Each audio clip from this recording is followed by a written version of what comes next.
Hello, hello everyone. Welcome back to Identity 5 Arena. I am so happy to be here. Me, Sadako, along my co-caster Jong. Jong, are you as excited as I am today for these matches? Yeah, I am excited because we actually have two matches here today, and I can tell that you came prepared today, Sadako. Yeah, it seems like you also came prepared today as well. So we're gonna be like pushing out the Identity 5 spirit in our cosplays as we cheer on our respective teams. So definitely cheer on your own teams as well as, good time to mention all the giveaways going on. Yeah, there are a lot of giveaways going on. Like, remember, guys, if you haven't interacted in the comment section, just do interact more because you can actually win. Like the top 10 interact is going to win some IDV merch, and also remember to comment it to others to gain coins. As because with the coins you can actually buy fan sign from casters and also have the VIP seat in the grand finals. How does that sound, Sadako? It's amazing, and not only that, we also have giveaways going on with Sunmikin23 on Instagram giving away 2 S tiers along with an A tier, so definitely interesting. If you don't have the best of luck pulling on Gasha, maybe try your luck with this giveaway. Yeah, go to Nell's page, and Nell's page is definitely going to show you and let you guys just know more about this giveaway if you're a skin person. And if you're a skin person, I'm pretty sure you recognize what me and Sadako are cosplaying today. Yeah, definitely gotta keep in mind all of the support for Identity 5, whether it is, supporting with the games or, showing off your support with merchandise or cosplay. Gotta just show your support as much as you can. And if not any of those, support your teams in the chat as we've been saying. So, again, definitely excited for GH and TNG to gonna be the first round of matches going up today. Yeah, I'm excited because those two are currently in the winner's bracket. And okay, while we're here, let's just have a reminder of how the tournament bracket looks like. Currently, GH and TNG are still the winner's bracket, and yesterday, both CT and Future has won their respective rounds, and they have advanced to the loser's bracket where they will be facing off today, Sadako.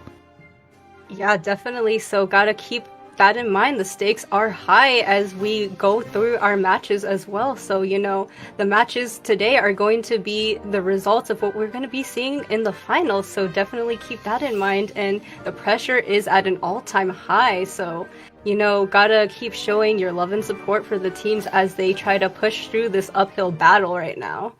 Yeah, better support your teams because only one team will make the finals. And let's have a refresh of what GH is. So Seichu is their hunter, which we all know, and their survivors will be Captain Kun, Little Boy, Little Cat, which is Zhao Kan, Skyfall, and 9 Memos, who's their coach here.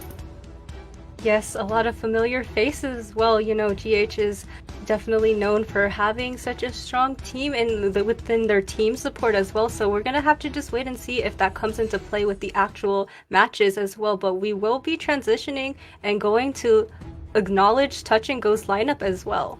Yep, Touch and Go has 2 hunters, Foru and Fui, which we've seen both of them play in this tournament, and their survivors will be Relna, Cat Carry, Hollow, White, and Wolfie. Yes, I'm rather excited to see Cat Carry come onto the matches as well, known for being such a strong kiter, so definitely looking forward to that, as well as the teams that are going to be coming up today just in general. Touch and Go has been really surprising us lately coming up to this point in the bracket, so don't be afraid to, cheer for them as well, and we are going to be heading right into the picks and bans. Yep, we're going to be picks in the bands. I'm ready for this, and my owl little here is also ready for this, as he'll be joining us in this band pick phase, which is going to be the Moonlit, and 4 will be up for TNG and banning the Priestess, which is a pretty popular ban in this tournament, Sadako. Absolutely, I don't blame them for prioritizing that. Priestess pick can be so strong with her portals, especially when you're going on this map from bridge to bridge or even one end to the other end of the map, so definitely gonna respect that. But we are going to be taking a look at the survivor picks here, old reliable with the forward and the postman, so definitely we know GH is kind of known for pulling out that postman sometimes, so we're just gonna have to see if that's rather successful. Yeah, well, to be fair, we've seen GH Survivor being pretty solid for this tournament, and Foru has banned the Acrobat over here. Acrobat is a jack of all trades, and especially he's pretty strong at the roller coaster stations in this tournament where he can jump off the first or the last stop, which is still in game right now. So not too surprised that Foru would want to remove a jack of all trades and force GH to be more riskier with their choices, I'll say.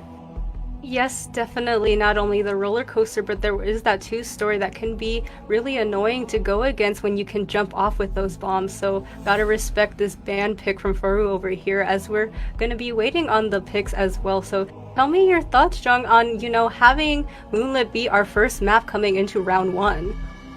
To be fair, Moonlit has been a pretty popular map, and it's actually like once area selection is picked, Moonlit has also been popular because you can utilize the roller coaster, and also Bomber is also a pretty popular pick in Moonlit for this reason.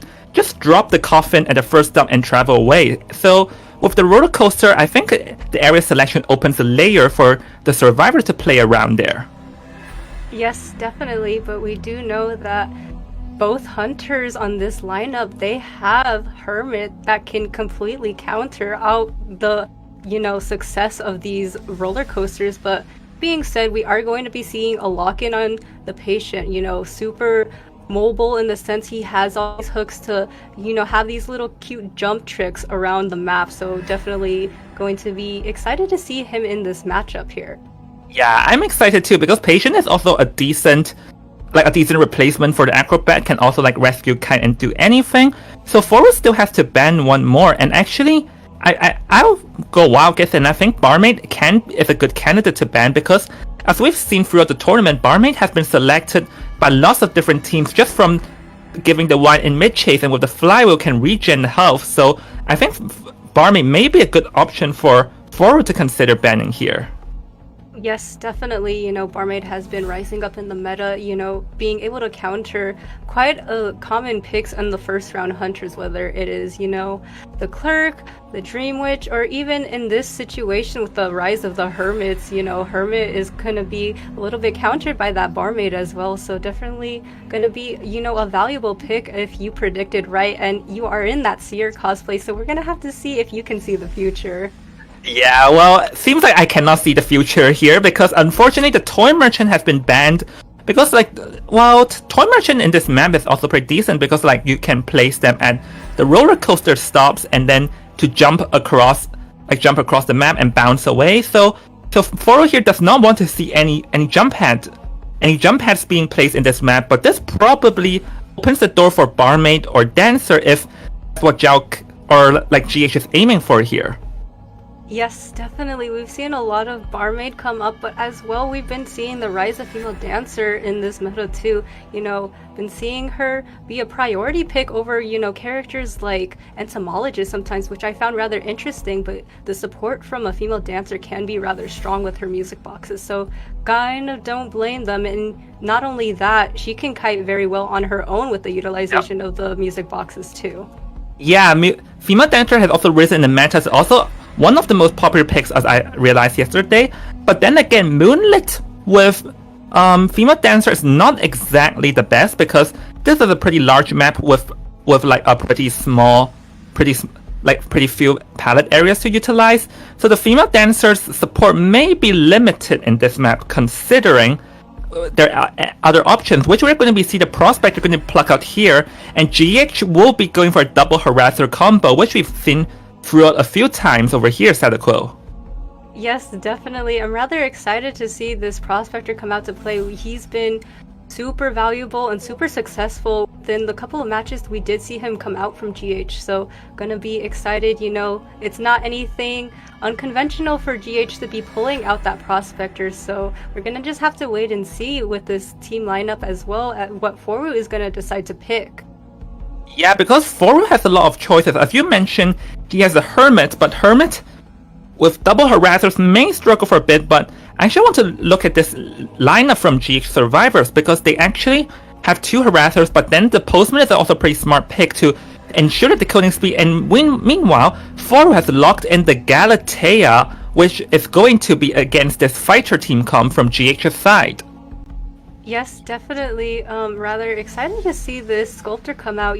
Sculptor isn't always the most prioritized pick, but seeming like Foru is going to be rather confident in picking it in this round 1 first half situation, so gotta see if it's going to be successful in securing a lot of points. So what are your thoughts on this Sculptor pick, Jong?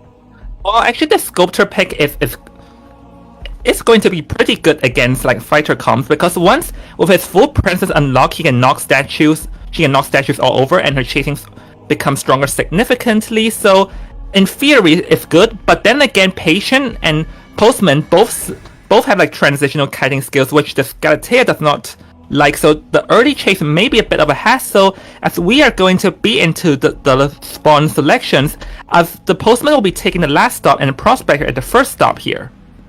Yes, definitely, and we are going to be seeing the forward at that bridge area as well. You know, having that Patient also in that 2-story is rather useful with his hooks, but we are going to be seeing the Sculptor spawn right next to Little Boy, so obviously Postman will be the most ideal target in this fighter comp situation, as you want to get him off of the field as soon as possible because his support is amazing when it comes to Cypher Rush, so definitely understand that spawn selection choice.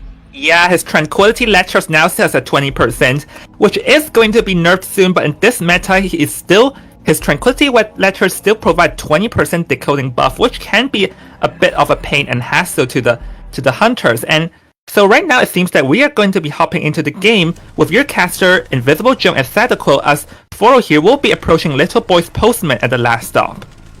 Yes, definitely. As we said, it was the most ideal target to be chasing down Little Boy at the 4th stop, as you want to get him off of the field as soon as possible. The most ideal target when you are the Sculptor. So we're going to be seeing that the statues are going to be hit. He does take a chip damage in this situation, but had already sent his Tranquility Letter to the Prospector. So at least he has that going for him as he continues his kite. Yeah, over here the Postman is going to get a doggo, and which is going to work, which allows him to safely transition into the pallet area. So far it seems that he's still doing fine, not eating any chips over here. So the Cypher progress is around 30% each, and Little Boy will still have a tough kite coming up, because it seems like he's going to take one normal attack over here, as the flywheel unfortunately was a bit too late. Yes, definitely. It was a little bit tragic to watch that flywheel not be as successful as hoped for, and now he is in a situation where one chip and he goes down, but he is going to be transitioning towards that forward who can come in for the support here as well. We do see that he has sent the letter, and Xiaocon is just going to be ready any second now for the support. Is not going to do it immediately, but is going to take a hit as well, allowing Little Boy to still gain a little bit of distance despite that failed stun. Yeah, that failed stun was a bit unfortunate, because had that stun worked, it would be better. But now, Little Boy has already the roller coaster, but seems like the cooldown's not yet ready. And oh, the roller coaster cooldown's now ready. So now that is unfortunate, as Foro here will be forced to teleport over here to get close to Little Boy again. Yes, definitely. We had to see that teleport come online so he can get a little bit more distance and continue his hunt onto Little Boy, not wanting to chase these harassers. So once again, Postman is at a situation where he is one chip down, so gonna try to do their best to continue on and get this down with the statues as well. And Little Boy is doing such a good job buying time for his survivor teammates right now. Yeah, and he has a second dog already, which unfortunately misses, but still, that dog will definitely bought him some time over here, as Foro here has no blink to utilize as a teleport, meaning that he's going to struggle to chase Little Boy down, who is doing a pretty good job just sneaking around, and Xiaocon is ready to assist again, but unfortunately down goes Foro over here with the last statue working. Yes, but Xiaocon is in the area to provide support right now with that rugby ball, is going to use it. It stuns the Sculptor for a little bit, but it wasn't in a balloon rescue state, so he is going to be picking up that Postman and sending him to the chair for the very first time here. But look at the Cypher progress. There is 3 Cyphers remaining, and they don't have much of a Cypher debuff here, so it's going to be pretty fast-paced. Yeah, because currently 2.5 Cyphers are gone, because one Cypher is a bit closer due to 4 assisting, but the 4 is hanging nearby, prepared to rescue over here. So I think that if Xiaocon going to rescue... Oh! Pulls off the stun over here to rescue, which is a pretty good move, preventing Galatea from unlocking level 2 presence easier, but that was a pretty good spinning attack, accurately hitting Little Boy over there. Yeah, it seems like that forward trying to body block didn't really become as successful as we wanted, as Postman needed to do a longer rebound kite and immediately took that last effort. So he will be seeing the chair for the second time, going to be utilizing these statues to continue on, but Prospector is in the area, gonna stun with the magnet for a brief moment, but doesn't do it as long as hoped. is going to throw another magnet down and continue to harass to buy a little bit more time here. Yeah, but Little Cat or Nello over here still has one more magnet to work with, but let's see, is it gonna pay off over here? Oh, managed to pull off the stun, but Foro already placed it down, so the postman is going to still be chaired, but Nello over here definitely bought a lot of decoding time over here as the cipher is about to be complete, so there is a chance for the survivors to go for a free escape if they want to. Yes, definitely. We're going to be seeing the Prospector a little bit pressured here with these statues. Has already taken 1 chip damage and it's only a matter of time, but he's going to be continuing to like mind game this chair here to not rescue and get terror shocked in this situation. Is going to take the basic hit, and now we see 2 survivors are going to try to make a break for it as the Prospector does take that hit for Little Boy, trying to secure this time for the Cipher Machine to be done. Yeah, the last cipher is already 94%. Little Boy's pretty far away. It seems like there's not much Foro can do to prevent the cipher from being popped. One more chip, but I think the cipher's already primed at this point as the survivors will instantly pop it. Foro still has a chance, as don't forget he still has teleport with detention active.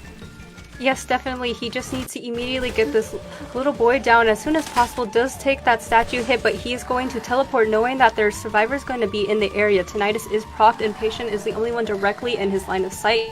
So Sculptor gonna have to change the target onto the Patient, who has plenty of hooks to utilize. Yeah, it was actually pretty smart asking the Patient to be the one popping the gate. I think he can instantly hook away the moment Hunter teleports. And we can see that Zhao Khan is already back at the back gate popping.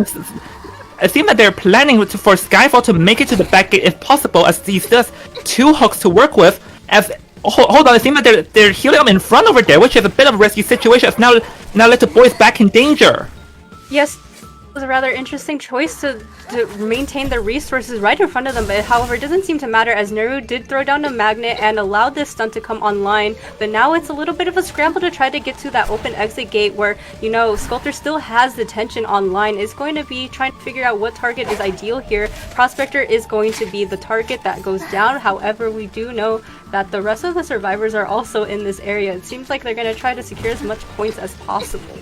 It seemed that they want to get a 4-out situation. Oh, wait a second. The 4 being knocked down backwards over there, meaning that 4 can pick him up. That was a bit of interesting situation that the 4 did not go up, but they must be aiming for the Patient to rescue, because if you look at the personas, Patient says Ty Turner, so that must be what they're aiming for. Patient to rescue and to go for 4 escape if they can.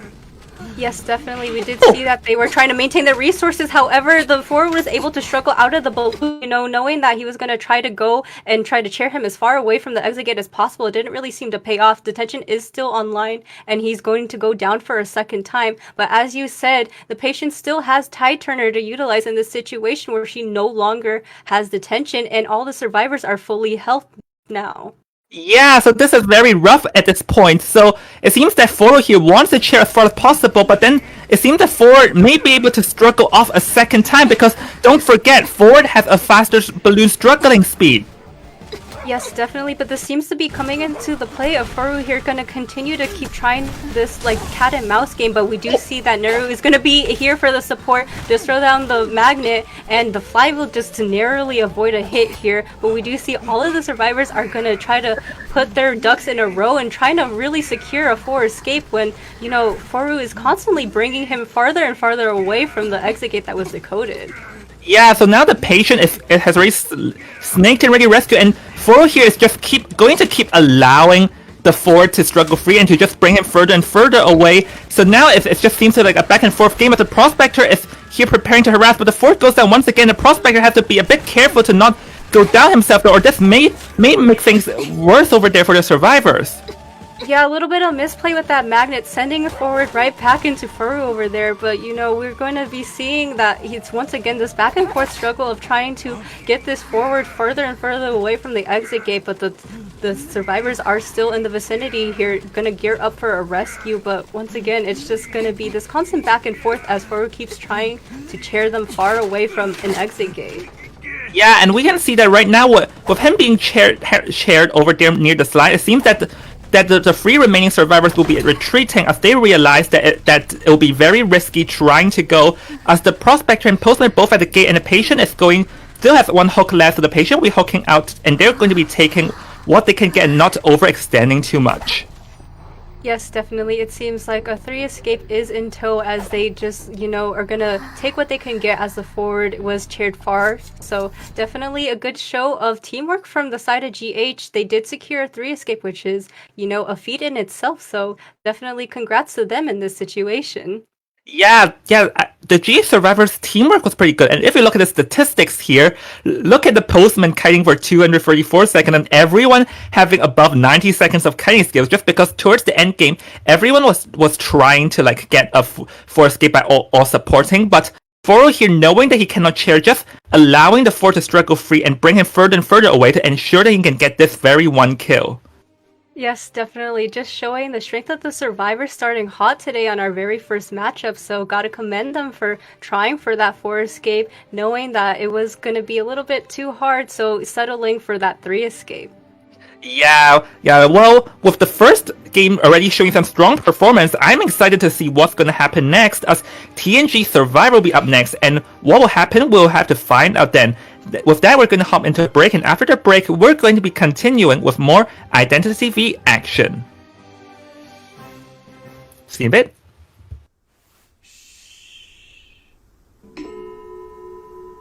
Stay silent when you hear this sound. The static particles begin to vibrate with the sound waves, indicating they have acquired energy.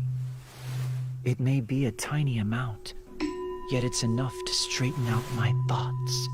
But the energy can also be huge.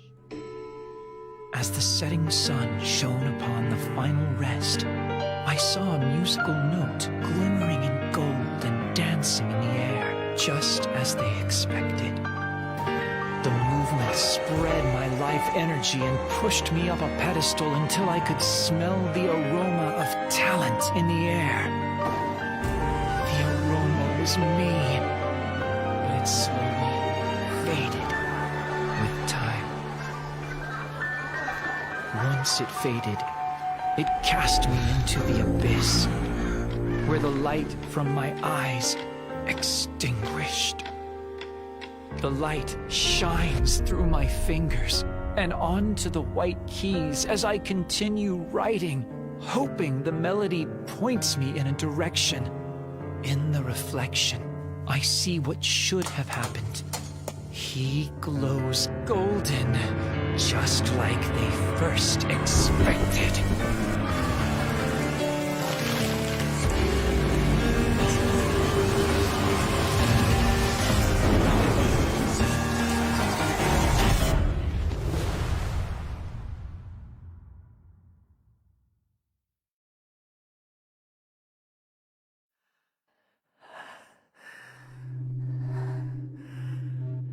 Stay silent when you hear this sound. The static particles begin to vibrate with the sound waves, indicating they have acquired energy. It may be a tiny amount. Great energy forces a change in the tide and pushes the world to absurdity. Do you believe?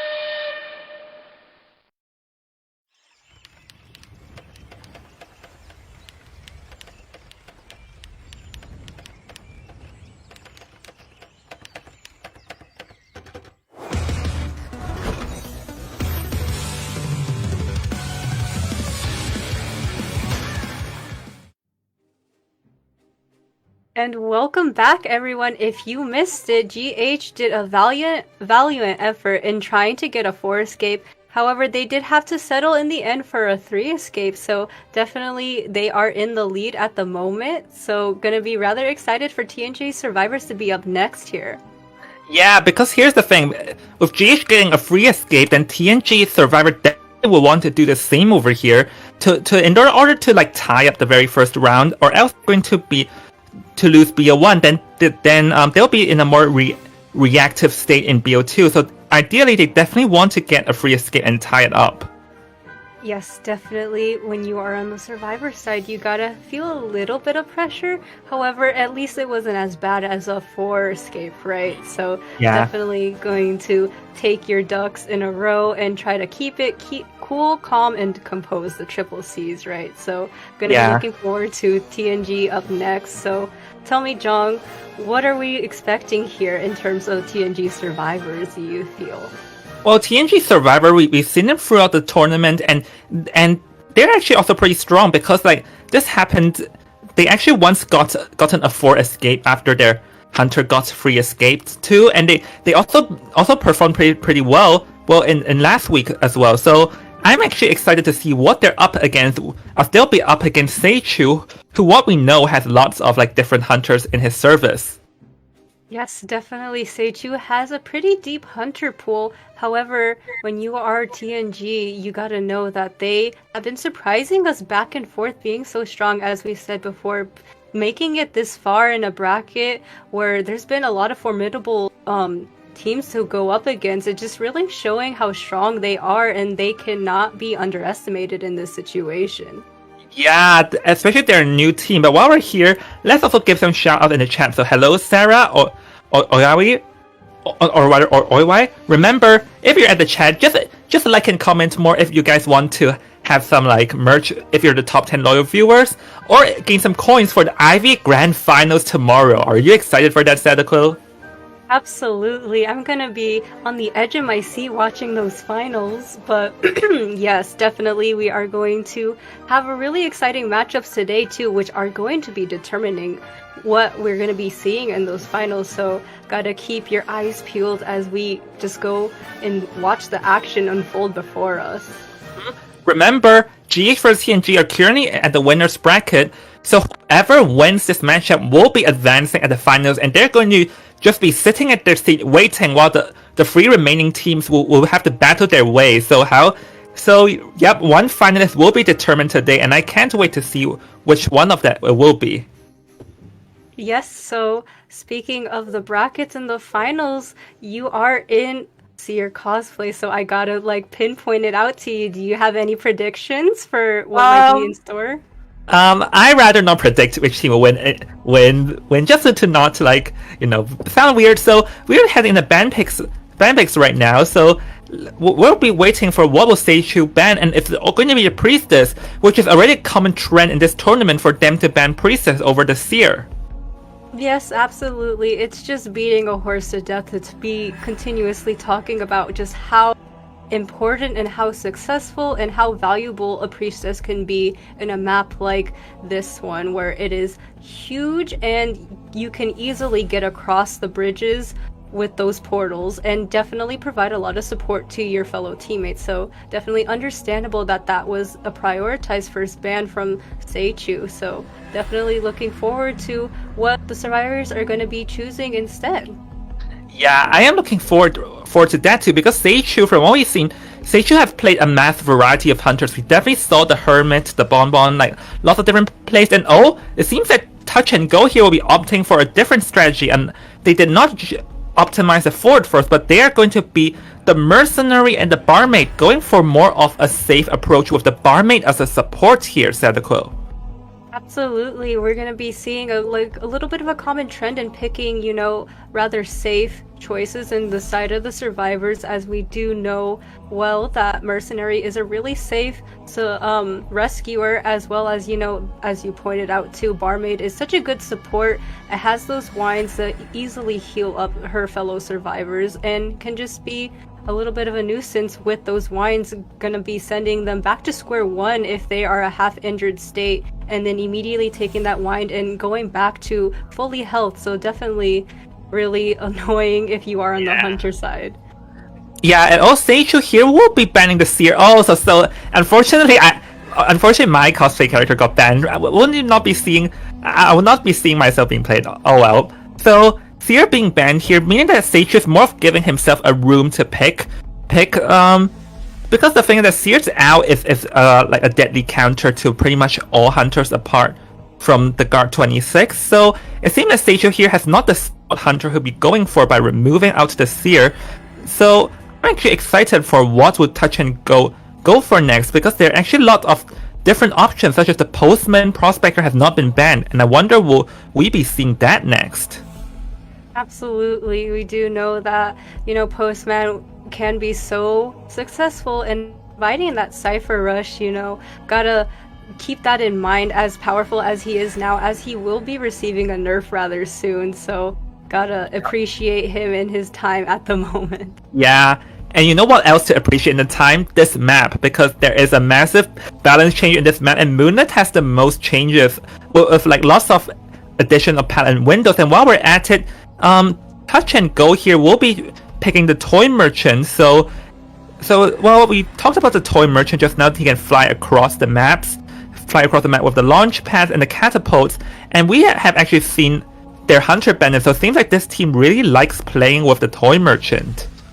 Yes, definitely. And, my first thoughts looking at both the Barmaid and the Toy Merchant was, oh, they're rather fragile if they're caught out. However, we do know, as you said, that the Toy Merchant can be really successful in putting down those catapults for both herself and her teammates to navigate around such a big map. And then with the two-story also involved, and as well as the roller coaster stops, you can easily just glide off of the window or just wherever, and it makes it so hard to chase if you're a hunter on like a foot chase. So definitely gotta keep in mind the value of having this Toy Merchant in this lineup. Yeah, but there is just one potential weakness of Toy Merchant, is that on her own she has no kiting abilities unless she's at a 2-story, and once she uses her catapult, then she don't have much items to assist, because she cannot pick up any items or use her own items in her toy box. So that's one thing to look out of. Asajio here will be banning the Patient, but because we know Patient can fly across the first and fourth stop, so it seems that Asajio does not want to see that. That opens up for Touch and Go here to go for the Acrobat though.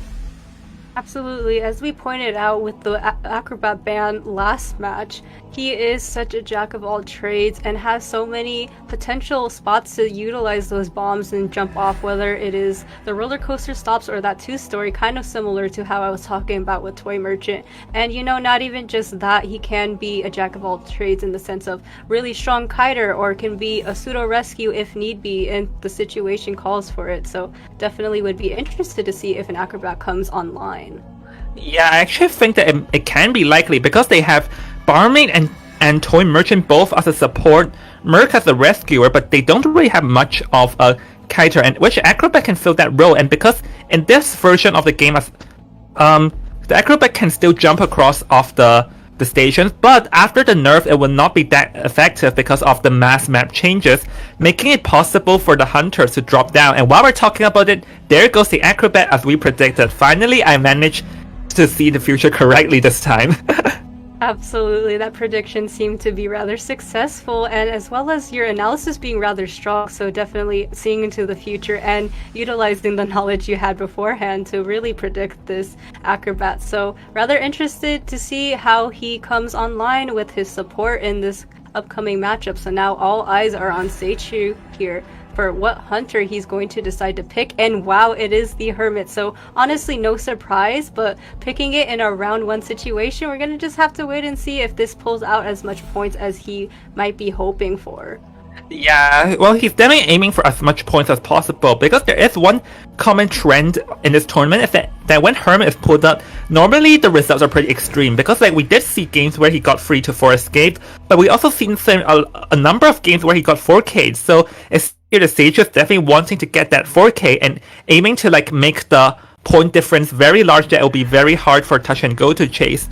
But in terms of this matchup, you have the Barmaid's Wine, who can be used to regen her health, making a Hermit's field controlling with distributing damage less effective though. So that's one thing to take note of in this game.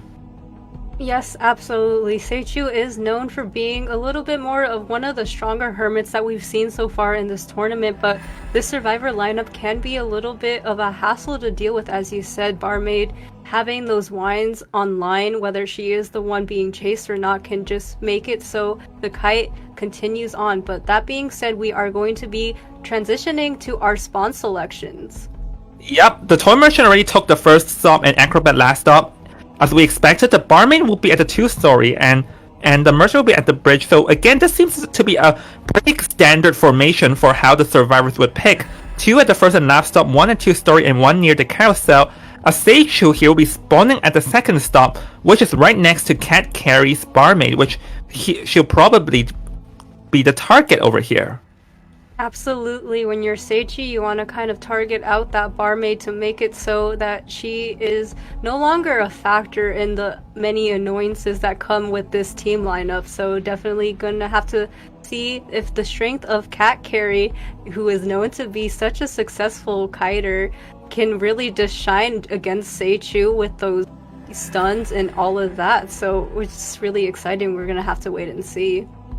Yup, and I'm actually excited to see how this game would go because again, Hermit, strong field control, but sometimes did not perform well. So I'm excited as he's a new character, and we're going to be into the game right now. As Seichu's already connected to Cypher, and we'll be approaching Cat Carrie, and we can see with the persona he has brought insolence and detention, which is also a standard persona pick. He'll be approaching Cat Carrie, hiding behind over there.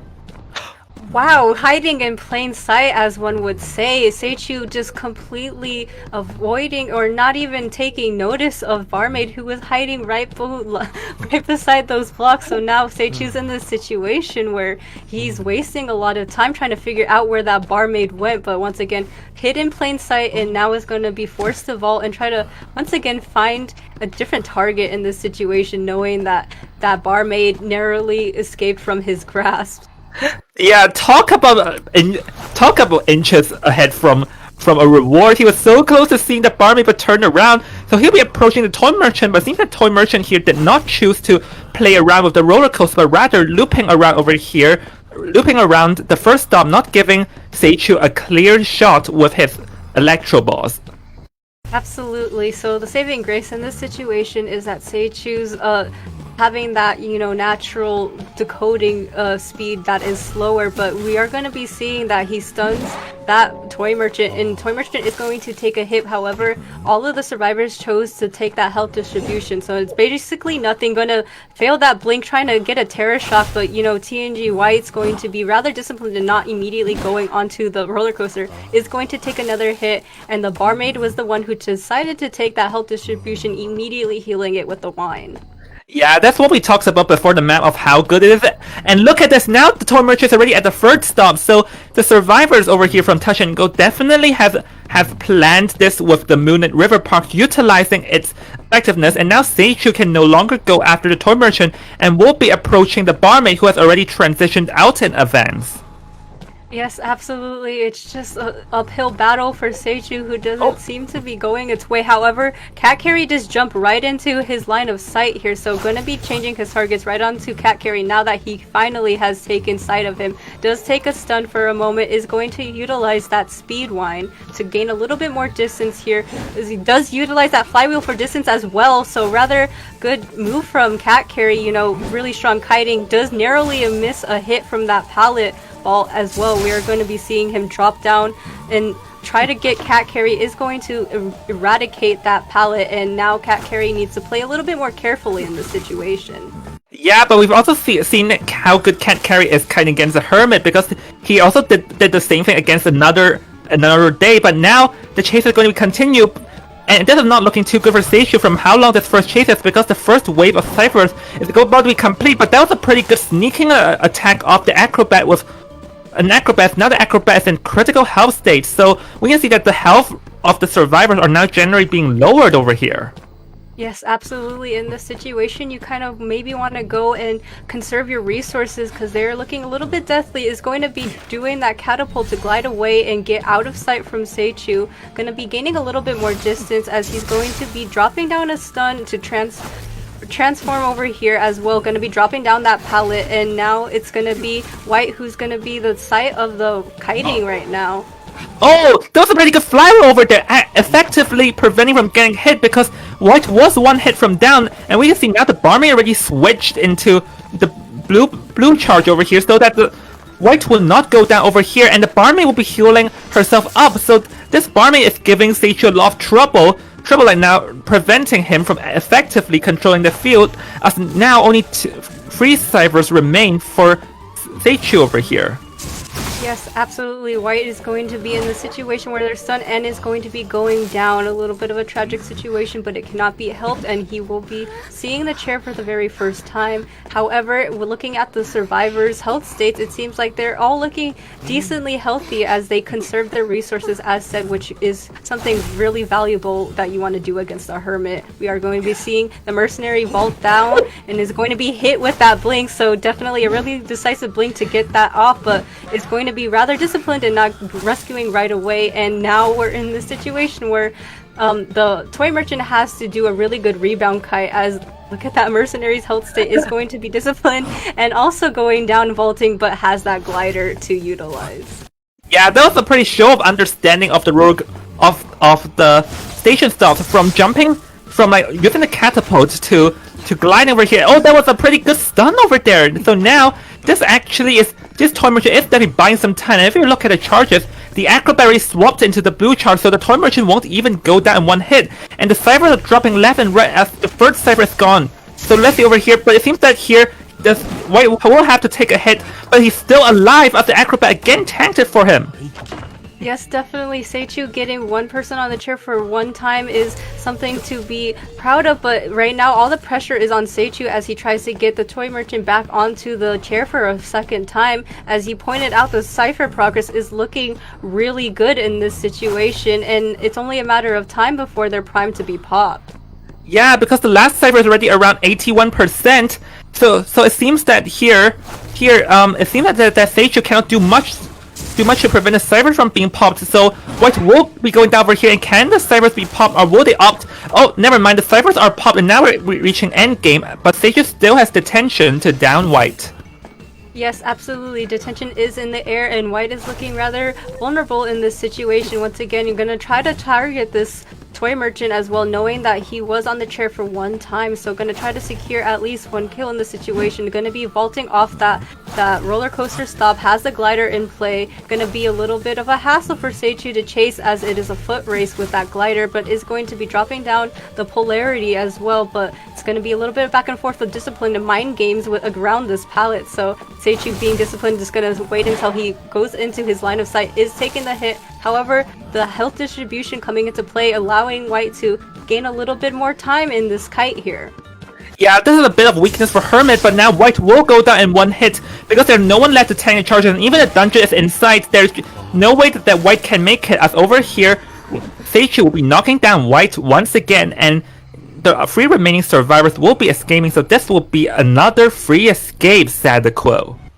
Yes, the rise of the survivors here, being able to show that they can get a lot of points in this situation. That 3 escape was rather impressive, as, you know, Seichu struggled to get someone down, but also really highlighting the strength of Barmaid, being able to tank all these hits and immediately go back to just a ground 1 health state with those wines. Yeah, and the other thing we have to note is how much understanding that White had with his toy merchant, because we can see that he had placed a jump pad under the station, used a catapult to launch on the station, then the moment he vaulted down the station, he uses the glider to glide, and this is like a sequence of events that the hunter find it pretty hard to stop, which allowed White over here to kite for a very long amount of time. Absolutely, and now we're in a situation where they're tied for round 1, so congrats survivors for just, you know, showing their strength and not having all the pressure on their hunter. But that being said, we are going to be gearing up for a break, so we will see you then. Yeah.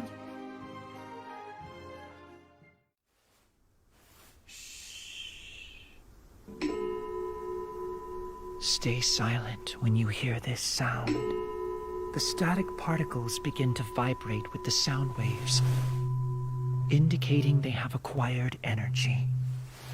It may be a tiny amount, yet it's enough to straighten out my thoughts. But the energy can also be huge.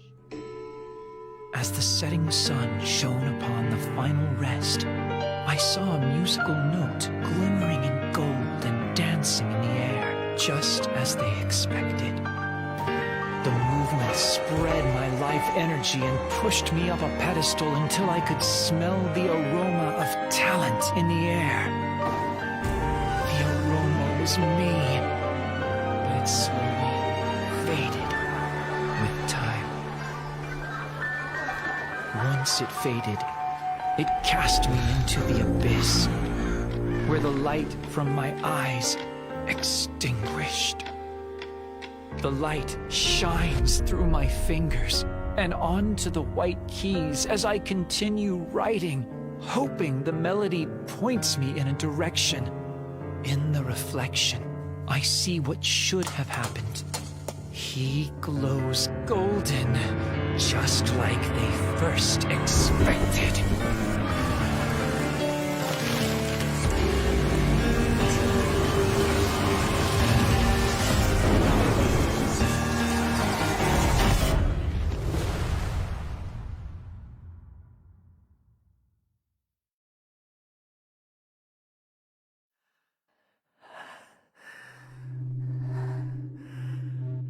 Stay silent and you'll hear this sound. The static particles begin to vibrate with the sound waves, indicating they have acquired energy. It may be a tiny amount. Great energy forces a change in the tide and pushes the world to absurdity. Do you believe?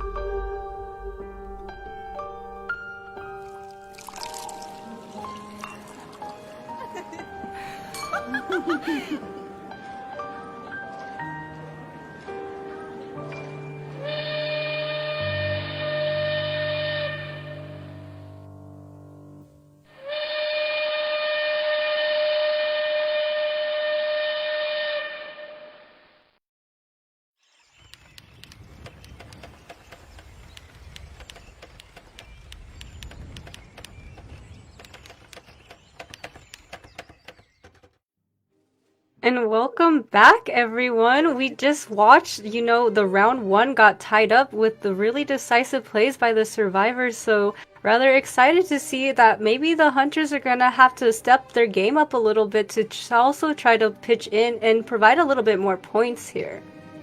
Yeah, just now both teams did very good, very good with their survivors, with a strong case of a showcase of how strong the moonlit is and how much they understand the moonlit. So this is the end of BO1, and now we're hopping to the round 2, and from what we've known, it is going to be a red church pick, which is probably one of the more balanced maps in this game right now. Yes, absolutely. Gonna try to play for their strengths, make it easy for both, or not easy, but a little bit more optimal for both the survivors and hunters. So we're just gonna have to see if the survivors and the hunters come out to play, as this is a team game, right? So the survivors were really strong, and now it's time for the hunters to try to step their game up a little bit, as said, and provide a little bit more points so they're not a little bit teetering on this edge of safety and danger, as we did see they tied up in round one. Yeah, because right now they tied in round one, so now it is going to be anyone's game, as anything can still happen, and the next two rounds are critical in deciding who is going to be the winner, as reality, you do not want to lose or to fall too much in terms of points at this round, or else in BO3 it will be an uphill battle. Absolutely. Things are feeling a little bit tense right now, so definitely better time than ever to continue cheering on your favorite team, as they are going to need that little morale, as sometimes they might come back and look at the chats and see that support will really just help them grow and be more motivated to work harder, play smarter, and constantly be on the verge of success in their attempts. Yeah, remember guys, if you are rooting for a team, just show your support in the chat and let them see how much fans they have, and they definitely have a boost of morale, and it also benefits you too, because if you interact more, you can actually gain loyalty points, and the top 10 loyalty points for Mello over here is going to have a IDV bag of merchandise, which we will all love to have, right? Absolutely. I mean, obviously we have our fair share of merch here. We're wearing cosplays, and I know that some of us do have stuff like the Survivor plushies as well, so definitely kind of capitalize on that. Cheering on your favorite teams can help your teams as well as Also, you have a chance on getting that merchandise as well, but that's not the only thing going on. As stated before, if you were not here, SumiKin23 on Instagram is also doing a skin giveaway with 2 S tiers as well as an A tier. So if you don't want to try your luck at Gacha, maybe try your luck on winning these skins. Yeah. Yep, you definitely want some skins, and also remember, commenting also earn you NM coins, which are be used to buy like casters fan signs and also the grand final tickets tomorrow. So the finals will be tomorrow, but the action is up for today anyways, as we are still going to be having like a very exciting match of who is going to be sitting there at the finals. Absolutely. Every move you make is going to be calculated and become what we are going to be seeing tomorrow. So we're just going to have to wait and see, as we stated before, are going to be going into the Red Church. So with that in mind, got to keep in mind what hunters we might be seeing as well, because it is a pretty optimal map on both sides. Yeah, when we talk about map balancing, Red Church is really a classic, because Red Church, after they added the walls being breaking, they have never changed this map, because this is one of the more balanced map without like certain areas that are too much of a death spot for both survivors and hunters. And because we know the upcoming map balance changes, Red Church is one of the only maps that did not be touched, while a lot of other maps have been touched, Sadako. Absolutely. Like, I know in the back of my mind that the changes on Hospital have been sticking out, because I know that certain hunters really feel like they have such a hard time with survivors kiting them in that hospital area, and getting rid of such crucial pallets, it's going to make it a little bit more balanced. So definitely excited to see the changes as they freshen up the game. Yeah, and don't forget only about Sacred though, because we also have Leo's memory, which they removed one pallet, and this is probably to prevent one less loop. And Arms Factory also had one pallet removed, while the Moonlit River Park replay just now has some extra pallets at certain empty areas, and these changes definitely will freshen up the game and make it more balanced, and like prevent the survivors from abusing certain spots while making certain death spots for survivors more usable. Absolutely, and just going back to the point of freshening up the game, I mean, I personally feel like I like a challenge, and it might not be everyone's opinion, but personally I feel like, again, it does freshen up the game, and keeping it in the back of your mind, the common routes that you might take, and having to little bit think more attentively, right, and going into different paths, knowing that some of these pallets are going to be gone in the next time you play the game is rather interesting. And I like a challenge personally, and people are going to have to kind of rewire their brains in learning these new pathways. Yeah, talking about learning, it's not only about maps that we have to relearn, but also personas, because we do have a massive persona change incoming. And the Hunter, probably one of the biggest thing is that Tinnitus will be a default persona, meaning that they can free up that persona for something else. But while we're at it, we are going to be preparing for the match. And to remind you guys, GH and TNG are currently at BO2 first half, and the first round ended in a tie for both sides, meaning that anything can happen right now. Absolutely, and taking a look at the survivor bans here, we are going to be immediately banning the priestess and the forward, so definitely going to respect that as well. But we are going to also see a hunter ban on Bonbon, so we know that Bonbon is rather strong, or can be rather strong on this map as well, and Foru does have that in his arsenal, so might as well get rid of it off the bat here when you are the GH survivors, and going to immediately capitalize on that Bonbon and take out the seer. Yeah, because as we noted earlier, is that most of the hunters are afraid of seer apart from the Bonbon. So what GH do is that they instantly go to remove the one hunter that's not afraid of seer and go to pick this. So I am excited as like we're going to have some Eli action here, and my little buddy over here is also going to be excited right now as the female dancer will be removed from Foru, because we've seen a lot of times her shine throughout the tournament, placing free music boxes, making it a pain for hunters. So Foru seems that he does not want to deal with that today.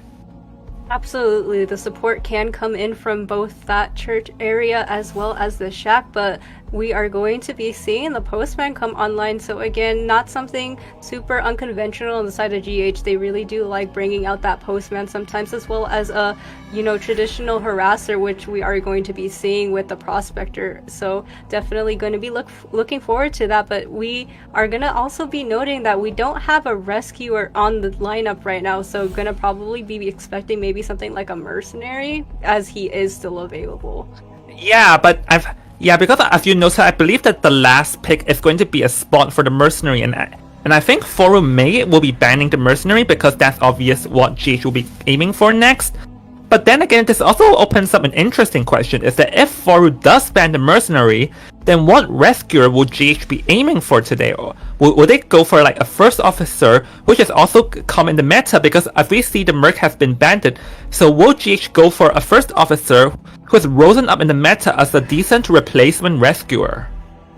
Absolutely. So yeah, you did see the future once again. So gonna be providing a little bit of insight on that first officer. So can be secure with the pocket watch rescues, as well as once he uses that pocket watch and does a rescue, the cipher speed does go up in terms of his decoding speed. So once that is in play, we have a pretty solid team on the side of, like, you know, general cipher rush speed. So gonna be looking forward to that, as well as the postman really like amplifying that with the tranquility letters. But you know, when you are the hunter, you might want to just get rid of that postman right away. Yeah, but here's the thing though, is that what will the hunter pick? Because if you look at this team's decoding speed, it's actually pretty fast. First officer is the only one with a decoding debuff, and even that, after he uses his watch, his debuffs are pretty minor, and the postman is here to speed up the decoding speed too. So it seems that the decoding speed of GH's team will be very fast, and Foru will probably have to aim for a fast down to not give a chance for GH to do that cipher rush correctly.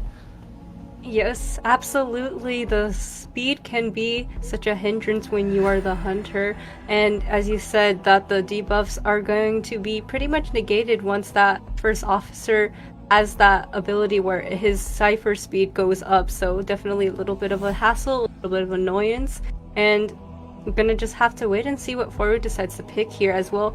It doesn't matter, as you know, he immediately locks in that decisive sculptor pick. Yeah, because he has picked it in BO1, like the first round, got free escape, and it seems that Foru doesn't mind doing it again. So Galatea is a chip hunter, which in theory counters Seer, but it can be a bit hard for the Galatea to purposely aim a statue when the Seer is using an owl. So it seems over here Galatea will have to chase the postman or the Seer first because like they have the weakest kiting skills, and in this cipher rushing team, he doesn't really have much room to waste too much time.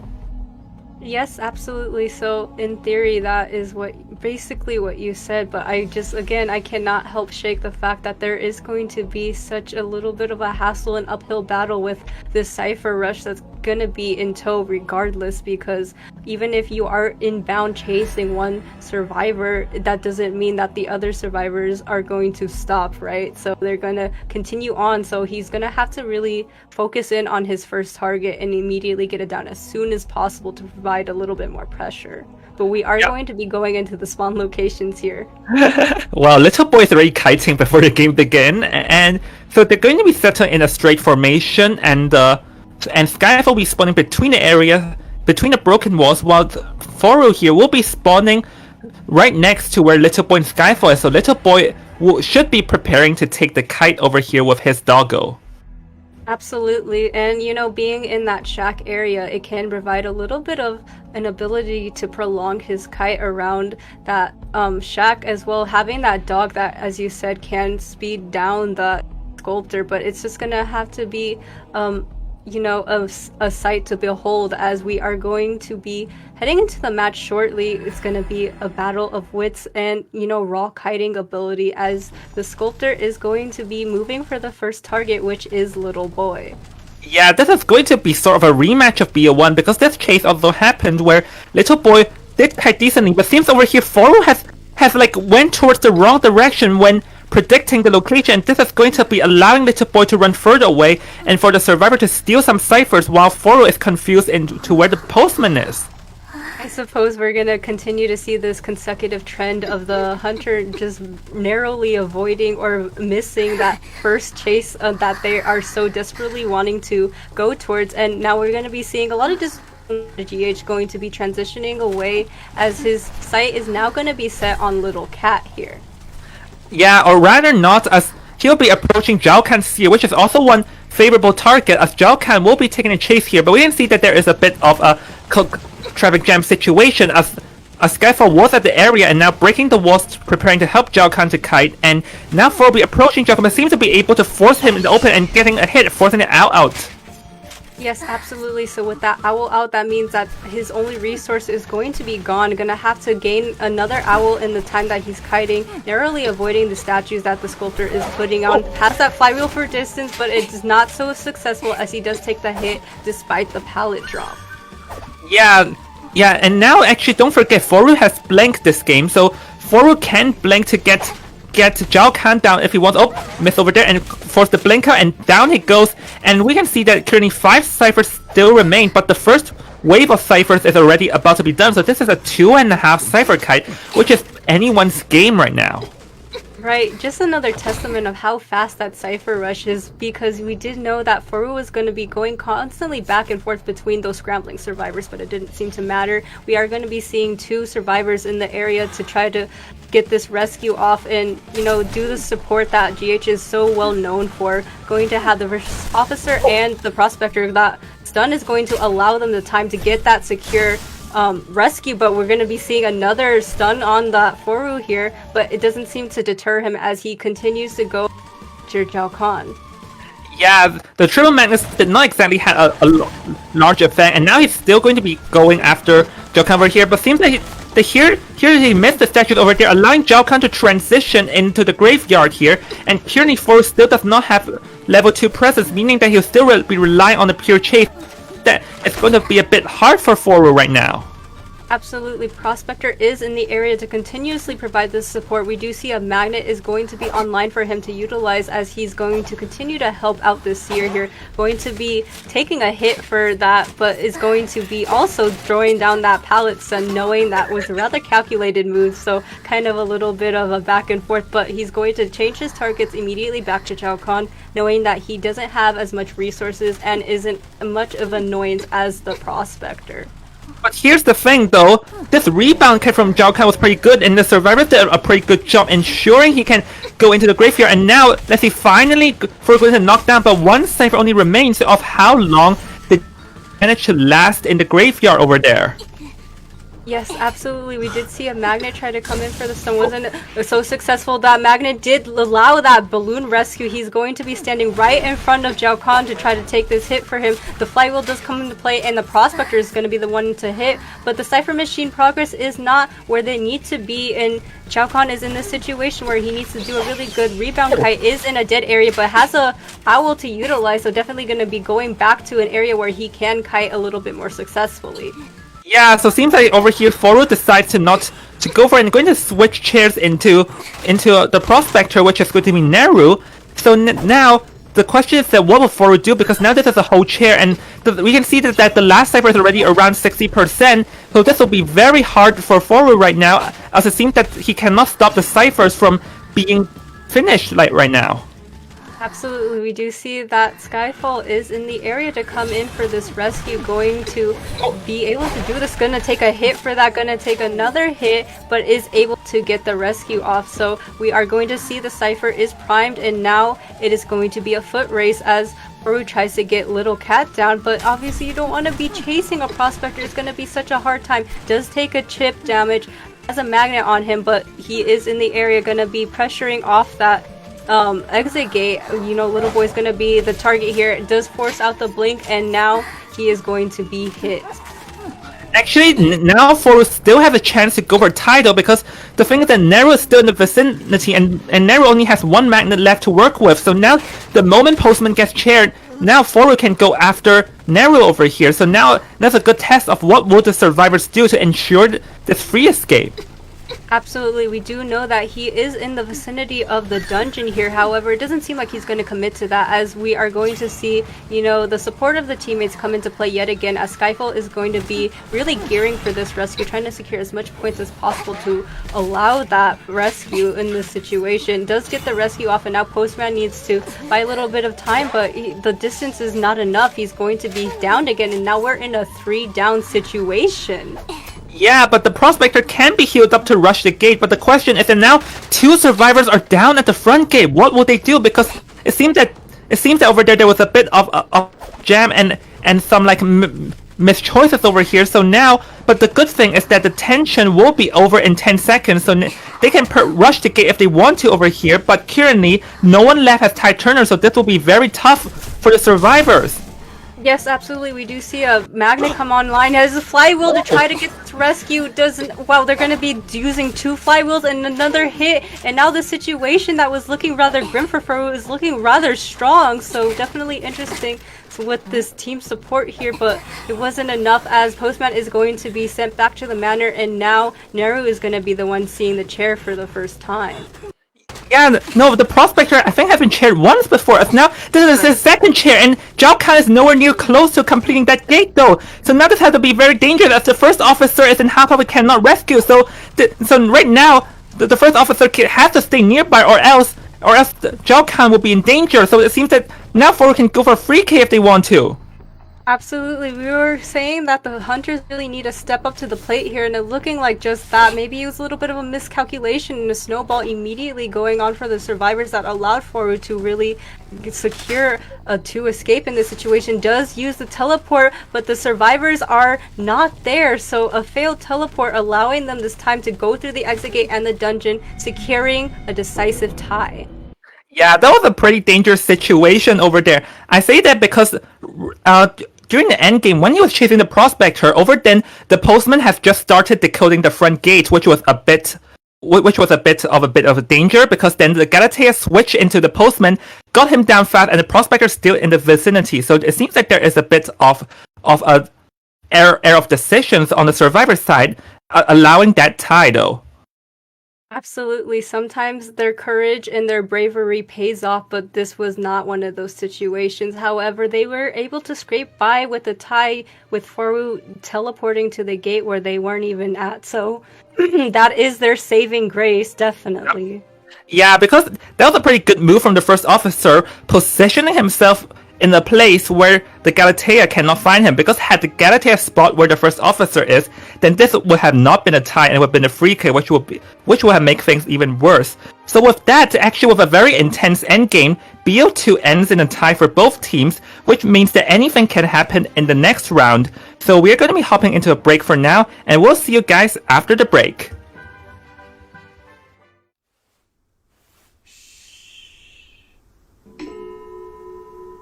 Stay silent when you hear this sound.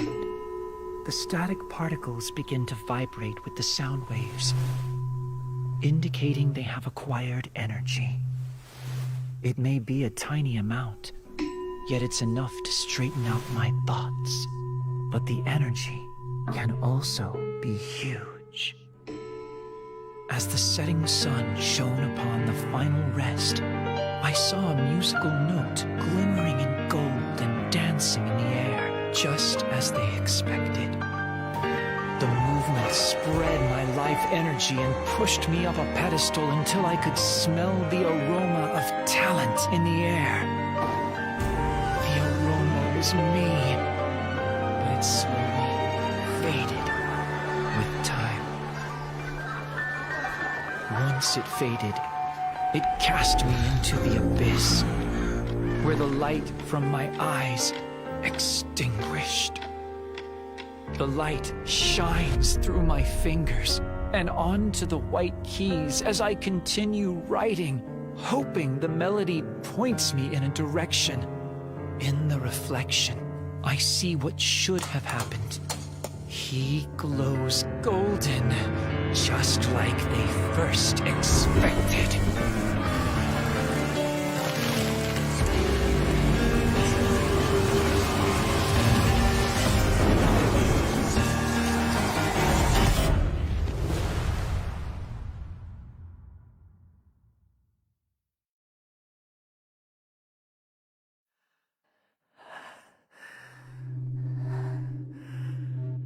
Stay silent when you hear this sound. The static particles begin to vibrate with the sound waves, indicating they have acquired energy. It may be a tiny amount. Great energy forces a change in the tide and pushes the world to absurdity. Do you believe?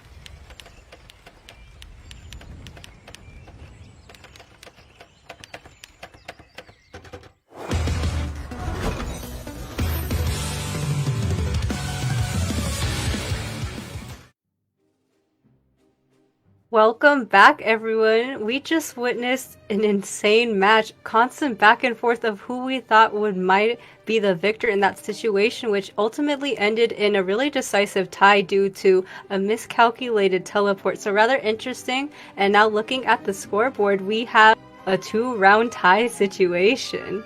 Yeah, like this is very intense because this is the winner brackets finals, and from how close this is, I cannot wait to see how would this end over here. And just now we're just talking like behind, like off camera, is that we felt that that was a bit unfortunate for GH Survivors because they pulled off the rebound kite for the Seer pretty well, but unfortunately there was a bit of a miscalculation at endgame that costed it. So now the question is going to be what happens as TNG Survivor will be playing. Whatever happens in this game will decide like how the BO3 play is going to be at. Absolutely. So now, once again, all eyes are on Seichu and trying to secure points for his team in this situation. But we do know that the survivors have been rather strong lately. We did notice that, again, that GH did have a little bit of miscalculations last match. However, I mean, that doesn't obviously apply to TNG, but everyone is susceptible to certain mistakes and stuff. So we're just going to have to wait and see if they are rather successful in their efforts here, or maybe Seichu will be the one who is more successful. Yeah, because the thing is that if BO2 ends in a tie, then both teams will be putting it their all for the last game. But if one team pulls ahead in this round, then the other team will have to do whatever they can to scramble and to catch up in the next round. So whatever happens in this game next, it's going to deter what BO3 is like, and I am here for it. As remember, we're still at Red Church, and now all eyes are on Seichu and TNG Survivor, who, as we've seen from the tournament, has performed pretty well so far. Absolutely, the stakes are so high. We gotta be sitting on the edge of our seats here as we try to decipher who's going to be the one that takes the lead in this situation. But again, the situation is rather dire as we have 2 rounds that have been tied up. So definitely, as you said, all eyes are on Seichu to try to pull something amazing off in this situation. So definitely looking forward to that as we will be seeing this again on Red Church. Yeah, but I think the fact that both teams have just show us how high level this gameplay is, because in high level the teams are like pretty close to each other, neither side giving in any chances, because they know if they have a slight chance, then the other team would grasp it immediately. Because in this level of gameplay, if you show a chance or an opportunity and the other team will manage to swipe it in and grab that chance, and then you'll be behind in points. Absolutely. So, there's just sayings like, sometimes when you're the kiter and there's a situation where you go down in 60 seconds, I would say that's still a success because of how high level this gameplay is. So certain situations like that and, constantly pulling out these ties means that the competition is neck and neck. It's kind of like a tightrope where both sides are pulling and neither side is really budging. So gonna see if this match is going to really decide who is going to take the lead and pull back that tightrope, so it's more on their side. Yeah, both sides are trying, because here's the thing, in this caliber, normally one point ahead difference can mean the difference. So both sides definitely do not want to give in right now, and like, because remember, if you make it like, even though this is not the finals, but if whoever team in this match will be at the finals, where they can like sit back, relax, and analyze the teams of tomorrow. Don't forget about the finals. It's going to be a BO5, which is different from what we normally see, and whoever team that wins today this match in the finals have more time to prep for that upcoming BO5. Yes, absolutely. When you're in that situation, you would love to take a breather because it is so high stress in this situation when you're trying to secure as much points as you can to continue on with the brackets in the tournament. Because at the end of the day, you want that prize pool money, and you also just want the ability to be like, hey, me and my team won this tournament, because it's bragging rights, and it also sets the precedent of you are a rather strong team and you are going to be bringing the heat for the next competition that comes up.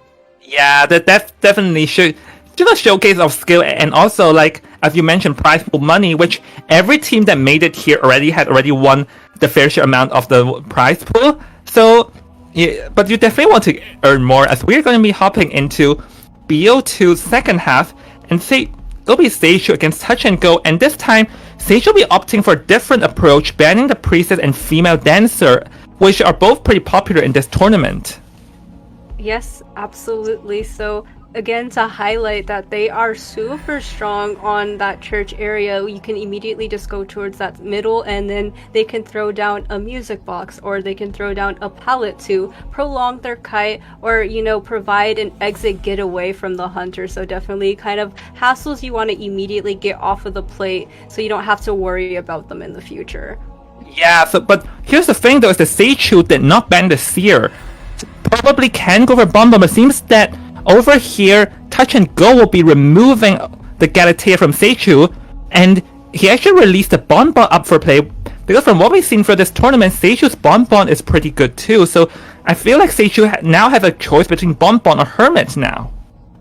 Yes, absolutely. Allowing that Bonbon to come into play might be an interesting decision to look back on in the future, but that being said, we are going to be looking at the survivor picks here, which is Forward and the Barmaid. So rather interesting. Again, Barmaid can provide a lot of utility with the support of her wines, whether it is for her teammates or herself, as well as the Forward being, you know, also some sort of support in the sense that can have that stun ability. Yeah, Forward, Barmaid, both pretty popular. Forward stuns, Barmaid's wines, as we've seen throughout this tournament. So it seems over here the Touch and Go is not going to be banning the Seer though, which is pretty interesting.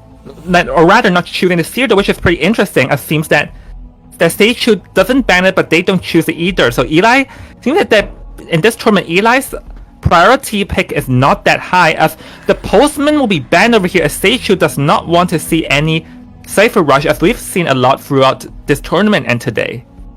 Absolutely, we've been seeing Postman be chosen back to back and back to forth, but you know, as you said, it's kind of good to really just get him off of the plate as well with the other bans that have been chosen, because his ability to continue on with that Cypher Rush and provide those tranquility letters to a character like Forward who has that natural Cypher speed debuff is super strong. Yeah, it almost removes their debuff entirely, and don't forget about the Hope Letter, which can be deadly endgame, because at endgame you will want to like get out as fast as possible to like possibly clutch a dungeon escape, and that's when the Hope Letter comes into play. So the Psychologist will be chosen from Touch and Go over here. So it seems that here they're going to be going for a pick that is a counter against single hit hunters.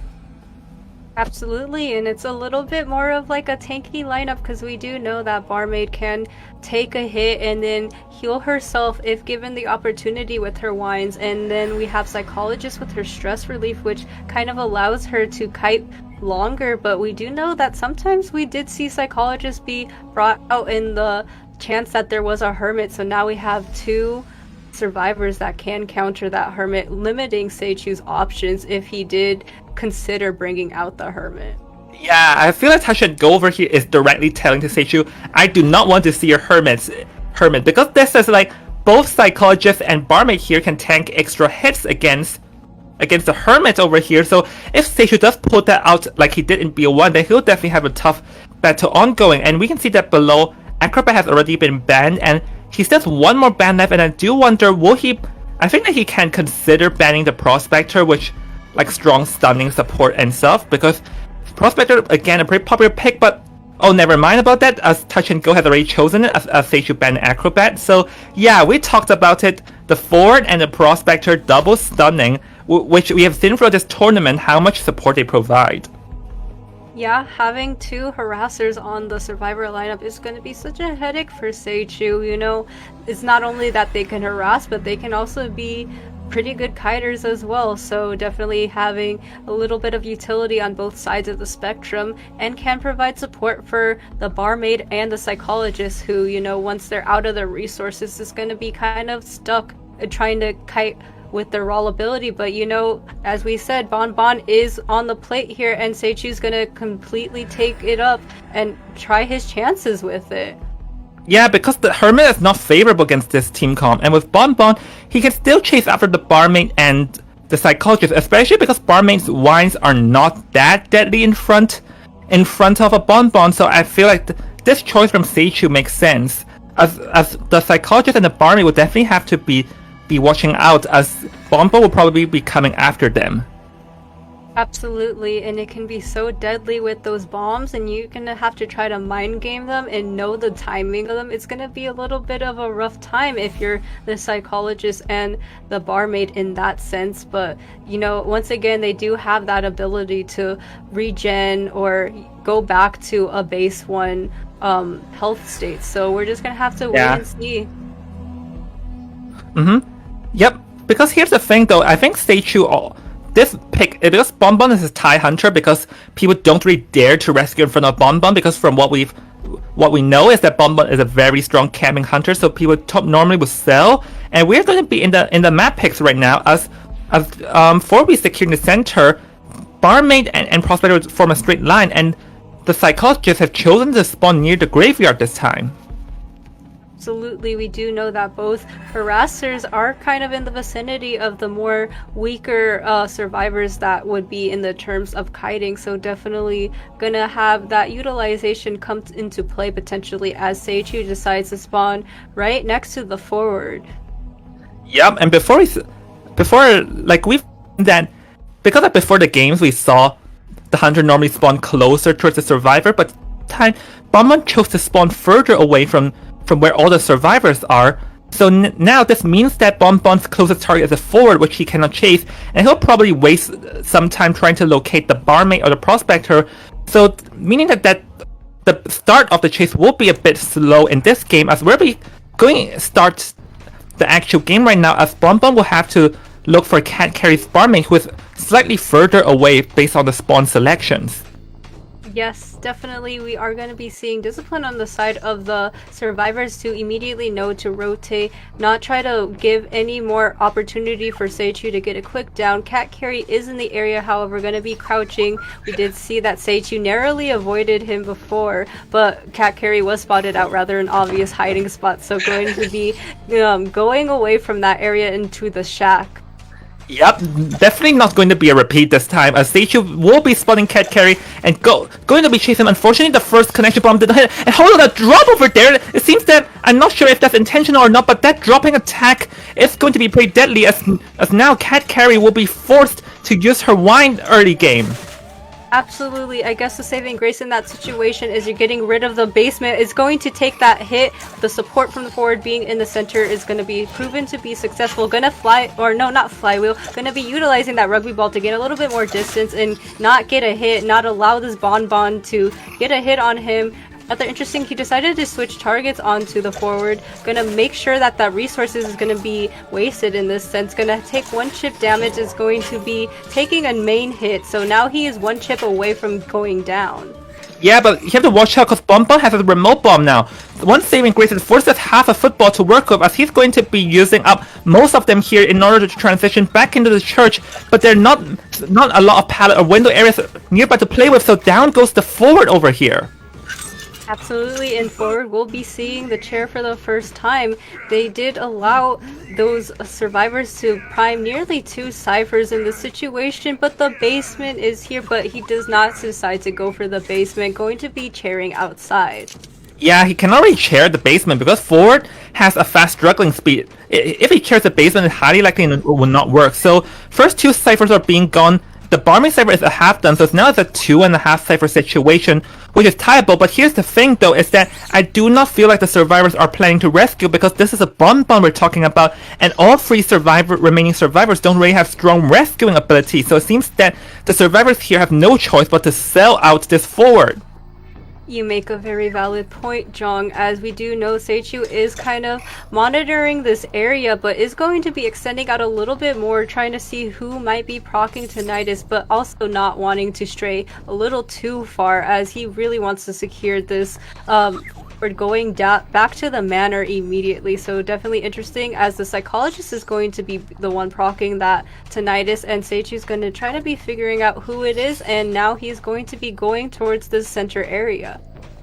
Or rather, he'll be going to be approaching Cat Carry for a bit, but never mind, did not see the barmaid over there. Now he'll be approaching the church over here, which the prospector is nearby, and this is a decoded cipher that's over half. So now currently 1.5 cipher still remains for the survivor. Definitely a typo situation, but if Seichu plays like knocks down the next survivor fast, definitely he can go for a 3 to 4k. Absolutely, and then taking a look at the survivor traits, no one has tied on this team, so they gotta play very carefully in this situation. When we all know that Bonbon is a rather strong camping hunter, we did just see that firsthand, so definitely. And we are going to be seeing that Cat Carry is going to be the target now, once again going to be going through that window, throwing down a bomb, but going to be switching target onto the psychologist, who is a little bit more open area, but going to be transitioning away. Yep, so right now Seichu will have to commit himself to one target, which is going to be White Psychologist over here, but then with that extra stress that the Psychologist have, it will be a bit harder to knock her down fast, as she can tank one extra hit, but... Or let's see, White's tank one bomb hit over here, and can she get into the pallet area? Oh, managed to avoid that. Pretty good mind game skills from White so far. Absolutely good discipline, but Psychologist will be taking another hit. The stress is going to be depleted in this situation. However, she will be able to tank a little bit more hits, as Seichu has done his job. He said enough is enough with the Psychologist and is going to be changing targets yet again. But this leaves them in the situation where it's buying them so much time to continue on a cipher, but is going to be pressuring that last cipher that Cat Carry is working on. Yeah, because that cipher is over half done. So right now this is in an endgame field controlling situation for both sides. As right now both sides they'll have to pressure 2 ciphers at the same time in order to force Seichu to go back and forth and allow them to sneak some ciphers in the meantime. And right now the Prospector will be the one chased, but Prospector says full magnets to keep in mind.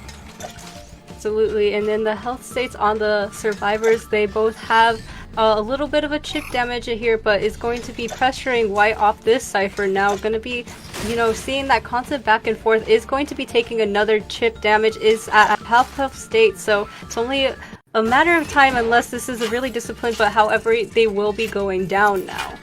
Yeah, so now the Psychologist goes down, but we can see that the cipher progress is looking decent at the meantime, because a lot of ciphers have been gone already. As of right now, it seems that the Prospector will be sneaking in to rescue, and the barmaid will be the one to finish her cipher. They're already around 70%, so it seems that the ciphers will be primed at this game. Absolutely, but you need to play it carefully when your Prospector did take that chip damage right now and is going to be kind of zoned out from getting this rescue. Has the magnet, is going to utilize it for a stun and gain a little bit more distance to get to the secure. Has a flywheel and goes down with the blink, but it's going to be popped regardless. Detention is in the air. Magnet is going to stun him into this wall area, and now his sights is going to be turned onto the Prospector. Yeah, now the Prospector will have to last to kite for a long time, but the Prospector cannot kite for long as he goes down, and we can see that the barmaid is already popping the gate, and the Psychologist is already on her way, so it seems that this will be a tie situation. Absolutely, did pull out that blink to get this decisive hit and chair onto the Prospector. Is going to be a foot race for him to make it, but it doesn't seem like he will, as you said, they were going to be securing this tie. Bonbon is kind of known to be a tie hunter, but in this situation, Seichu kind of wanted to go for more, but it can't be helped. The survivors did secure this. Yeah, actually, there was a bit of a missed opportunity for Bomb Bomb because he managed to cut off the prospector, knocked him down with a bomb, and he was trying to predict the cipher's being popped, so that's why he blinked and attacked. But unfortunately, he hit the chair over there, which allows the survivor to actually pop the cipher and to pull off that rescue. I'll say that that was a missed opportunity for Bon Bon, but the survivors did plan that pretty well, considering that the prospector got cut off, which allowed both sides to secure a tie. Absolutely, just an intense back and forth. Not really sure who was going to be taking the lead there, but once again, we are going to be seeing another tie. So that being said, with all this action going on, we might need a little bit of a break. So we will stay tuned, and we will see you after the break. See you in a bit.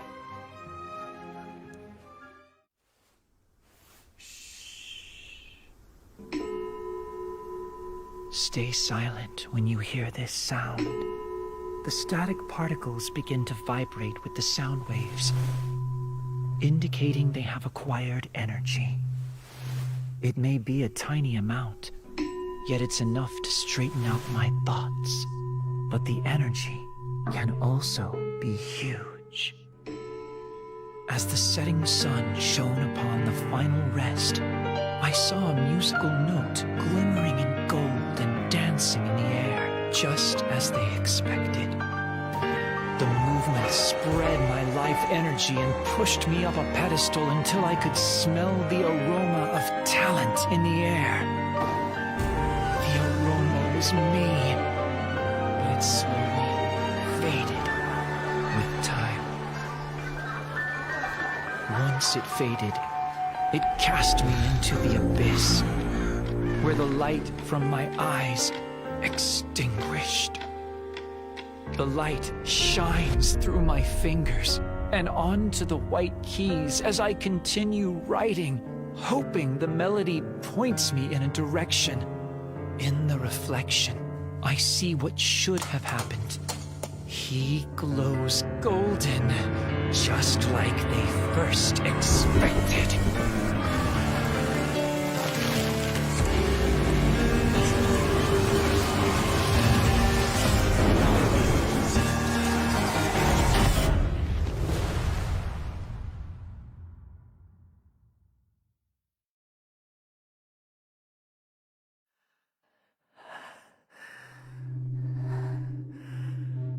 Stay silent when you hear this sound. The static particles begin to vibrate with the sound waves, indicating they have acquired energy.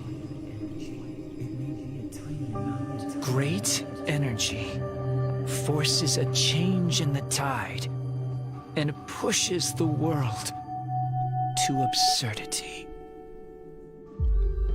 Do you believe?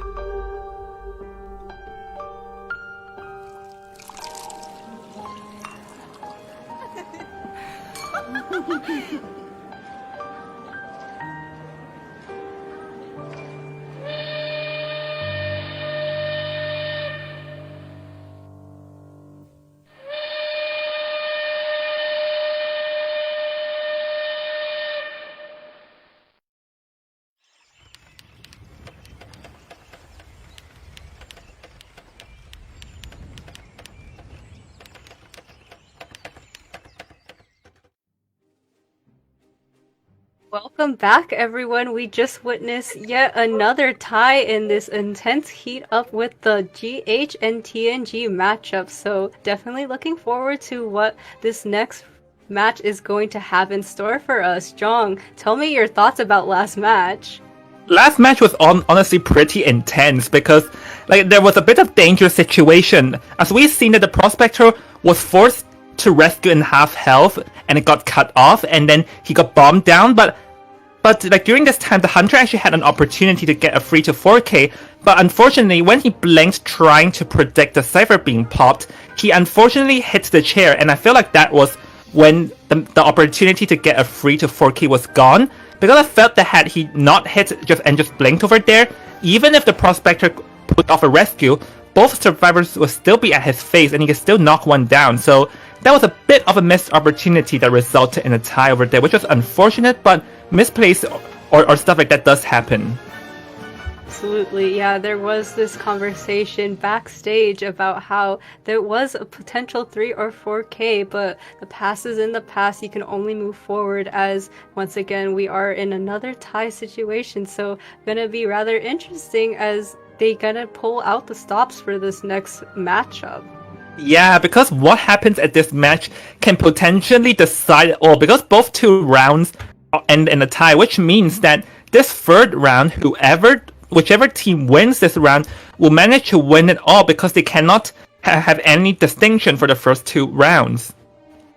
Yeah, absolutely. You can only imagine the headspace that all of these players must be in. Gotta give the kudos and shout outs to them for having such big tenacity and keeping it up for this like long, drawn out matchups with all of these rounds ending in ties. They're really just showing their all, and it's just a non-stop, again, back and forth between this tightrope situation where neither side is really giving. So definitely interested in that. Also, a shout out to a couple of people: Genesis, Kristen, Nicole, thanks for tuning in the stream and supporting their teams. And for all the GH and TNG fans, seeing how hyped this game is, please just show more support for a team and just cheer them on. I'm pretty sure any team would like to see their fans cheering. And honestly, with how intense this game is, I feel like just building up the hype of, because this intense back and forth will have an end soon, and I cannot wait to see which team is going to pull it off. Absolutely high stakes, high reward right now. Gotta imagine again their headspace, but once again, as Jong really emphasized here, make sure to cheer your fellow teammates out, or teammates and your teams. I'm sorry as well, but yeah, your teams are really going through it right now as they are going through this back and forth situation. So definitely continue to cheer them on as well, because not only is it going to help their morale, you might be sending it through like spiritual waves, maybe they'll feel it, but as well as like you have benefit from doing it too, as there are those giveaways going on, and the top 10 loyalty chatters are going to be getting that special Identity 5 merch, so definitely keep that in mind, as well as there's so many other giveaways and such going on. Jong, you want to elaborate on that? Yeah, because Sunny Kim 23 is actually doing a giveaway of 2 S tier skins and 1 A tier skin right now, and you definitely do not want to miss on that if you're a skin player who like to collect skins. And if you want to know more, make sure to find it out at Nello Mello's Facebook page. Absolutely, definitely going to do my own little shout outs here. Hello, Nicole. I also see people playing around with the little Gasha bot commands and stuff. That's always rather fun to see with the chat engagement, so definitely keep it up. Again, make sure your hype is high and continue to cheer on your favorite teams, as they're going to need it in this situation, as we are going to be continuously seeing this back and forth. I'm just so excited to see what the final outcome is going to be. Yeah, because like one intense battle always have an end, and this round may potentially be the last round, or if it hits in a tie, then we may have to go into a tiebreaker round. Who knows? But this round, both teams definitely do not want to get tiebreaker rounds, because as we all know, tiebreaker time is also involved, which will definitely complicate things a bit. So both teams definitely want to end it in this round if they can. Absolutely. When you are in a time crunch, that can make your headspace a little bit more foggy, in the sense that you might not be as cool, calm, and composed, the triple C's, as you may want to be, because there is an extra factor coming into play. And again, that just makes it so much more high stakes. So gotta make sure they try their best to completely negate that from being an option. But again, we've been seeing a non-stop string of ties, so anything's really on the table here. Yeah, and let's talk about the map picks now, because we already know in advance what the BO3 is going to be, and it is going to be a Lakeside Village pick over here, which is probably one of the more hunter-sided maps, seeing that the like balance changes have not taken into play yet. So tell me what Lakeside is aiming for, because it seems that with Lakeside Village, they definitely want the hunter to shine in this map. Absolutely. So keeping in mind with Lakeside, It is a rather big map, so it can make it a little bit more of a hindrance for the survivors to kind of traverse around if they don't have something like a mercenary, which, I mean, they could, but regardless, that's just one survivor. That's not the entire survivor team, as well as there being a lot of open areas on Lakeside, definitely. So while there is like small boat and big boat, it's still rather open, so it leaves more opportunities for the hunters to capitalize on that.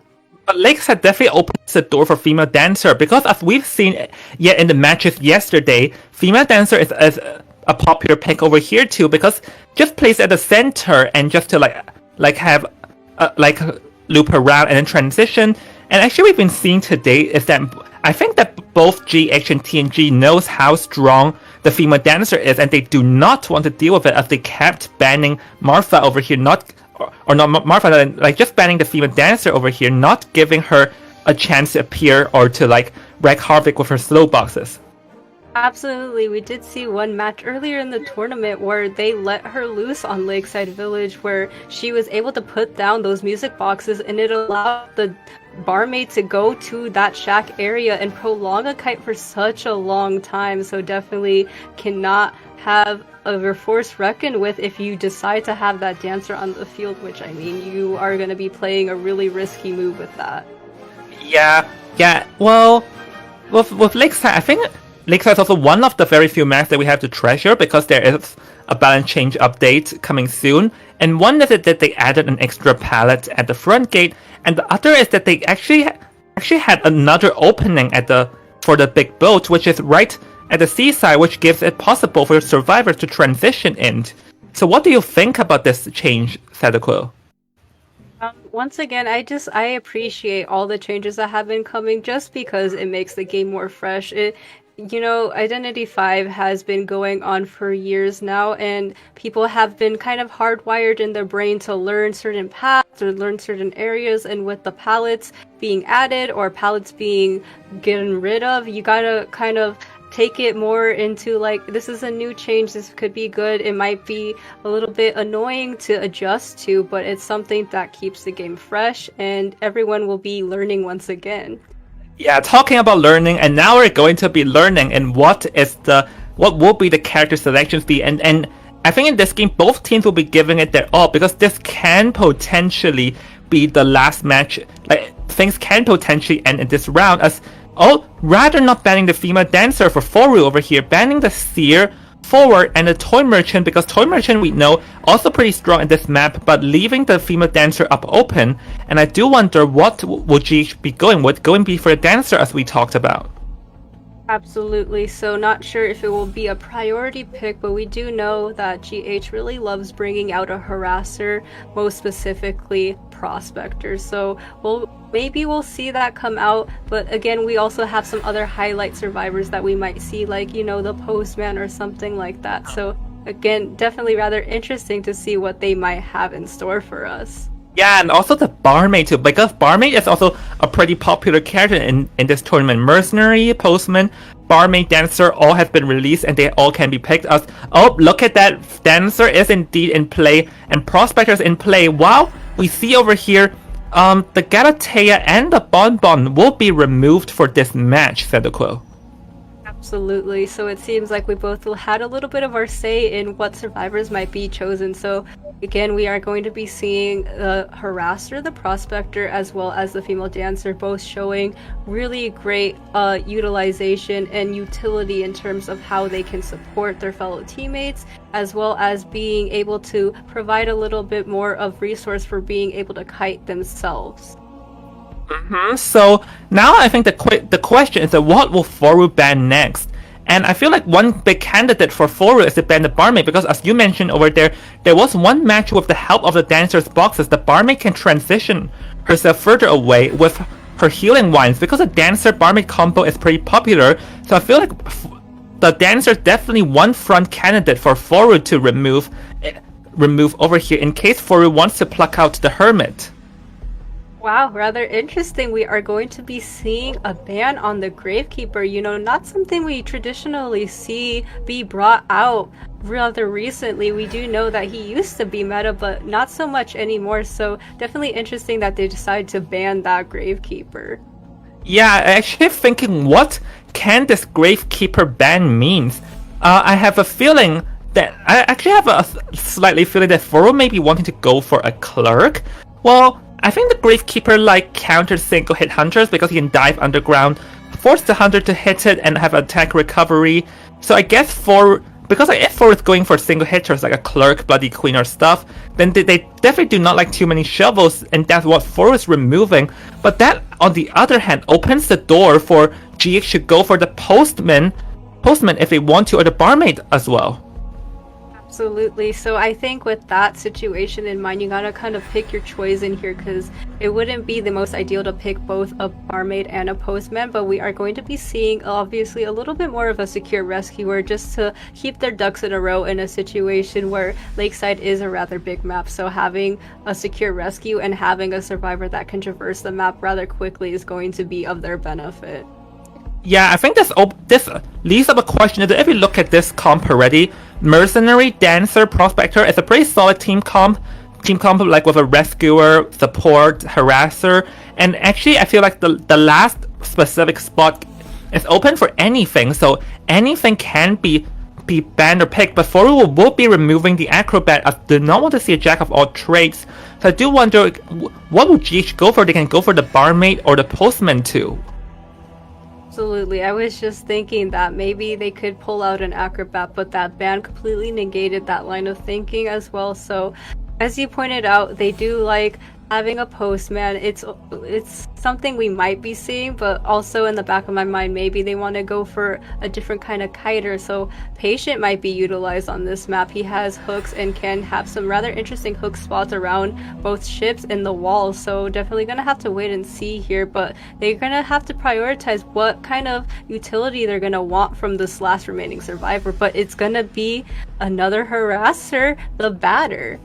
Ooh, this batter pick is interesting. We did see GH pull it out a few times, and they're going to be going for a double harassing comp. I think right now what GH is aiming for is that they probably want to get as many points as they can, obviously, because this, like the first two rounds ended in a tie, and whatever happens in the third round decides the outcome. So definitely GH wants to end it here and want to get a free escape, but Four also does not want GH getting too much points, obviously. So I do wonder what will Foru pick, because if he was aiming for a clerk, this does seem like a tougher choice with both the prospector and batter inbound.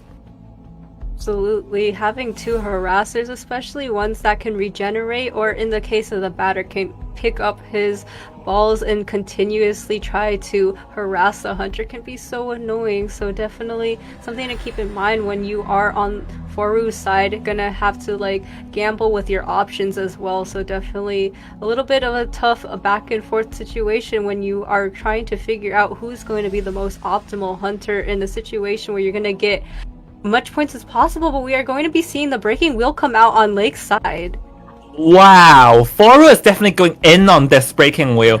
So breaking wheel, actually first at Lakeside Village is going to be a bit tough. Like if we don't see him that much at Lakeside, we see him more on Chinatown, Moonlit, and Eversleep. And the other thing is that breaking wheel does not like harassers, which Prospector and Batter both are. So this is actually a pretty surprising pick, because it is on a map that he's not the best and against not the best team comp, because Dancer can also slow him down wheel form too. Absolutely. As you pointed out, it's not gonna be really easy battle for him in this situation, but Foru bringing it out really shows that he's confident in bringing it out to try to provide enough pressure and get these points that his team so desperately needs. As you said, that this really determines what's going to be the outcome for the brackets. We will be heading into our spawn locations here, going to be having a little bit of a back and forth in this right now. Yep. Oh, going for an interesting wrap corner, double wrap corner over here. So I do wonder. Oh, all right. Decides to spawn closer towards the boat, but he cannot. I'll say this: he actually has a very rough chase, because all four survivors. The Mercenary is probably at the worst spot. All three survivors spawn at kiteable spots in this map against the breaking wheel.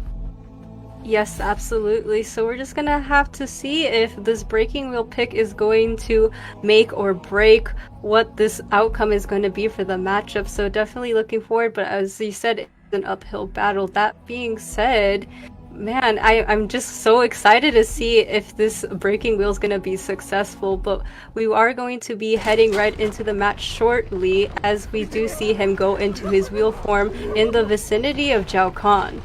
Yep, the Batcher, and we can see over here that the persona he has chosen for his insolence and confined space. So he's going to go for this Batcher, which has a decoding debuff though.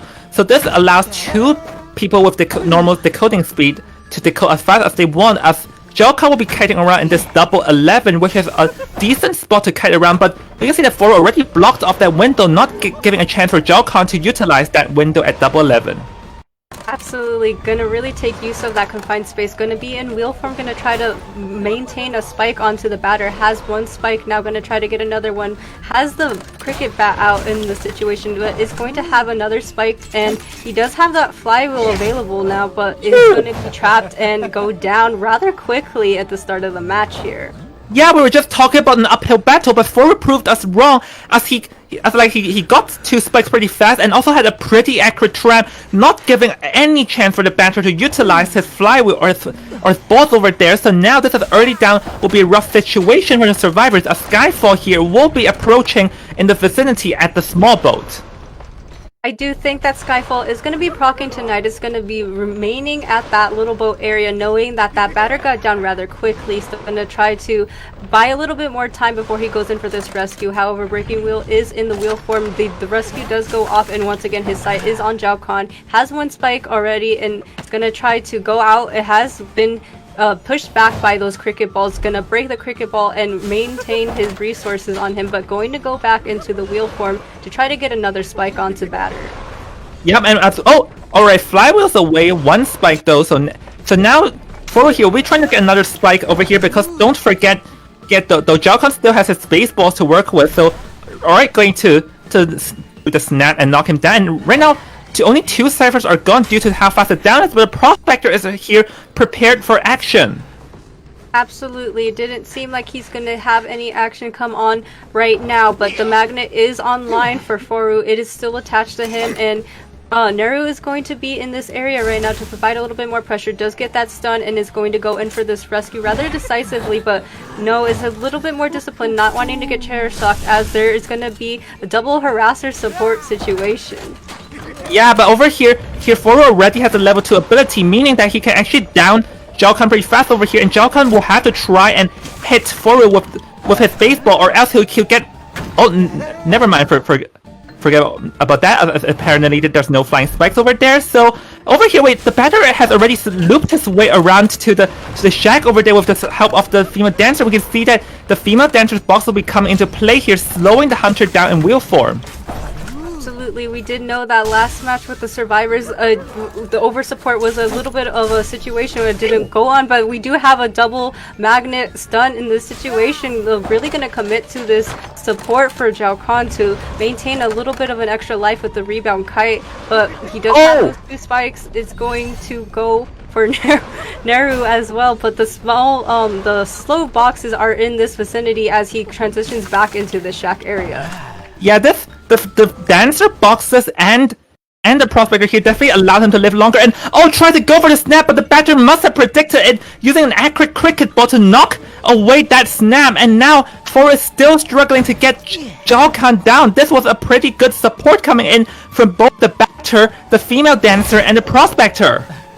Absolutely, Prospector will be going down in this situation. However, he is going to be transitioning to Zhao Kan to really get this decisive chair onto Zhao Kan, but we are going to be seeing that the Cypher Machine progress on the last remaining Cypher, I must emphasize, is going to be close to prime at any second now. So going to be utilizing that flywheel, is going to get snapped, and he will be sent to the chair.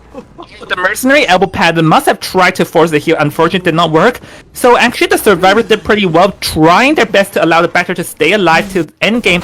Unfortunately, it was just not enough, as now this will be a free-man endgame situation, as Foro here, remember, he has no tension, meaning that survivors can still go for a free escape if they want. Absolutely. So we're going to see them not really commit to that front gate, as well as knowing that the situation is high stakes, but going to be onto this dancer here. Does have one spike at the moment, but she does have this flywheel utilized. Just going to take the second spike, going to be trying to kite around this area for as long as she can as the prospector works on that back gate, while Skyfall is also in the area central. Oh yeah, and we did see that that trap over there from forward was a bit misplaced, allowing Little Boy to glide out over here with 3 spikes. But it seems that over here, the survivors may be planning to support Little Boy over here, unless he did. So like we can see that someone is at the center, so the dungeon will not be available in any time, and now it will be purely relying on Little Boy's kiting skills to dodge the traps and how he uses his one flywheel. Absolutely, but there was 2 survivors that were near that exit gate. Does utilize that flywheel. It has 3 spikes, so can go down in any situation right now. But we do see that female dancer will be hit, and we are going to be in a yet another tie situation, Jong. Yeah, this is called this today like a tie time because we have 2 free escapes and 2 ties, and now the points are still ahead, meaning that anything can happen in the last match. And honestly, I just want to applaud the survivors' efforts. First, I have to applaud the hunter, how good his start was, 2 spikes fast, accurate trap. But then the survivors' second kite was good, utilizing the female dancer's box and prospector's magnets, and also the batter accurately predicting when would the breaking will do the snap and knocked the snap away. That was a very good show of discipline and teamwork and skills from the survivors' part. Yes, absolutely. Just constant back and forth as we continue to emphasize. So now we're in this situation where all the rounds have been tied. We are going to be going into a tiebreaker, but before that, we are going to take a short break. So stay tuned as we continue to bring you the action afterwards.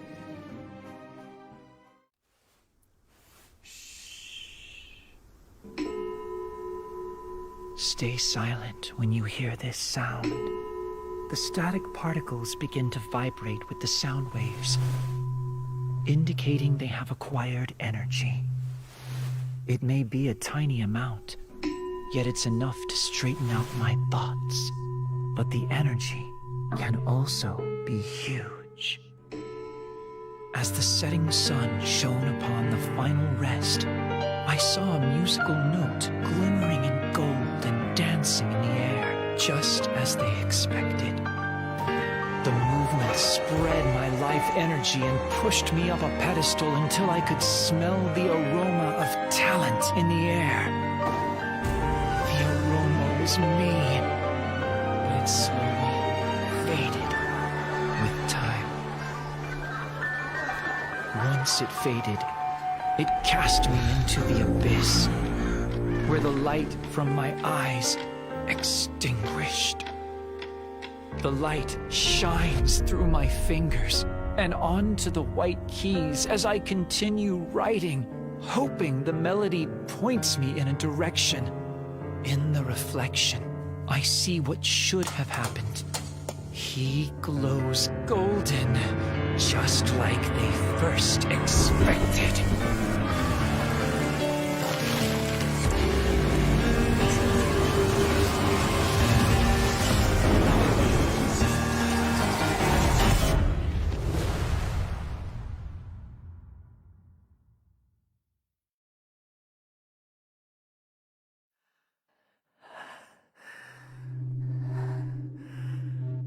Stay silent when you hear this sound. The static particles begin to vibrate in the sound waves, indicating they have acquired energy. It may be a tiny amount. Great energy forces a change in the tide and pushes the world to absurdity. Do you believe?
Barmaid, just like prevent any wine situation. No wines allowed. It.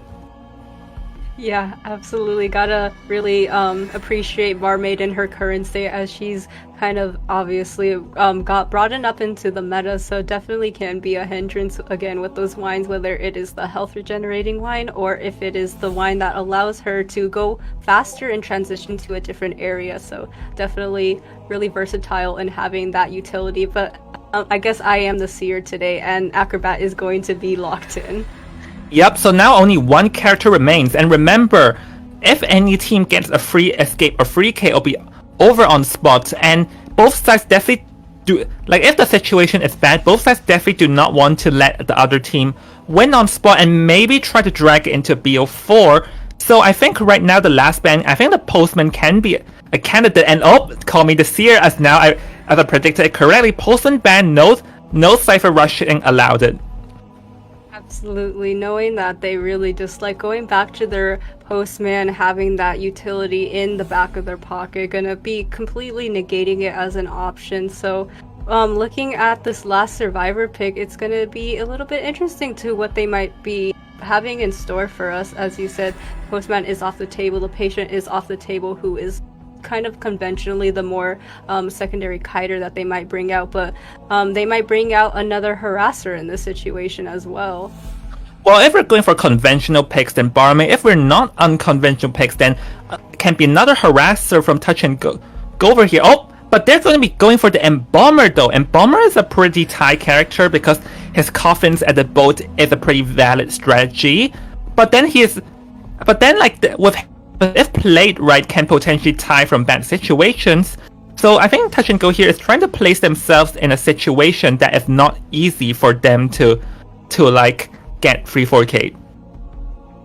Yeah, absolutely. We are going to be seeing we're going to be seeing how Embalmer's skills are going to be put to the test. We do know that despite his coffin, he doesn't have any natural kiting debuff, so if he is going to be chased first, he that as a potential advantage depending on the success of him being able to kite around certain areas. Yeah, well, I think here's the thing though, is that Touch and Go, they'll definitely have the Embalmer spawn at the boat. That will be their plan. So yeah, I think Touch and Go wants to ensure a tie or more, and Foru definitely needs to get a tie, as at this point you cannot get free escape or be over on spot. So I do wonder what is Seichu will be choosing, as he has no Hermit and no Galatea to work with. So will we be seeing a Bonbon or some other unconventional picks? Absolutely, that proves a really good question, because yes, Bonbon is an option, but the Hunter pool is rather deep. Negating that Sculptor as well as the Hermit is only a little bit of a couple, but regardless, we are going to be seeing the Bonbon, so gonna have to see if this is successful and will merit a lot of points, as they are going to really desperately wish for in this situation. Here's the thing though, is that Embalmer counters Bonbon because Bonbon has no fast moving skills and field controlling skills, and only rely on his tiny foot. So the Embalmer counters him by once he gets chaired, he can just coffin respawn further away in the map, and this is a direct counter to Camper Hunter, which, surprise surprise, Bonbon is one. So, but then again, Bonbon himself is the tie character because there aren't any strong rescuers against Bonbon here apart from the Mercenary, so we'll have to see about that. Absolutely, it's gonna come down to, the strength of his bombs and having them be utilized really strongly. So we're gonna have to just wait and see if they prove to, probably provide or maybe provide even a fast down. So it really just depends on that. But Bonbon again is a camp heavy hunter and known for being a tie for that reason. So we're just gonna have to wait and see. Well, while we're at it, we have seen that there is actually one tied Turner from the Merc, and the other three all brought flywheel effects, which isn't that effective comparing to Brook Windows. And we are at the area selection, so they're not opting for a Great Wall over here, but rather there's a gap between the Embalmer and the three other survivors, and Seichu has chosen to slide into the gap in the meantime, but he cannot go for the Embalmer at the boat, so probably, let's see, will the Acrobat or the Prospector be the first chased? Absolutely, we're just gonna have to wait and see in a moment here as the Bonbon's gonna be coming out strong, hopefully gaining enough points to finally conclude this match of like deceptive and discerned constant ties. So we're just gonna have to head right into the action here with Bonbon spawning close to white and gonna be seemingly going for him instead. Oh, that was interesting. Because the thing is that white can just instantly place his coffin, which is what's going to be happen over here. As Seichu here will be trying to find white, but white has already transitioned around the boat, so Seichu currently still cannot exactly locate white's position. So we'll have to see what happens as we can see that Seichu got lost finding where white is as white ran away. It seems like Seichi just has a really bad luck in these situations going up against TNG survivors, constantly losing them, whether it is because they have been transitioning or because they have been in plain sight. So definitely a little bit sad to see here as Seichi is going to try to be finding his next target, which would seemingly be maybe not. Okay, he's going to be going back to Wolfie right now. Yeah, but Wolfie is a mercenary, so he definitely does not want to chase him. So I think in the end he's still going to be approaching white, but the difference from now till at the boat just now is that the first wave of ciphers has already gone by a lot. It's already around 30%, and over here then Bomber took the bomb here. Let's see, oh, Fly was the second bomb and prevents himself from going down fast, but still gets a normal attack. Absolutely, and now he is going to be one chip damage away from going down, going to be transitioning to the shack area where Cat Carry is also going to be in the vicinity, so definitely interesting. Going to be transitioning away from the shack, knowing that you're going to try to go to a different area, but these bombs are going to be placed down, and they finally secure a down onto white. Actually, I feel like Seichu here has a plan against the Bomber, because if you look at what ability he's brought, it is going to be the teleport. And over here, the Prospector here is going to harass, trying to not give a chance for the Bomber to teleport, but Seichu teleports back to the boat anyways and is prepared to wait for whites to respawn over here.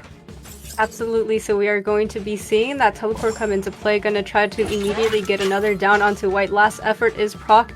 He will be seeing the chair for a second time. However, this last effort is going to buy his teammates a little bit more time to continue on with their cipher machines. Well, the basement is here though, so the thing is that I believe the survivors will definitely have to sell. Even with the mercenary rescuing off the basement can be a hassle. And actually, if you look at the outside ciphers, the first wave of ciphers is almost complete at this point of game. So there's still 2 ciphers remaining, and with the Bonbon confined to where the boat is, I think this is definitely a typo situation, but both sides have a chance to do something great as well. Absolutely, we do see that there is a survivor in the vicinity proccing Tinnitus. It will be the mercenary. Wolfie is going to be utilizing one elbow pad here to try to completely avoid these bombs that are being thrown. Going to be retreating into that big boat area, and is going to be immediately changing targets, knowing that the mercenary is not the target you want to be chasing. So going to be going into the vicinity of Hollow now, as we see that there is one cipher remaining. Yeah, 1 cipher remaining, 3 survivors at full health. Seems like a tie situation for both sides over here, but currently the mercenary will be the one decoding the last cipher, trying to pop it, as right now Hollow cannot die fast. But don't forget though, Seichu does teleport, meaning that Seichu does one more chance to do a field control as the Prospector took his first bomb damage.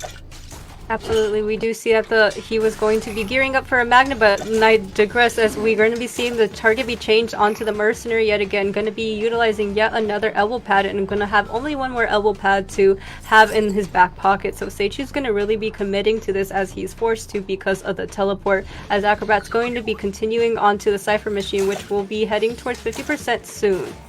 Yeah, the Acrobat has already decoded the cipher at the corner over there to ensure that Seichu cannot disrupt that cipher, and the mercenary is going to be running back on top of the boat, but maybe that's not the best idea, because you have to remember the basement is at the boat, and if the mercenary gets chair at the basement, it'll be very tough for the survivors to rescue.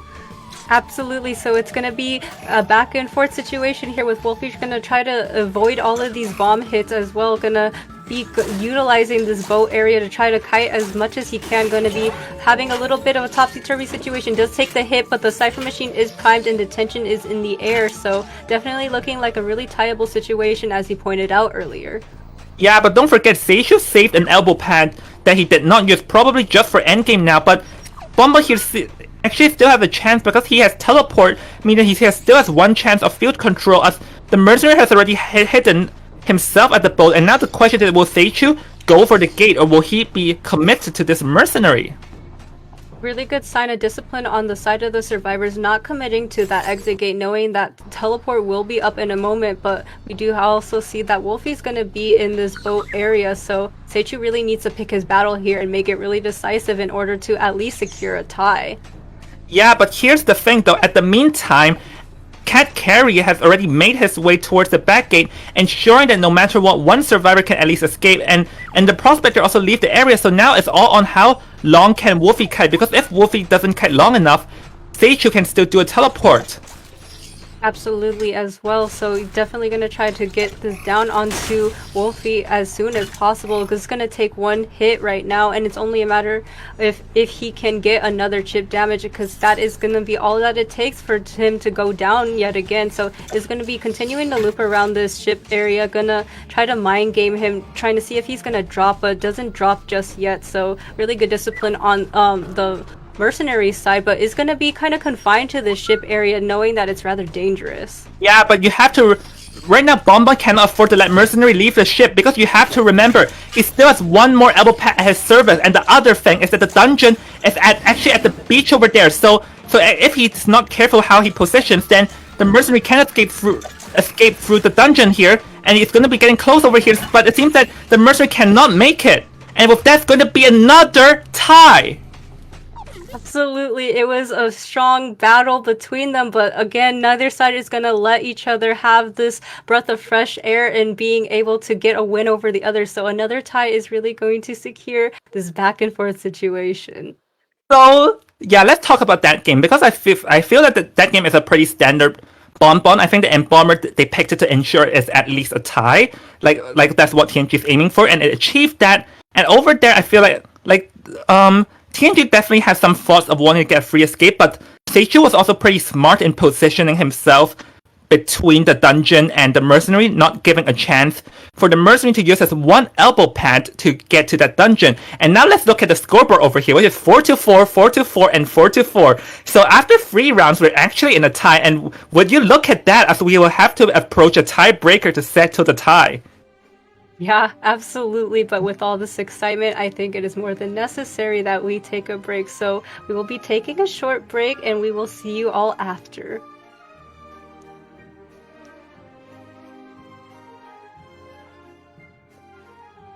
So...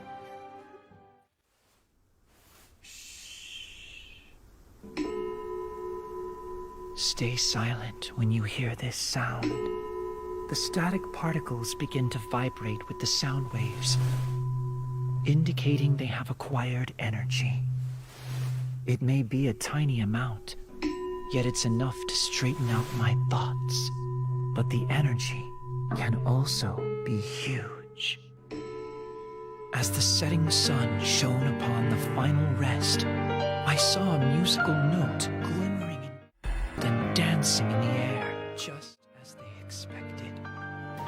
The movement spread my life energy and pushed me up a pedestal until I could smell the aroma of talent in the air. The aroma was me, but it slowly faded with time. Once it faded, it cast me into the abyss, where the light from my eyes extinguished. The light shines through my fingers and onto the white keys as I continue writing, hoping the melody points me in a direction. In the reflection, I see what should have happened. He glows golden, just like they first expected.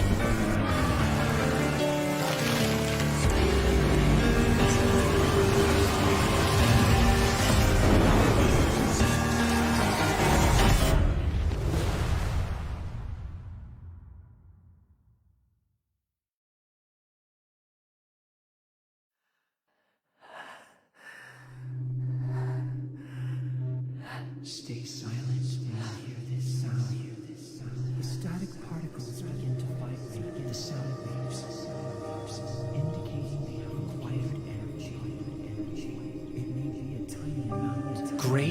energy forces a change in the tide and pushes the world to absurdity. Do you believe?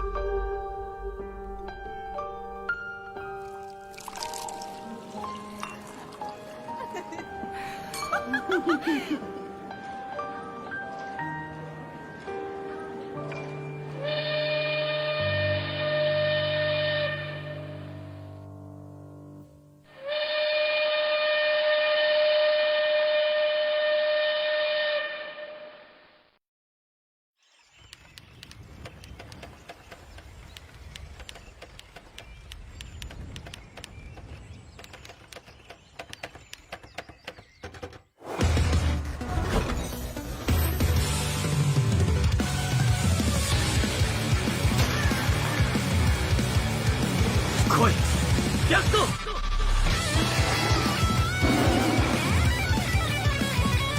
頭は間違うことがあっても血は間違わない。正しさとは武器。それは傷つけることはできる。守り救済することはできない。僕が良ければ全てよし。超推理。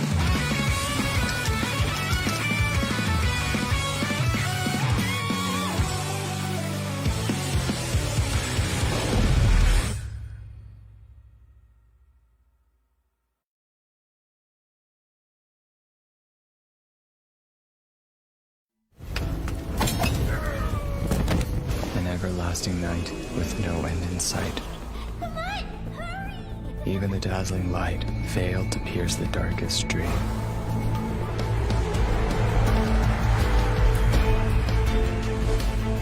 Noir, the Melodist family has no need for useless people.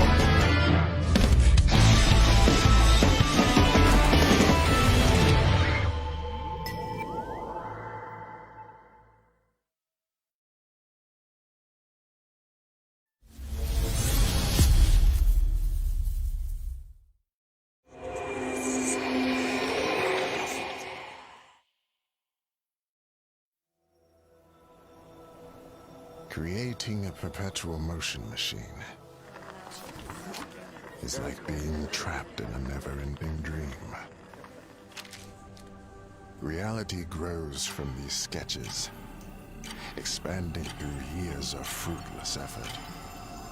Yet this illusion is ceaselessly reflected in silent thoughts. It should have died in flames with the last generation.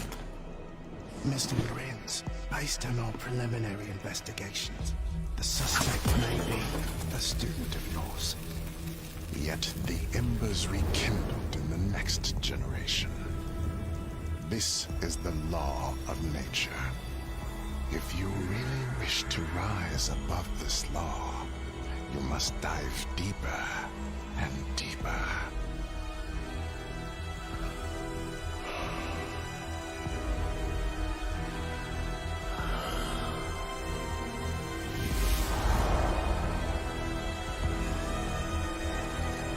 To the bitter end of darkness.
Stay silent when you hear this sound.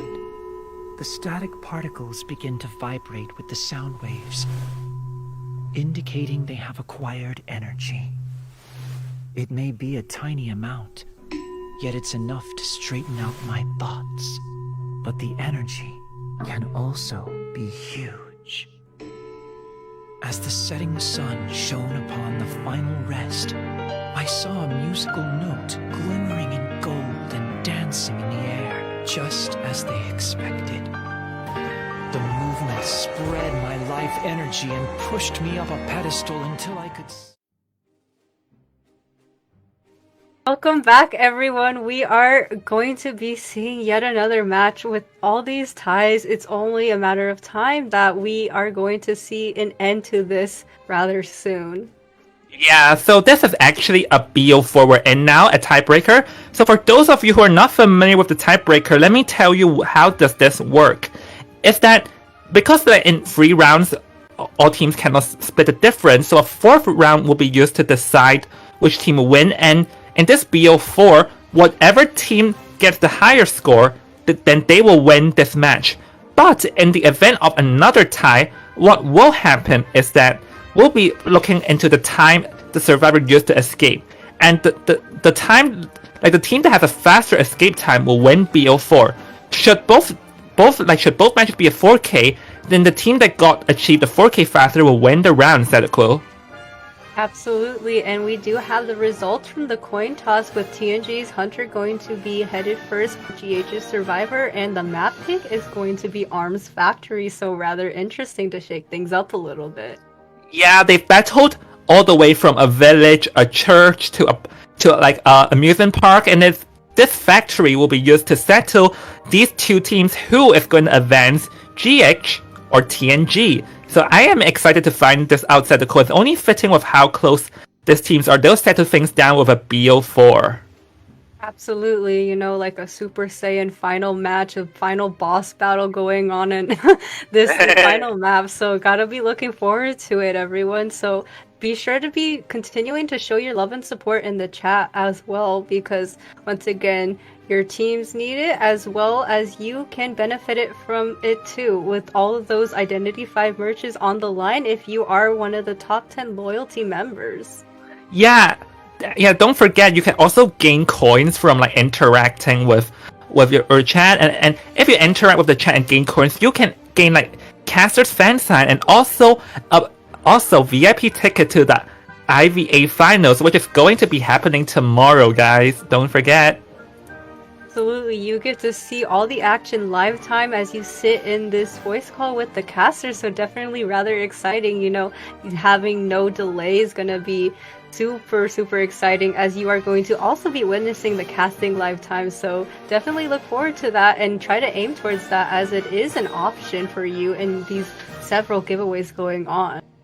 Oh, and don't forget about the very lovely giveaway that Sunny Kim 23 is doing right now. I think we'll be giving away 2 S tier skin and 1 A tier skin, and if you're a skin player, then it'll be pretty good for you to receive and collect all these awesome skins that you can use in game.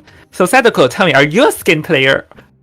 Absolutely. I think that's part of the fun with Identity 5. It's like my personal dollhouse, being able to pick and choose all these skins. Maybe I might not kite well, but I'm gonna be looking good if I'm gonna be kiting. So definitely, I do love using skins. Yeah, flex skins. I am more of just a skill type of player who aims to improve. But then again, collecting skins for some of my favorite characters can be pretty good, because it'll be awesome to flex how well the skins are, while I also use it to train too. Absolutely. Personally, I constantly go in a back and forth of having a C badge for Mercenary, and I just have so many skins for him that I love pulling out in rank. So definitely something that I love just utilizing too. Wow, a wardrobe full of skins. Well, I also actually, for Nine, I actually bought a couple of skins, and I also had psychologist, patient skins too, like those S tier skins, because some of the skins are just so beautiful that you want to buy them immediately.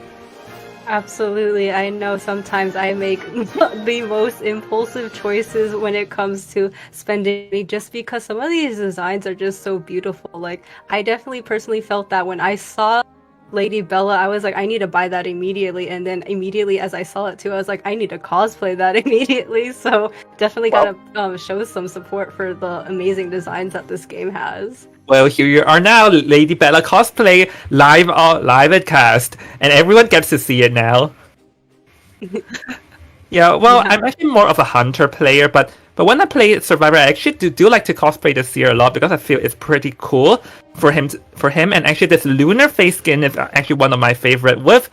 And my owl here is definitely going to agree as the mini Eli here is also prepared for the action of what's coming up next. Yes, but I would hope it's not action that involves animal cruelty, at least with yours, because that'd be a little bit tragic to see it destroyed. But game logic doesn't necessarily apply to reality, so it's okay if it isn't. Well, animal cruelty happens because we involve seeing like hunters punching at owls and then also like hitting at a board. So unfortunately, animal cruelty does happen sometimes. But then game logic, as you mentioned. Absolutely. I remember when there was a little bit of a change with the rocket chairs it used to have spikes, but I digress. We are going to be going right into the picks and bans as well, as we said, with TNG's Hunter 4 going to be lined up as well as GH's Survivors. Yeah, and actually okay, so here's some background information. BO4 BO4 bans will be the exact same as BO3, and Fear Forward and the female dancer will be banned because there's one benefit in this Arms Factory map is that you don't have to purposely ban the priestess because there are not a lot of good portal spots for the priestess to use in this map. Absolutely, and with that in mind, picking your poison and immediately banning out that Seer, the Forward, and the female dancer, with the Hunter bans going to be on the Bonbon and the Sculptor, so definitely interesting to see. Yeah, because here's the thing that don't forget, because Forward just now in the event of Guard 26 and Sculptor being banned, he chose to pluck out the Breaking Wheel, but Breaking Wheel is also not viable in this map because there are just two little spots that he can utilize to like roll over the Survivors. So I think it will be interesting what will Forward pick in this, but currently we're still waiting for GH Survivors to pick, and I think ideally they want to get the escape as fast as possible, as any second delay in this additional time can be proven fatal. Absolutely, time is of the essence in this situation. So what do you think they might be pulling out in terms of trying to really secure this cipher rush? Maybe they bring out the postman because his valuable letters of the tranquility can be so strong, but we do know that there's potentially other options in the pool. Oh, seems like they're going for a different approach, as they have chosen the Prospector and the Acrobat to be chosen first. Like Acrobat, Jack of all trades, and I think I see what they're going for here. Like they did not lock in the Mercenary because they want to ensure that the coding speed in order to achieve an escape faster. And Prospector, we already know at this point, like we imply how strong he is with the triple Magnus stuns, his harassing and support. Absolutely, it's something to keep in mind too, because they don't have decoding debuffs other than Acrobat exit gate opening, but as well as looking at Prospector, if he's able to get those little calibrations that happen within the cipher progress, then it just goes even faster, right? So definitely wanting to secure having these survivors that have a lot of utility in terms of being able to kite, being able to support a little bit, and also having no natural cipher debuff in terms of speed. But we are going to also be seeing a ban on the patient, which is also going to be triggering the pick of the barmaid. Yeah, well, I think Forward does not want to see too many kiters, because Prospector, Acrobat both can kite pretty well, especially Prospector at the end game, though his early game kiting is a bit weak. And the barmaid selection is probably to assist the team and prolong their kite to make sure whoever gets chased first doesn't go down fast. Because here's the thing, if a survivor goes down fast, it also puts a halt to the decoding speed, which is not what you want in this BO4 when every second matters and you don't want this game to be prolonged. Right. Barmaid is known to like also provide that support, but I do think on paper it's rather interesting because Prospector and Acrobat can pretty securely and like, you know, again on paper be able to ensure a decent time in terms of kiting abilities. So definitely interesting that they decided to pull out that Barmaid with that aspect in mind. Yep. So with Mercenary being banned, removing a strong rescuer, so I do wonder over here what are they going to be aiming for here? Like, what is GH going to be choosing? Because they don't have a rescuer yet, and they chose the Gravekeeper. Gravekeeper, as we mentioned just now, he's pretty strong against like single hit hunters because his shovels can be used to dive underground, especially with the new buff he received that allows him to reuse his shovels. And another benefit of him is that his decoding speed is faster than a mercenary. He only has a decoding debuff of 15%. Absolutely. So he does have a little bit of kiting ability, but as we do see that right now, Foru is going to be locking in that clerk. So rather interesting with, you know, as you pointed out, the Gravekeeper and the Barmaid on the Survivor team lineup. So definitely going to try to get a really fast down on the first kite if it is at all possible.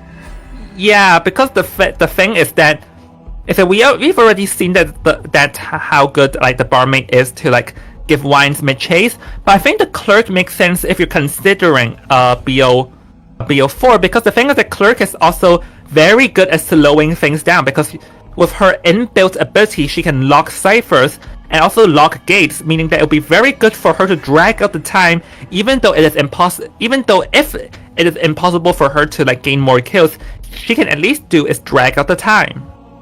Absolutely, definitely a factor that you have to keep in mind with Foru, with now there's time being a factor in this situation. So really insightful on the side of Foru. Hopefully it proves to be useful in this situation with, you know, being able to drag out the time, because again, time is a really important factor in this situation. So we are going to be heading into our spawn picks right now. Yep, so the Prospector will be spawning at the center rather than the Barmaid, as the Gravekeeper and the Barmaid has formed a straight line, and the Acrobat spawn near the factory, while the Clerk will be spawning at the factory gate ruins, and I believe Zhao Kan will be taking the first kite over here. Absolutely, Zhao Kan needs to buy as much time as possible with that kite, has the ability to potentially do so, having those wines in her back pocket. Gonna have to see if those come and prove to be successful for her, but again, it's just gonna be a little bit of a back and forth situation here, I feel, Jong. Yep, definitely gonna be a back and forth. And as we repeat, anything can happen because this is the BO4, and you have to remember that the score also matters apart from the time. So we are going to be hopping in the game now, but it seems that Foru here will be aiming for Zhao Kan's Barmaid as we all predicted.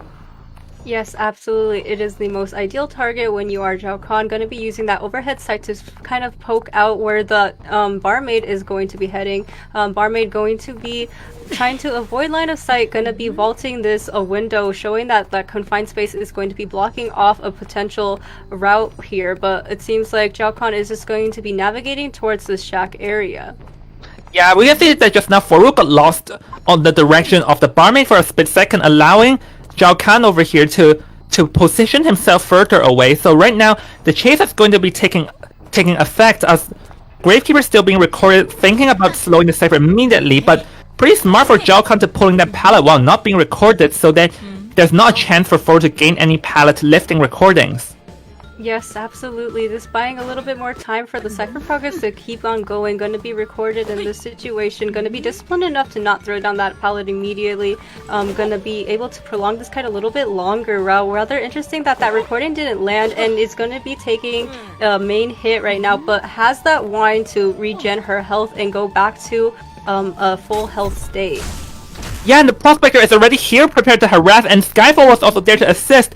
So it seems that the survivors were prepared to assist Zhao Kan the moment he gets into half health, which is a pretty good coordination over there, as right now Foru here will be continuing to be chasing Zhao Kan, but Zhao Kan has already pulled a long distance ahead. Yes, absolutely. Going to be utilizing that recording to pull back the pallet is going to be hitting the barmaid in this situation now. However, it has that last wine to utilize and regen that health, but this is a pretty good kiting area, so let's see if Zhao Kan can make use of it. The distance is going to be closing in right now, so hopefully that barmaid is going to be able to buy a little bit more time to get that healing off, but the blink is going to be procced and barmaid will be falling down. Yes, and we can see that this is currently a near free cipher height over there, so it seems that it's definitely viable for the survivors if they want free escape, but then again, this is a clerk who can slow ciphers down, so the clerk can also go for a tie or more if played correctly, as the gravekeeper will be diving in, instantly using the shovel, not giving a chance for the clerk to cut him off from the long range. Absolutely, gonna be hit out of that shovel, and it's going to be going in for this rescue now. Gonna be hit, and the rescue is going to happen. So now Zhao Kan is going to try to rebound kite, but the assist with Nello over here is going to be really vital in this situation, allowing that stun to buy more time for Zhao Kan to completely transition away from the area. But Nello is also still here, gonna be providing a little bit more support with another magnet, gonna be stunning him and slowing him down. So now Zhao Kan has gained a lot of distance, gonna be utilizing this overhead sight to pressure these cipher machines, but he is on a foot race as Neru is still in the area to provide a lot of harassment. Yeah, Nero's mangs are in point. Oh, that was a very long stun over there, and with that long stun, it will be very hard for Foru to find Zhao Kan, who has already transitioned all the way into the factory. So that was a pretty good stun, but I do feel like Foru could have considered switching targets, because now it'll be very hard to find Zhao Kan. Absolutely, Foru really being dedicated to Zhao Kan in this situation, going on a foot race despite all of these magnets that stunned him away, going to try to be scouting him out. Doesn't seem like he managed to witness where that barmaid is, going to instead be switching targets immediately, knowing that there is 2 ciphers remaining and he needs to continue to pressure these ciphers as he lost of the one target he was hounding on. Yeah, so this is not a good situation for Foru over here. So Foru is still trying to locate where Zhao Kan is, but I feel like one more viable play now is to begin to control and lock the ciphers down to drag for time, because at this point, even if he knocks Zhao Kan down immediately, the ciphers will be primed, so he'll have to do what he can to slow the ciphers down. Yes, absolutely. Knowing that Tinnitus is being procced and gonna be trying to figure out who is proccing it, but also has the pressure on these 2 survivors gonna be working on that last cipher machine. But we also see that there is another survivor in the vicinity here. Neru with the Prospector gonna be providing a little bit more of harassment and a little bit more of a headache to deal with, as they are gonna continue to try to prime that cipher machine, going to be in the vicinity, vaulting over, and does not get that hit from Foru, but they are ready to prime at any given moment, and they decide to prime it right away. Yeah, because time is critical in this game, so that's why they do not want to waste their time. And right now, Foru will have to try and knock someone down fast, while also make sure the survivors won't escape that fast. But he still has 1 blink to work with and the recordings. But then, so he managed to lock the gate for now. But then with all the remaining survivors rushing it seems that gate being popped is inevitable. Absolutely, you did point out that he only has blink right now, so it seems like it's looking like a secure 3 escape in the situation. The blink is down, but it doesn't seem like it's gonna land, as that flywheel immediately goes through and he is going to be hit through this pallet. Yeah, but that gate is only around 40%, so Foru can still what he can to slow down, but seems like he did not record over there, which will allow the 3 other survivors to escape though. Yes, absolutely. Despite that blink was procced, so it would have been a really long foot race. So that being said, good job on the side of GH for getting a 3 escape and finally breaking the curse here of seeing a repetitive amount of ties. Well, we did see a free escape the first round, but anyways, I digress. We looked at the time just now. I think it was approximate 5 minutes and 40-something seconds. And actually, the early start wasn't too bad for the clerk. It was a tieable situation, because he got the first down with a near free cyber kite, which is not enough for a clerk because of her field control. But then that Prospector triple magnet stun allows the barmaid to run out of sight. And I felt like after that, Foru was too focused on finding where the barmaid is, and like sort of forgot that he'll have to do the field control at that point. Yes, absolutely. Prospectors showing time and time again that that support is really vital in these situations, and just being a headache as a harasser has proven so useful in buying a lot of time installing the hunter. Yeah, so I think at this point we'll have to look at the time because like let's do a quick recap of what we know is that GH has got a free escape, meaning that TNG's Touch and Go survivor will have to do a free escape or better. And the other thing is that they will also have to do a free escape in a shorter amount of time than what GH did in order to achieve victory. So I believe just now the match was around 5 minutes and 40 something seconds, meaning that that will be the time that they're going to be trying to beat.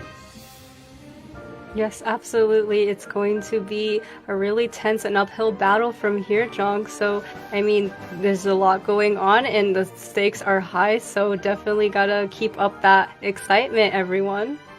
Yeah, currently we're still waiting on the exact timing, but we can talk about like the time that we saw, which around 5 minutes and 40 something seconds, meaning that GH will have, or rather, their Touch and Go will have to escape in a faster time. So, what do you think about this timing? It's really vital. Again, timing being a factor here is going to prove to be a little bit of a stress factor in the minds of these players. You know, we have been going at it for such a long time, but imagine being in the shoes of the players. They're constantly being on the brisk of victory or the brisk of defeat, and having time be a situation where they really need to be mindful of that too is rather difficult, I would say. Yeah, I do feel like Touch and Go will probably have to go for a more safer rushing approach next game, just because 5 minutes 47 seconds is not too hard to delay. But then again, don't forget we still have the second half of the match. So with that, like this is still additional time, but we're going to be taking a break now, and we'll see you guys with more live action after the break, where this will be the conclusion between GH and TNG. See you in a bit.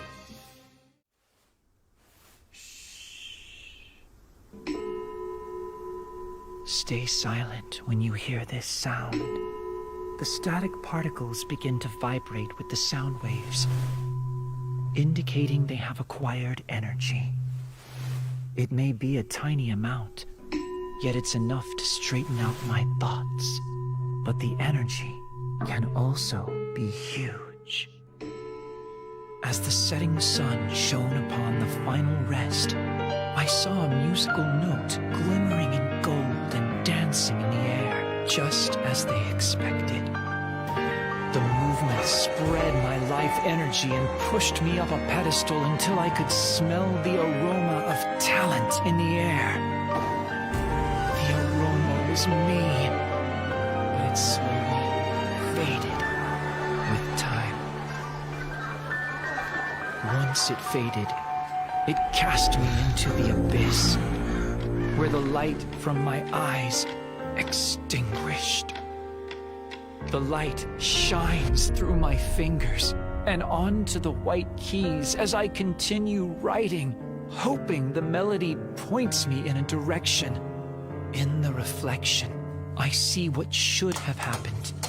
He glows golden, just like they first expected.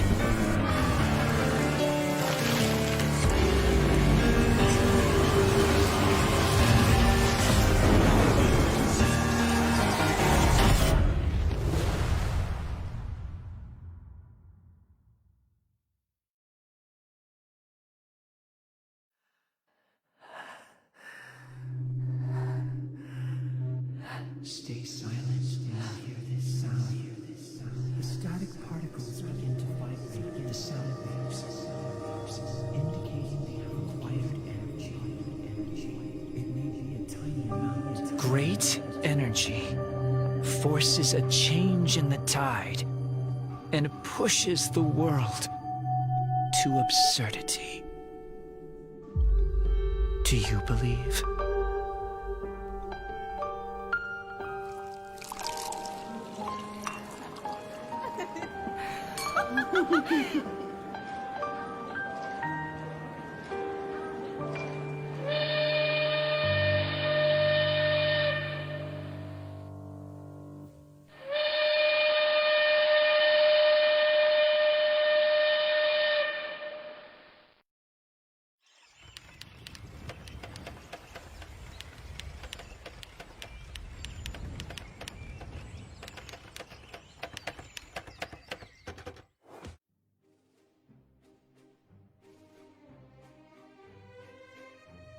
as we are going to be seeing another match rather soon where time is of the essence, so gotta keep that in mind. It's gonna be a really big factor in possibly deciding who is going to take this all home in this bracket.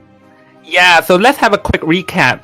Currently, we are at additional time second half, which this is going to be the last game no matter what. In the first half, GH Survivors managed to get a free escape against Touch and Go, so now this means that TNG Survivor must get a free escape or more in order to win, and even if they get a free escape, it has to be faster than the time which we've received off camera as 5 minutes and 48 seconds. Absolutely, so definitely such a uphill battle here. You gotta kind of keep your mind cool, composed, as I keep emphasizing, as you know, you can't afford to make any little mistakes that can be snowball and capitalized upon in the future, so definitely gotta keep your wits about you right now. Yeah, because the thing is that if you lose your calm in like an intense match, then you will not benefit from it, and it can be proven fatal. So I also think that one thing about this game, or like competitive gameplay in general, is that you have to keep your calm and composure in intense or bad situations. Absolutely, and it's important to note too, like the pressure in Hunters is especially strong. With teammates, at least you have someone who can potentially help you recover from a mistake, but when you're playing on the Hunter side, all the mistakes are on you, and you really need to try to go back from where you started and try to work back up from that little mistake. So everything really just matters. Yeah, I do think keeping calm is more of a test of Hunter, because you don't have teammates to help you if you mess something up, but whatever survivors you have. So now we're into it. So the thing is that the Hunter for Seichu, it'll be pretty simple. Either they try to go for a tie, or they try to drag the game longer than 5 minutes and 48 seconds. Yeah, absolutely. So there are certain tactics you can use to really accomplish that goal, and we were talking a little bit about that. So, Jong, you want to inform us on the little secret info we were talking about? Oh yeah, we were just talking off camera about the hermit and stuff, because we know that Seichu has a hermit, but the thing is that I think we're wondering if Seichu's hermit will be given to be played in this game, because here's the thing, like as we talked about a lot, Touch and Go has to free escape in under 5 minutes and 48 seconds, and if they let the hermit out, then that means that the hermit has an inbuilt field control and drag game. It'll be a kind of hard, but then again, if they ban the hermit, they'll be releasing Bonbon or Galatea out, which Seichu has proven time and time how good he is at them. Absolutely, so a double-edged sword, and gotta keep your wits about you, and also choose your poison here, because there are so many different options that can really just factor into what might be the loss or the win of your team. So definitely important to really keep these strategies in mind, and try to make the best judgment call that you can at this time.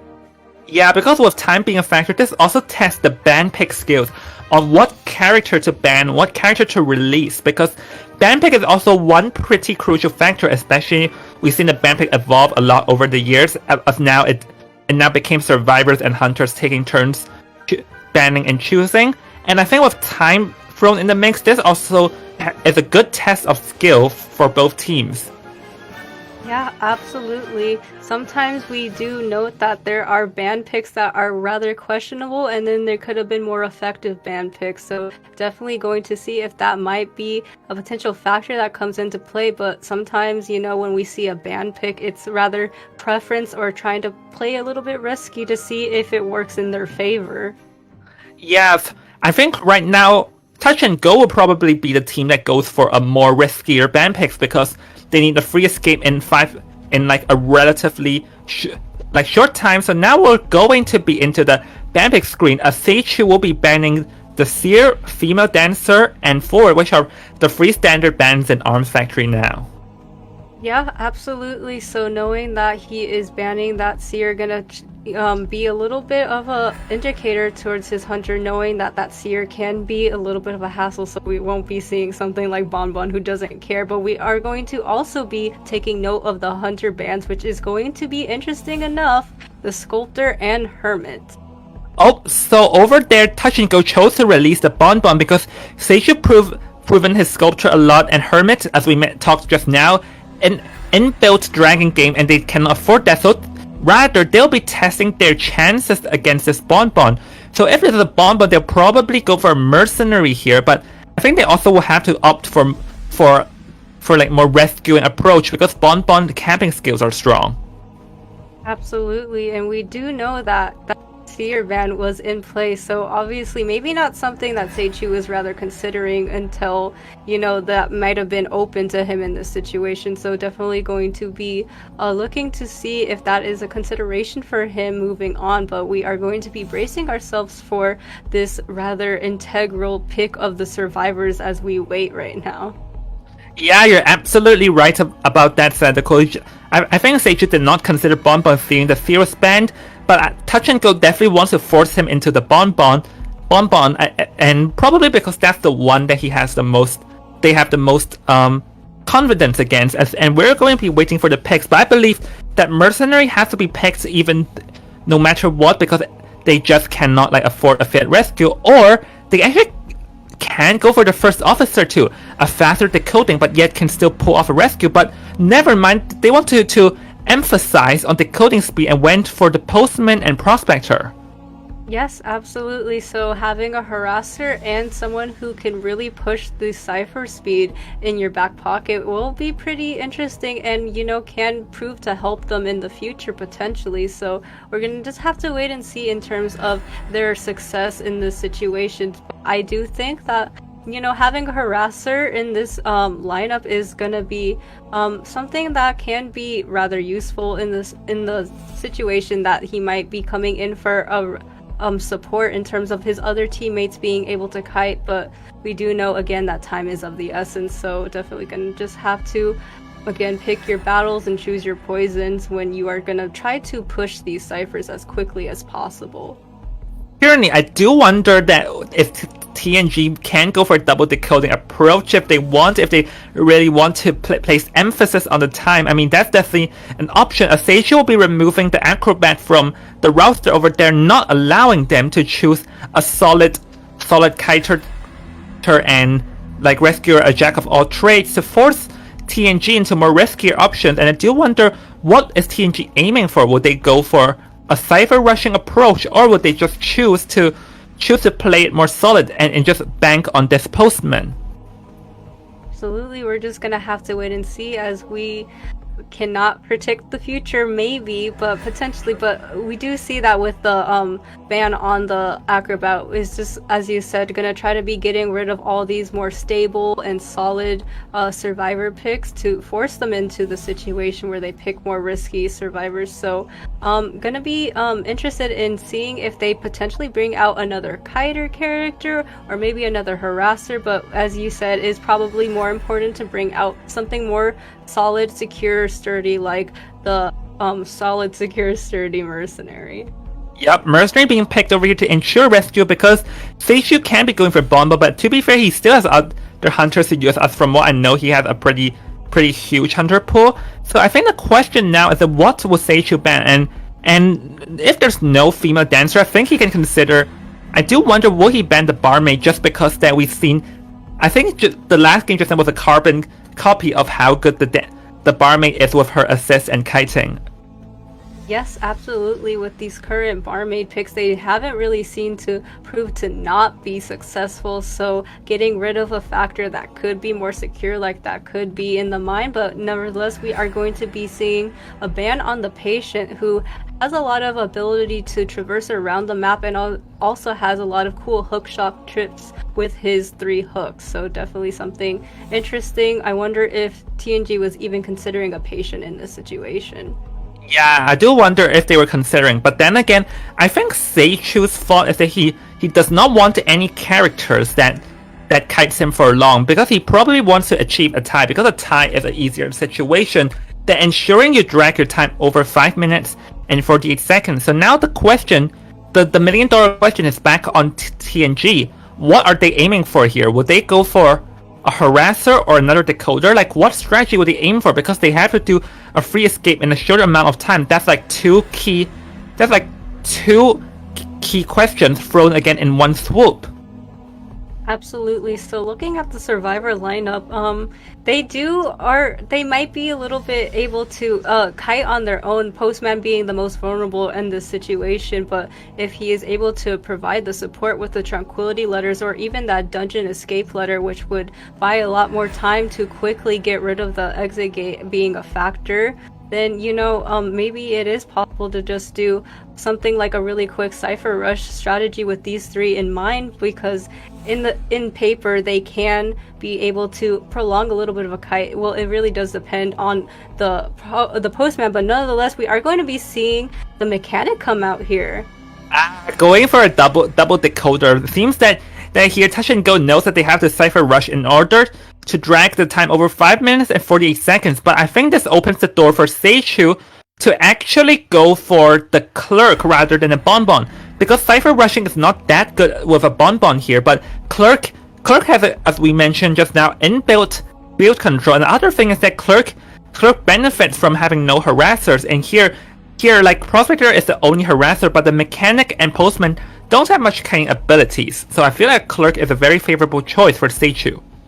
Yeah, absolutely. So definitely Clerk having that ability to stall out the cipher progress. And I do want to highlight something about the mechanic coming into play. Mechanic has justifiably so fallen out of the meta for good reason. And in the situation where if the mechanic's not the one being chased out, if someone else on the survivor team is going to be hit, that makes it so the mechanic takes even longer to decode despite that bot coming into play. So that kind of puts a little bit of a damper in terms of the cipher rush progress.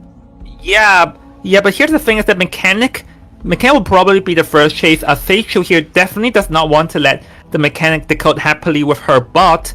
So yeah, I feel like it will be a good test on whoever plays mechanic's kiting skills. And so we're still waiting for Seichu's hunter pick right now, and I do wonder will it be the clerk as we predicted or something else, but I do feel like a clerk can be a favorable choice. But another thing to note about mechanic is, oh, never mind, Seichu will be playing the Dream Witch in BO3 instead. It seems that we're completely off the rockets over there. Absolutely. So, rather interesting pick from the side of Seichu. Can provide a lot of map control if done correctly with this Dream Witch, being able to also, if you think about it, provide a lot more of stalling time, as trying to de-leech from each other takes a lot of time away from trying to even work on the cipher machines if there's a lot of leeches on the board. So definitely something to keep in mind. Another thing though is that Dream Witch likes playing against double decoders, just for the sole reason is that they generally cannot kite for long, and Dream Witch's strength is, as you mentioned, field control, so it can be also used to drag for time over here, and Seichu here would definitely be aiming for the mechanic first over here. So I feel like or maybe the postman too. So I feel like this game, it will be a battle of speed against field control, and to see who is going to win. Yeah, absolutely. As you said, with the person who would be on the mechanic, they really need to show off their raw kiting abilities, because the mechanic does have that natural debuff where she vaults a lot slower. So we are going to see cat carry on it, so maybe that will be useful. But we are going to be going into the spawn selections here, seeing a little bit of a wall with the mechanic being on the right of the mercenary. Yeah, so now I do wonder, does Seichu predicted where the mechanic is as she is his most favorable target? So, chose to spawn at the factory though, so the mechanic is still in range. So this will be a good test of cat carry skill on how well can she hide the bot and prevent it from being found. Because if the bot gets spotted early game, then this nerfed half of the decoding speed for the team. Absolutely. Cat carry being on the mechanic can be a little bit of a hopeful situation, as cat carry is known to kite very well, but keeping again in mind that the debuff on the vaulting speed can prove to be really vital in this situation. So we're gonna just have to wait and see. As you know, it is probably going to be the mechanic who is going to be up for the first kite as we head into the match right now with the Dream Witch spawning in rather close to the mechanic. Yeah, so this is going to be the last match between the legendary game between TNG and GH. It's been a good battle, but one team has to fall in the end. So Seishu here will be approaching Cat Carry, but seems that he already sniffed out the bot where the Cat Carry plays the bot as the leech has spawned near the bot. And let's see, will he get rid of the bot? Oh, the bot is gone already. Absolutely, gonna try to get rid of that bot as soon as possible to not even allow another option of them trying to have another person on the field to decode. So now going to be immediately going towards Cat Carry with this follower over here, but going to be kiting in a rather strong kiting area, but never mind, gonna be transitioning away knowing that there is 2 followers gonna be heading towards her, but is going to take a hit, and luckily it was a leech hit, so they can transition away towards the shack area. Yeah, but this is still pretty early in the game, and the thing is that now Seishu can spawn another leech on the mechanic, and he also has the patrollers, but doesn't seem that's necessary because now he's aiming for and managed to bait out the flyway, tried to use the bot to block, but unfortunately did not work, and Cat Carry is down already. Absolutely, we are going to be seeing the Prospector come in for a little bit of support here, but as you said, Mechanic just dropped so quickly, and the bot coming in at the wrong time is just going to completely negate the reason that you bring Mechanic in here, which was to have another source of decoding on here. It's going to get rid of the bot, and now Mechanic is going to come back up, and we do see the support of the Prospector here with the stun. Yeah, I think at this point they're doing everything they can to protect. So that's pretty smart from the mechanic, using the bot to force heal to allow himself to get himself up. We can see that because the time is everything. We see that right now the survivors are just all dancing and harassing each other and harassing. And let's see, can they protect this mechanic as another survivor's coming in? This is a lot of things going on right now. Absolutely, just a little bit of a scramble here as we do see that the Prospector is really going to double down on this situation, going to try to support as best they can with these magnets, and we're going to see this constant back and forth of trying to really negate their options by going for Cat Carry here. You know, they are going to be doing their best to support, but Cat Carry seems to be on their own, but throws down the pallet and is going to take the hit. Yeah, but they actually managed to gain a lot through the harassing, because if you look at it, 2 ciphers are already gone from that that scramble over there, and the survivors did not expend a lot of items, meaning that they actually managed to gain 2 free ciphers over there, with the mechanic being the first on chair. So currently 2 minutes and 45 seconds, so it is definitely still possible if the survivors do it right for them to free escape under the 5 minutes 48 seconds. Absolutely, and we do see that Prospector and the Postman are on cipher machines that are well over 50 or near 50% now. We're going to see Wolfie come in for this rescue here. We're going to try to play it a little bit more safely. Patroller is online, going to bite onto the mercenary, thankfully, as Cat Carry is going to be having a little bit more saving grace and trying to have this longer rebound kite as the Patroller isn't there to stop her. Yeah, but over there not landing any hit was a bit of like a disadvantage for Seishu, but then again, one patroller slows down Cat Carry, and now Cat Carry will be going down for the second time, but the cyber progress is not looking too bad as 3 ciphers are complete. The 4th is already almost done, and oh, there was another magnet over there, but that was a pretty fast reaction from Seishu, dropping the mechanic in time.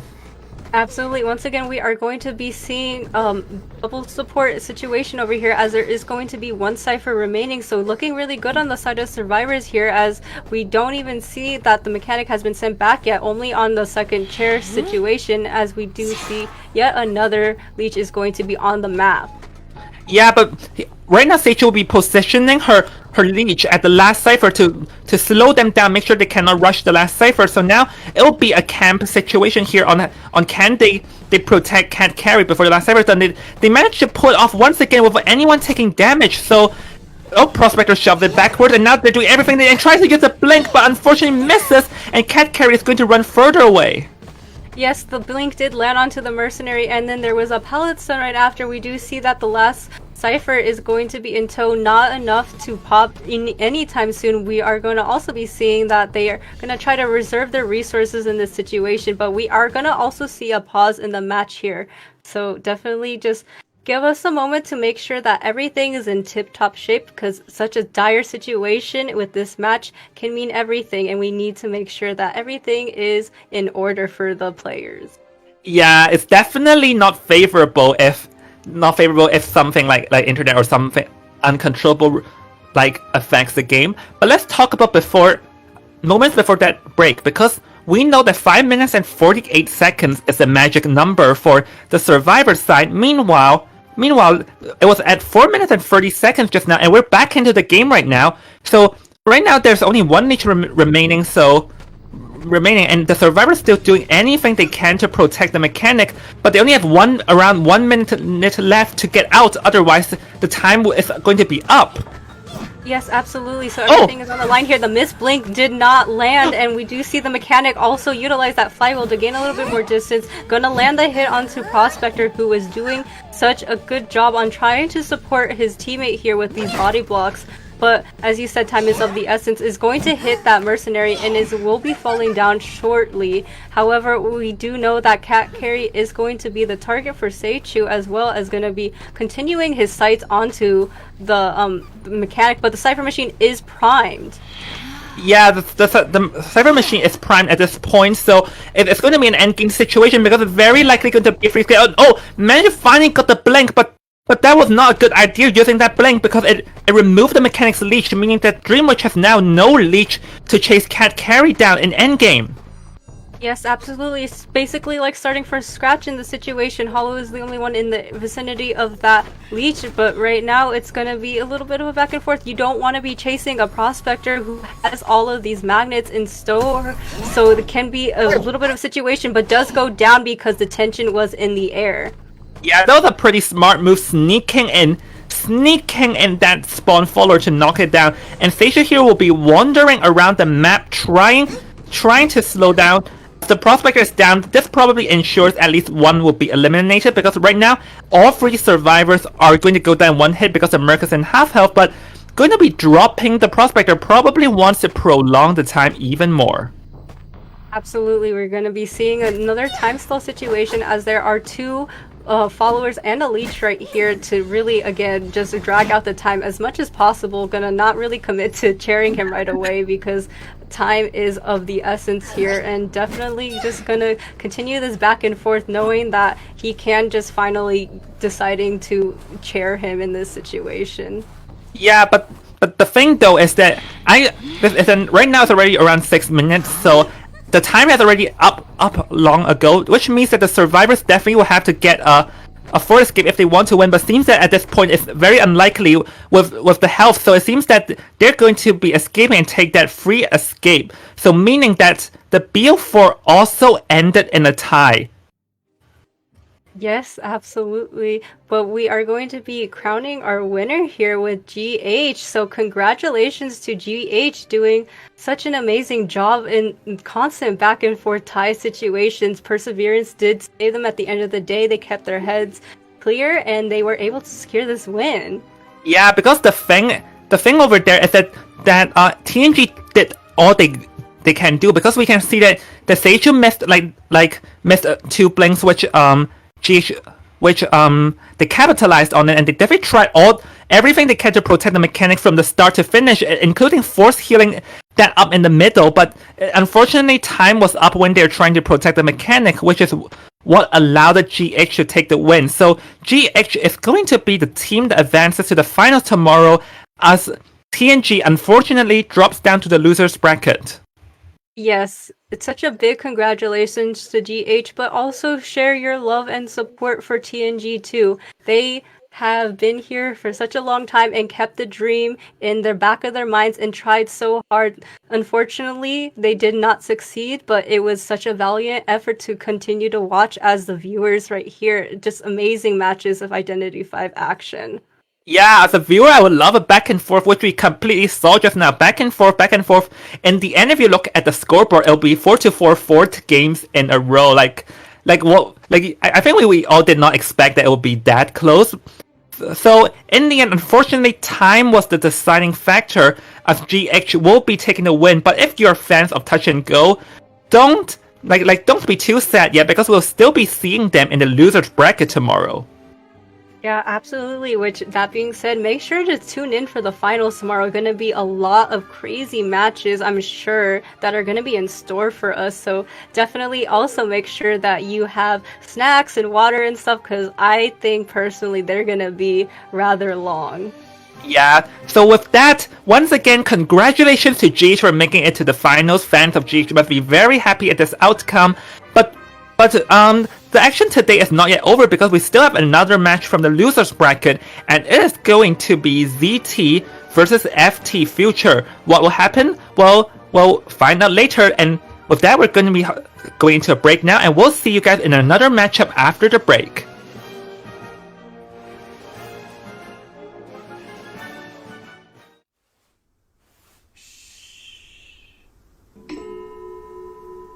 Stay silent when you hear this sound. The static particles begin to vibrate with the sound waves, indicating they have acquired energy. It may be a tiny amount, yet it's enough to straighten out my thoughts. But the energy can also be huge. As the setting sun shone upon the final rest, I saw a musical note glimmering in gold and dancing in the air, just as they expected.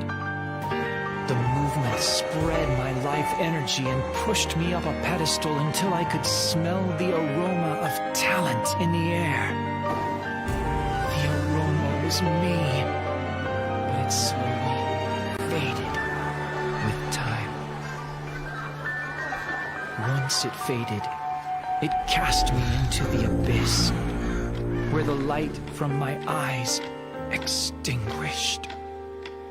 The light shines through my fingers and onto the white keys as I continue writing, hoping the melody points me in a direction. In the reflection, I see what should have happened. He glows golden, just like they first expected.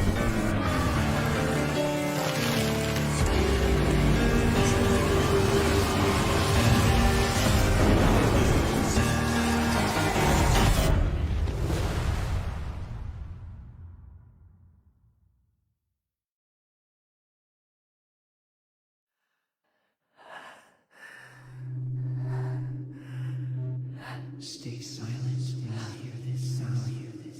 The static particles begin to vibrate with the sound waves, indicating they have acquired energy. It may be a tiny amount. Great energy forces a change in the tide and pushes the world to absurdity. Do you believe?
An everlasting night with no end in sight. Even the dazzling light failed to pierce the darkest dream.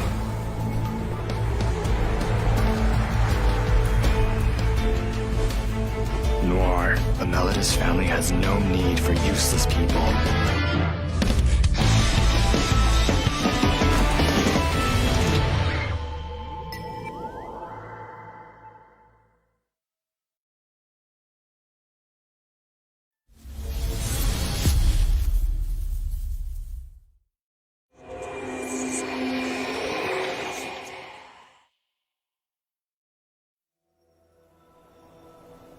Creating a perpetual motion machine is like being trapped in a never-ending dream. Reality grows from these sketches, expanding through years of fruitless effort. Yet this illusion is ceaselessly reflected in silent thoughts. It should have died in flames with the last generation. Mr. Marines, based on our preliminary investigations, the suspect may be a student of yours. Yet the embers rekindled in the next generation. This is the law of nature. If you really wish to rise above this law, you must dive deeper and deeper.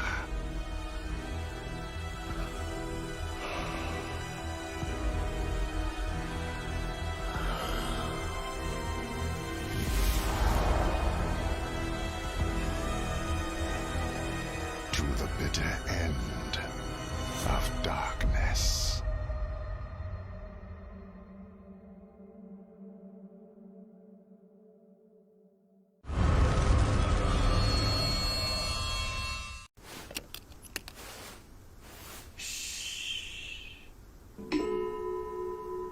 Stay silent when you hear this sound. The static particles begin to vibrate with the sound waves, indicating they have acquired energy.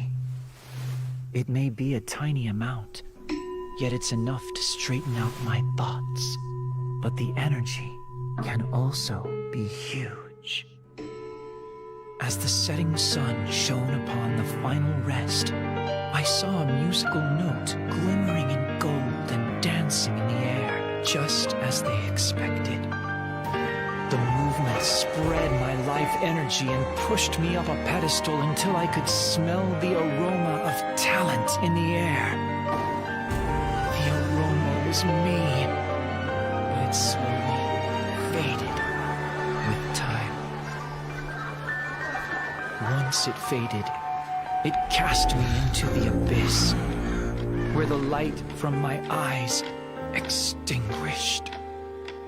The light shines through my fingers and onto the white keys as I continue writing, hoping the melody points me in a direction.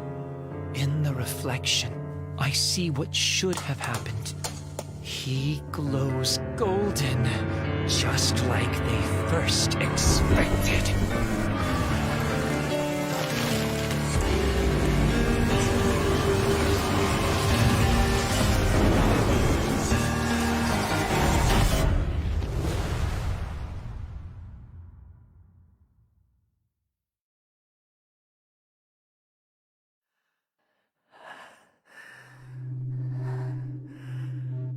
Stay silent when you hear this sound. The static particles begin to vibrate with the sound waves, indicating they have acquired energy. It may be a tiny amount. Great energy forces a change in the tide and pushes the world to absurdity. Do you believe?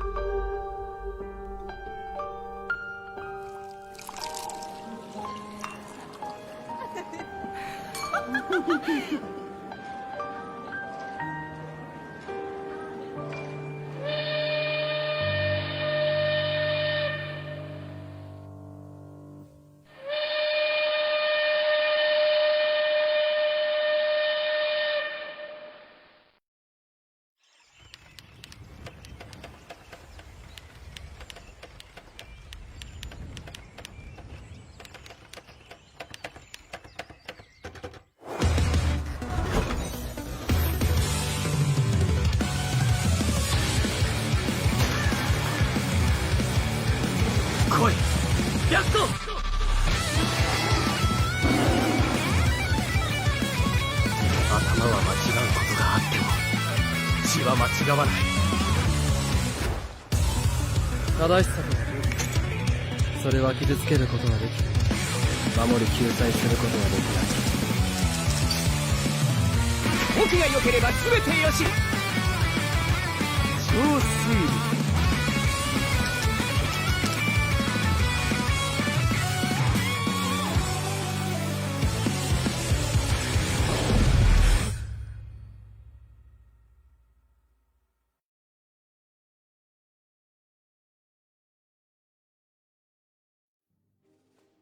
And welcome back, everyone. We are going to be seeing another matchup here with ZT and FT. So definitely looking forward to seeing what they have in store for us. You know, we were seeing a constant back and forth with ties in the last matchup. So gonna have to see if they're gonna have that same tenacity with these two teams.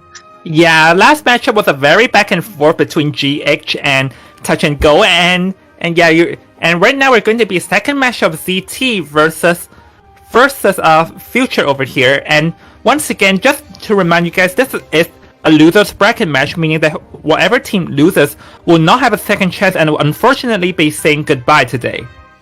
Yes, so definitely make sure you have your teams in mind and are cheering very loud, because once again, as Jong stated, you might not be seeing them as a potential because this is a loser bracket. So we are going to be seeing the ZT lineup here with the teammates and the team members.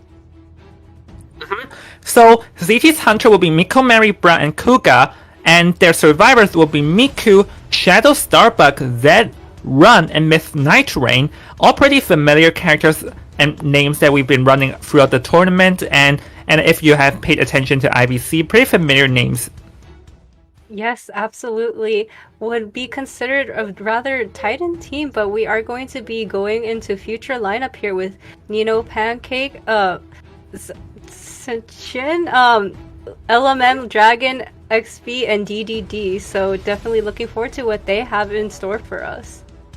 Yeah, I'm looking forward to to see what they have in store for us too, because we have seen, actually, if we have watched yesterday, we know that how strong the survivor on both teams are, constantly managing to score free escape from like impossible situations and never losing. So it will be interesting seeing two strong survivor teams face off against each other today.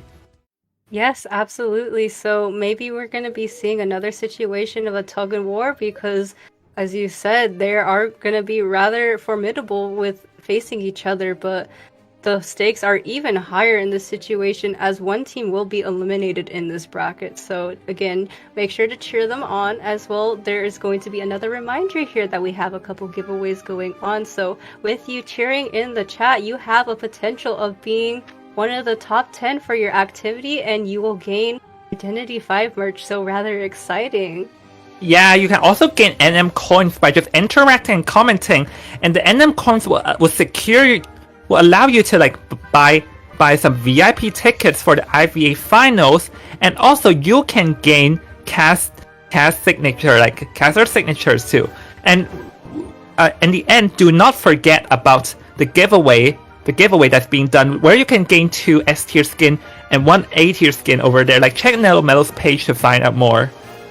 Yeah, absolutely. You might stand a chance of getting those 2 S tier skins, and we do know that the Bungo Stray Dogs collab is still going on, and you could potentially stand a chance at getting one of those if you're a Bungo Stray Dogs fan. So definitely a lot of exciting things to look forward to.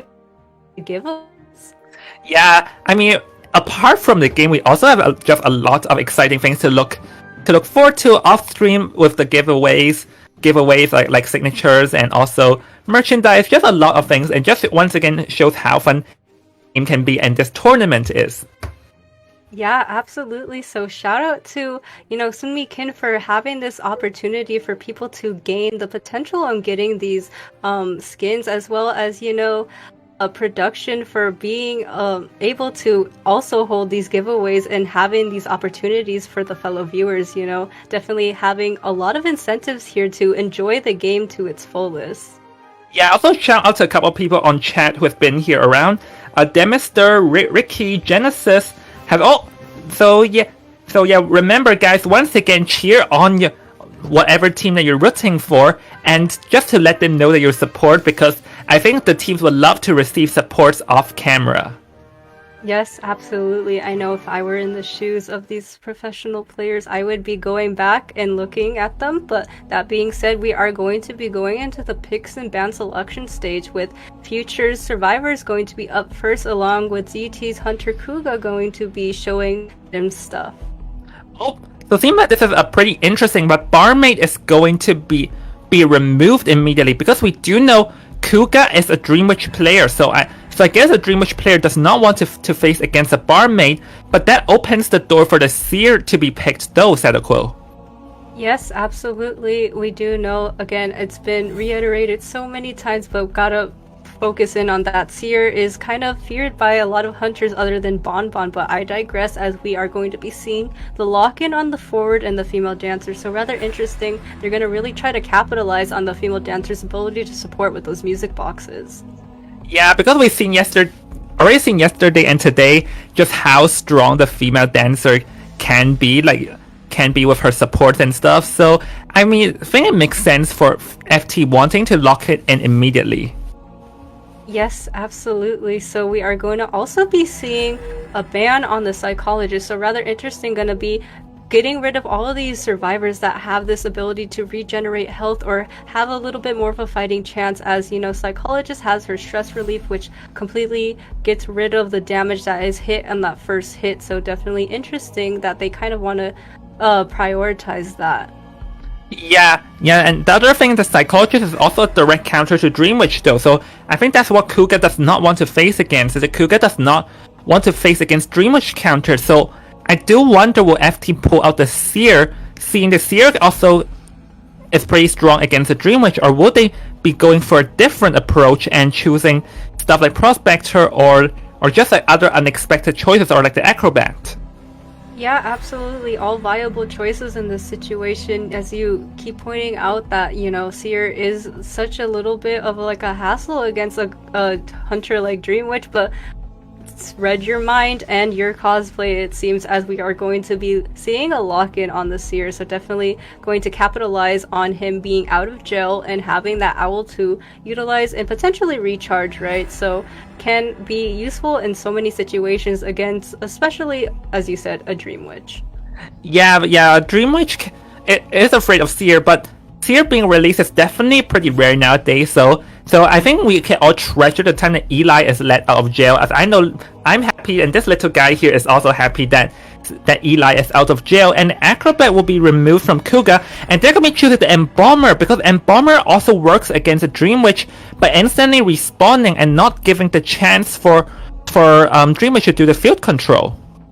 Absolutely, so rather interesting, as you know, the Kuga tried to get rid of these characters that were a hassle to deal with at the start, being the barmaid and the psychologist, only to face two other survivors that can be a little bit of a headache. So gonna be interesting how this match will play out. Gonna see how they capitalize on this little bit of free reign that they have in this first round situation. Well, I honestly feel like Kuga will have a tough uphill battle, because the Seer's Owl can be used to block off one hit pretty fast early game, and the Embalmer Coffin can be used to respawn, which is definitely useful in the mid-game situation when when teams are doing a field controlling type. And the Dancer, we all know how strong she is with her free boxes, and even the Dream Witch with patrollers would struggle to chase down in her dancing boxes area too. Absolutely. We gotta keep in mind the strength of Dream Witch though with that field control, and also the potential on like pinching in a survivor, but no, he's not going to be locking in that Dream Witch, instead opting to choose this Bonbon on this first round situation. So definitely interesting. We do know that Bonbon does not fear the Seer, but you know, as well has been pointed out before, the Embalmer is a little bit of a hassle for Bonbon too, having that coffin that can be annoying to deal with when you chair when you chair and can immediately respawn with that coffin. Yeah, but if there's one good news over here, is that this is the arms factory, meaning that the map is small, so the respawn from the Embalmer's coffin would not be that far distance comparing to other maps, so that's the one good news. And over here I feel like Kuga's definitely coming after Dragon first, because or rather the seer first, because going after the embalmer may not be that favorable because of his coffin respawns, and the dancer just has way too many music boxes, and she'll probably be occupying the center too. Yes, absolutely can immediately go for that seer, as again Bonbon is not really afraid of the seer, can throw down multitude of bombs to like either just hit him or even just completely negate that one resource he has, which is the owl, and it obviously takes a little bit more of time to regain another owl, so before that happens he's a little bit of a walking target, so definitely going to be honing his sights in on that seer first, ideally, if they get Bond prediction correct. Yeah, because the thing is that Seer, I mean, we all know one bomb hit and he'll be gone. So Arms Factory, well, I feel like the female dancers' free boxes can be played at the center, like we see it being common in this tournament. And actually, there's one thing to note though, is that there is the balance change coming, and there's a good test over here because the free palette areas will no longer be exist, as the one palette that's facing towards the factory will be removed, and I'm interested to see what would that change into when people play in Factory. Yeah, absolutely. A bunch of exciting changes coming up in the game, so definitely looking forward to that and how they rewire their brains and learning these new pathways and new strategies to try to avoid the hunters as well. And not only that, we also have certain character changes coming up too, so maybe certain characters that you didn't think were super viable before can be a little bit more viable now. So like ideally, in the top of my head, Perfumer comes to mind, as her healing debuff isn't as prominent now, so maybe a little bit more successful in bringing her out, but it really does depend on the situation, right? But I digress. There is a bunch of changes coming that will freshen up the game.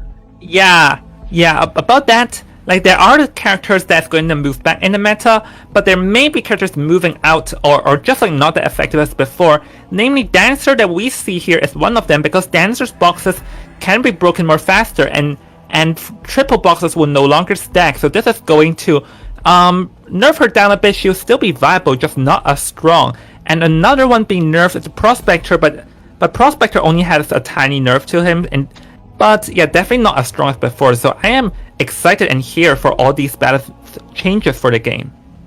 Yeah, definitely. We do see like the rise of female dancer gonna be kind of shut a little bit down due to these changes, but as you said, it's not gonna make her completely unusable in this situation. Gonna just have to be a little bit more precise and strategize a little bit more, knowing that those boxes can be destroyed a lot quicker now. So definitely something to keep in mind as well. The future has a lot in store for us, and the future of Identity 5 too, so definitely keep on showing your love and support too, and also continue on with your journey in the Identity 5 realm. Yeah, I think the future of IDV just have too much in store, because don't forget though, is that even the Persona has like upcoming massive balances, because from what we remember, like there are lots of new personas in play too, because like there are lots of new personas, including one that allows the hunter to accelerate when dropping down, one that just too many, and Tinnitus being like a default persona, and one that allows the hunter to charge towards a survivor faster if the survivor runs out of 12 meters range after being rescued. There's just so many upcoming potential strategies coming up. Yes, absolutely. And speaking of just, more new things coming to the game, I'm rather excited to see the composer come out. He's been announced. I was really fascinated by his background trailer as well as his playstyle trailer. So definitely something rather foreign to Identity 5 in terms of playstyle, right? Having these rhythm notes and like playing like a rhythm game. It's gonna be so interesting. I'm personally a rhythm game player, so I definitely was really attracted to his playstyle.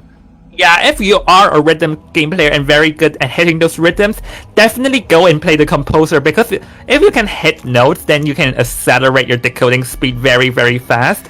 And you can also like accelerate your run movement speed fast, and that would definitely be very favorable for you, because he is a decoder that has some certain amount of kiting ability. So if you're a rhythm game player, go try him out and enjoy the music. Absolutely. So, on the terms of other things coming to the game, Jong, is there anything you would like to talk about? Because I mean, I could go on about Composer nonstop for maybe several hours just off of the information we have, but definitely want to see what has you in the edge of your seats. Well, I'm a hunter player and looking for more of the balance because there's a persona change, and at the start we thought that the persona will be the maximum persona allowed will be increased to 130, but recently the test server did have backup a change to 120 persona, which I guess they probably do not want to have the tension trump card and free palette break at the same time. But then again, because as I mentioned in an earlier match, is that with tinnitus being a default persona, this means that you no longer have to use 10 persona at the left just in order to get a tinnitus, and you can use these 10 persona on other places which we have a lot in store, like confined, like for example, just Desperate 5, there is an upcoming persona that allows Hunter to recover faster when multiple people are around, which is a direct target to Prospector who likes to stun support. So the next version of IDV is more kiting wise than supporting wise, I'll say. Yeah, absolutely. I'm gonna be really grateful that they decided to implement these little changes for the hunters because, you know, hunters are obviously the side that has or experience a little bit more stress, and it can be a little bit hard to be a hunter player. So definitely having these ease of access, little tweaks and changes can prove to be a little bit more of a comfortable play style in this. But we are going to be going into our spawn selections now. Yep, so 4 has chosen to take the center, rather interesting, because I thought the female dancer would take it, and the Seer will be a sandbag and Bomber at the shack. So let's see, where will Bonbon spawn, and can he locate where the Seer is? Because the Seer is his most favorable target, can Kuga here find out where the Seer is? Yeah, absolutely. We're gonna just have to wait and see, but no, he decides to spawn near the vicinity of the Embalmer, so rather interesting. If he's gonna try to really get that Seer down, he's gonna have to have a little bit of a walk to get to him, right? So maybe he might go for the Embalmer, but as you pointed out, he is rather unfavorable as a target. Yeah, because he has his coffins to play around. But there is one benefit from how he picked, is because he chose the opposite side of the dancer, which means that the dancer's cipher will be locked, and the dancer will have to wait some time to transition out in order to find a new cipher. So that means that the early game cipher will be a bit slow. Yes, absolutely, and we are going to be heading right into the match here, so we are going to be seeing Kuga scout around and try to figure out where his first target is going to be, and we do see that he is kind of in the vicinity of Dragon here, so we're going to just have to see. Tinnitus is going to be procced, and he's going to scout the area right now, trying to figure out where his target is, but no, not committing to that area, instead going towards this factory. Yeah, it seems that it is a common trend today, is that the hunter seems to fail to locate where the first survivor is, and now he's going to be approaching the center, but that is XB's forward, which is going to be very rough to chase. But seems that Kuga may be commenting into it, but no, in the end it's back to DDD's Embalmer. Yeah, wasting so much time trying to find an ideal target here, going to be seemingly committing to DDD in this situation, throwing down the bombs, going to be continuously trying to hit him with these bombs, is not really successful, but is stuck against that tree, is going to unfortunately take one hit now, and now the bomber needs to buy a little bit more time, because having an early down so quick would not be ideal, right? But he does have that coffin to utilize if that is the case. The pallet will be dropped, and now he's going to be going away from this area and heading towards seemingly the factory now.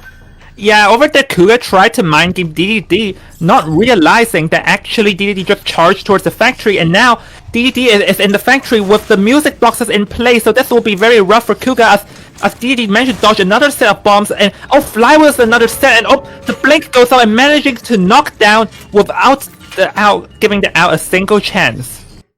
Yes, absolutely. So rather early down on the side of DDD. It was a valiant effort with, you know, all these music boxes. Look at how slow that is. But, you know, it doesn't seem to really matter in this situation. It was able to get down now, but it seems like XP is going to be in here just to provide a little bit of pressure. Just being in the vicinity is going to go in for the stun immediately to try to chair as quick as possible, and Tide Turner is in effect now, and we're gonna just have to see if this rebound kind is good. Does hit, and now last effort is proc. Yeah, so now the Embalmer is now in a dead on chair situation. He's definitely going to respawn. There's one thing to note is the owl did not came out at both times, because I noticed that the owl's in cooldown, so it seems that the Seer was a bit too slow in giving out the owl, unless he would DDD instantly respawn, and chose to respawn, not giving a chance for Kuga here to bring him back closer, because remember, DDD is at the other side of the map, so now Kuga will have to wander all the way to get close to DDD, and he also has to try to locate where the DDD went to. Absolutely. So really just showcasing the strength of picking Embalmer in this situation, right? Showing that coffin allowed him this opportunity to rebirth and not have the hassle of someone having to come off to rescue him, and allowing for more time on these Cypher machines. So now we are going to be seeing DDD in the vicinity of this shack here. Going to be throwing down the pallet to, buy some more time to gain a little bit more distance as he transitions away yet again. But Kuga's going to be throwing down his bombs, not going to seemingly land one yet. Does land one now, and now DDD is in the situation where he's one chip damage away from going down. Yeah, but it'll be very hard to call an owl over here. Seeing that DDD wants to force a normal attack over there, but again the owl did not give it out, so now DDD will be eliminated over there. But if there's one saving grace, is that 3 ciphers are complete, and the 4th one is already over 80%, so there's only around half a cipher remaining for the survivors. Yes, absolutely. It is unfortunate that the Embalmer will be heading back to the manor now, but Kuga will be permitting regardless, as he's going to be heading to the vicinity of the factory, going to be throwing down these bombs. But we do know that the slow boxes are still here to provide some staying ability in terms of going to the factory. But no, it's going to be transitioning away from these slow boxes as well as the factory, buying a lot of time in this situation, just going to be destroying these slow boxes now. But LMM is not even in the factory now, is going to be going straight forward towards where Dragon is working on the Cypher machine. Yeah, so curing it all depends on how the last cipher is, but right now it seems that the Seer is going to be approaching LMM cipher to finish it up. So now, a pretty good fly over there, dodging one bomb, but over there LMM is in dangerous health right now, so that all depends on how fast the last cipher is going by. Absolutely. Throwing down that music box to try to get a pirouette did fail in that attempt. So yeah, as we do see, he's going to be one chip damage away from going down. Going to have that bomb throw down, but is going to take a basic hit and will be on the chair. Yeah, but actually, if you look at the cipher progress, it's around 30-something%. No, never mind. Already around half though. So now, actually, this is once again a tie situation, because the 4 can just hang nearby and wait for the saber to be primed. But the 4 have to watch out to not get found fast. Absolutely. Forward is playing a little bit of a dangerous game here, as he does need to go in for this rescue, but does have a chip damage on his shoulder, as well as only a little bit of his rugby ball left to utilize, so doesn't want to be caught out in this situation. But it seems like Kuga's really going to apply this pressure here to make sure that he cannot get a safe rescue. It did take that chip damage, but the Seer Owl is going to be coming in for the support. However, he's in this tough situation where he cannot go anywhere and does take that down, forcing the Cypher machine pop, and now detention is in the air. And there's a terror shock that landed on the chair. Yeah, that terror shock managed to prevent 4 from rescuing. So now this all of a sudden seems to be a free case situation, because the Seer should be able to get out, but 4 being cut off over there is definitely not favorable for the survivors. Absolutely, forcing out that blink to really secure that terror shock. Really decisive move on the side of Kuga, getting this opportunity to turn what was maybe gonna be a tie or higher into a 3K. So definitely amazing showing on the side of Kuga here on getting this 3K. Honestly, I feel like over there was a bit of miscommunication of FT side, because they did fail to give out the owl a few times. And also, over there when the cipher was primed, the 4 hesitated to run towards the chair and waited hanging back for a bit, and sort of called for the owl a bit too late, which gave Kuga a chance. And I had to applaud Kuga, because he predicted the owl, and the moment 4 got on half health, he did not rush to hit, but rather used a bomb to bomb the owl away and getting that knockdown. That was a pretty patient move from Kuga over there. Yes, absolutely. We're just constantly reiterating the fact that, survivor teams, they make mistakes and sometimes the teammates can help pick them back up and recover from the mistakes, but this was just a little bit too far. And now that snowball really allowed Kuga to really secure a three kill, pardon me. But yeah, definitely, it not only was it on the side of capitalizing on the survivor's mistake, but definitely having that foresight that you did point out, John. Yep, so with that currently CT is ahead in 3-1, and now the pressure's on FT's Hunter. So now we're going to be hopping into a break, and after we're back, we're going to have more Identity V action. See you guys in a bit.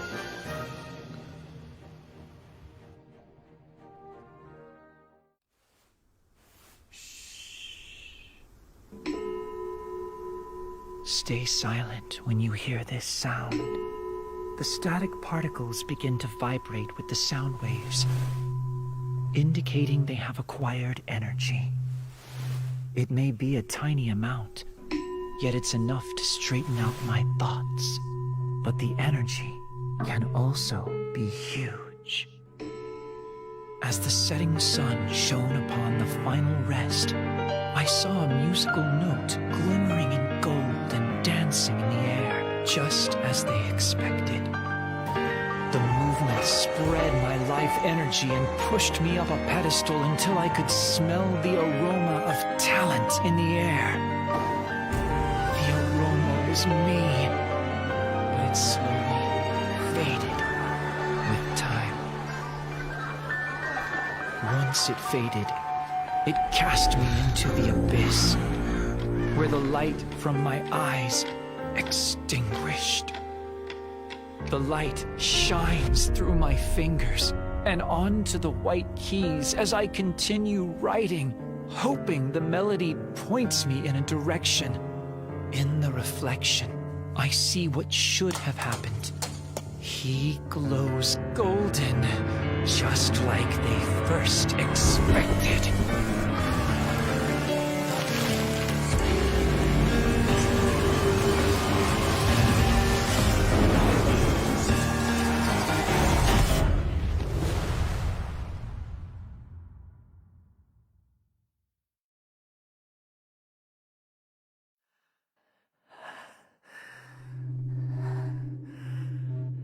Stay silent and hear this sound.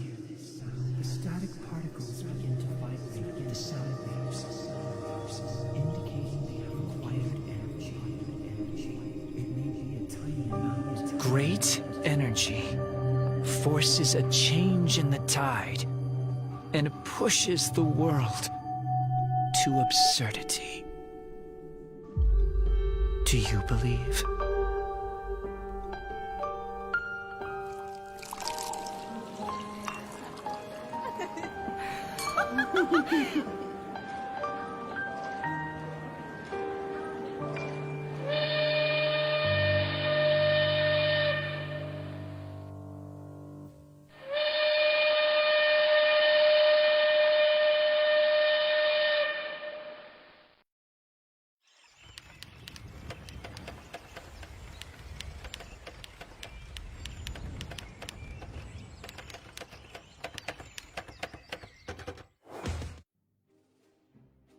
Welcome back, everyone. We just witnessed a rather decisive 3K on the side of Kuga, so definitely gonna be interested in seeing if they can continue to capitalize on this point high that they have right now. So, Jong, tell me, what are your thoughts for moving forward with this match right now?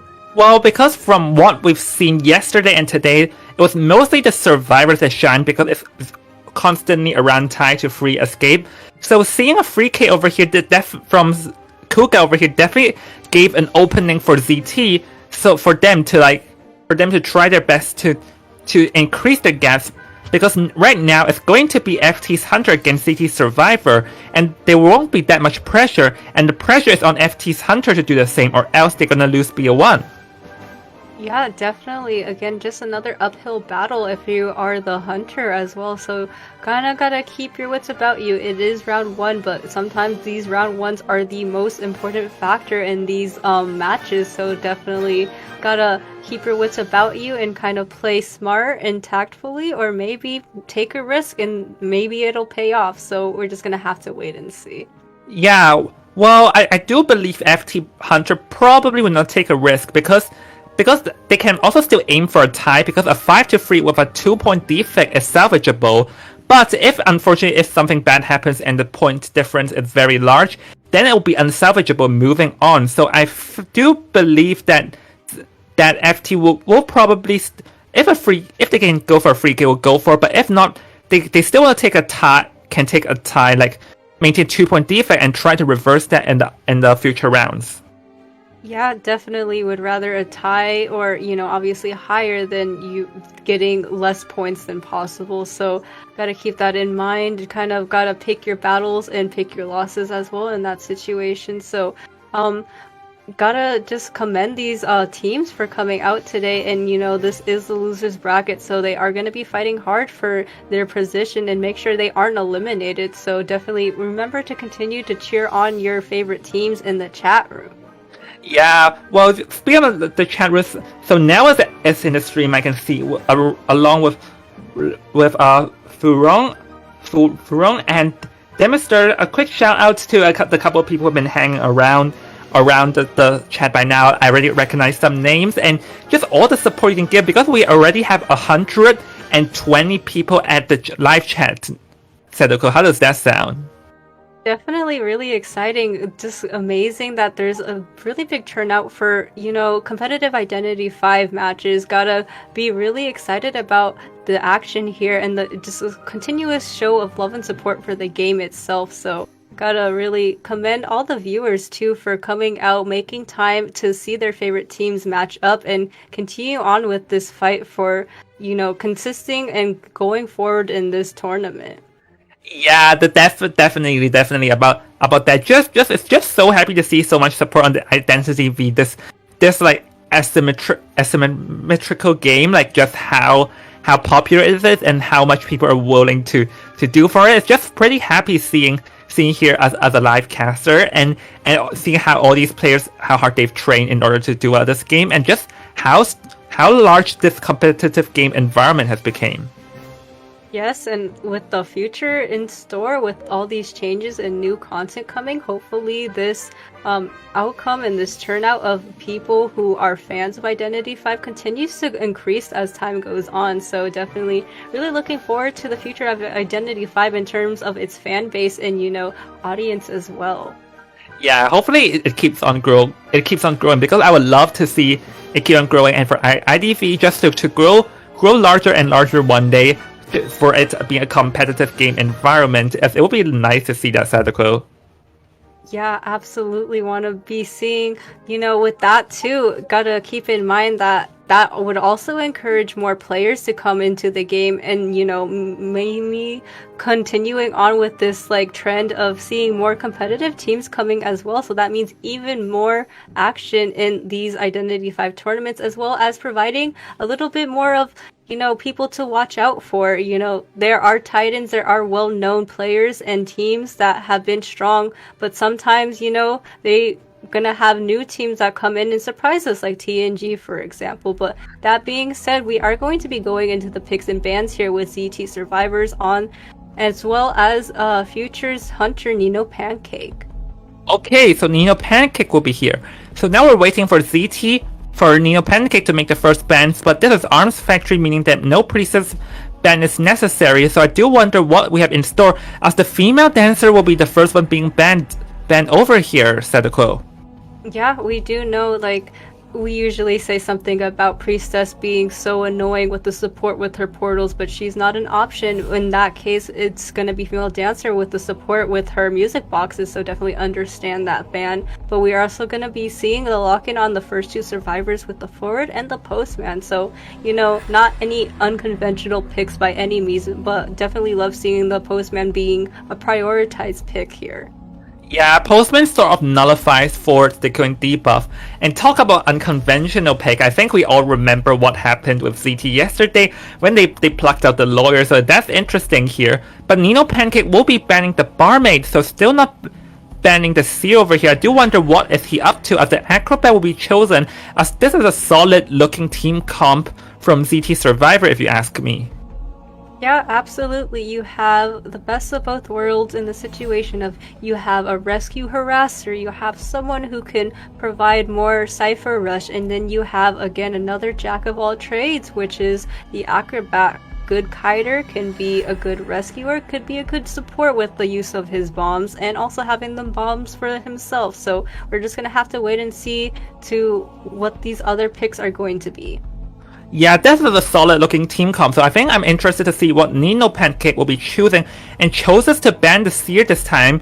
So it seems that Nino Pancake, before not banning the Seer, he wants to maybe ping pong between Dream Witch or Bomb Bomb, which we know that he both has, and finally settling in the end, then leaning towards maybe Dream Witch, just because the fact that he bans the Seer, like not wanting any owls maybe? Yeah, absolutely. We do know that Dream Witch can provide so much map control with a team that is like pretty universal like this. So while it can be a little bit of an uphill battle, having that aspect of map control and kind of slowing down the process of the Cypher Rush by having the side task, which is like de-leeching or make it a little bit more of a hassle to rescue because of the leeches and the followers on the board, can definitely provide to be useful potentially, right? So let's think of ZT's side here. What can they choose over here? So, going for a Psychologist. So Psychologist is also another good counter against the Dream Witch should Nino Pancake pull it out. So I do wonder if that's what Nino Pancake aiming here, but Nino Pancake definitely opened the door for Bon Bon with his ban, but I think this was a pretty smart pick from ZT's side, preventing Nino Pancake from going for a Dream Witch with having one counter to it. Absolutely. You know, we generally do see Dream Witch come out in these round 1 situations, but as you said before, you know, Pancake does have a Bon, so we're gonna just have to wait and see if he's going to pick his battle decisively, right? But as you said, Psychologist can be such a good counter for something like a Dream Witch, you know, having that stress relief to allow her an extra ability to kite, and also having that whistle to completely just get rid of one health state from a survivor and put it onto herself. Yeah, well, if let's say it's not the Dream Witch though, if what happens if it's a Bon, so let's think about this. Bon may struggle a bit against the Postman, because as we've seen a lot of times, a doggo from the Postman can slow the Bon down, so never mind, as we're completely wrong with our two predictions, and the Clerk will be picked up, which is going to be a rougher battle considering that the forward is in game here. Yeah, absolutely. With the forward coming into play, being a harasser is going to be really annoying if you're playing the Clerk. So definitely gotta choose your battles really decisively and try to get the Postman, I would say, or maybe even the Psychologist, depending on preference, I suppose, in the situation, as down as quick as possible. So I would say Postman more ideally, because he has of the letters and having playing his hand with the Cypher Rush because of those letters. Yeah, I think Postman is definitely the more favorable target, but even if it's not the Postman, there are a couple of favorable targets for the Clerk over here.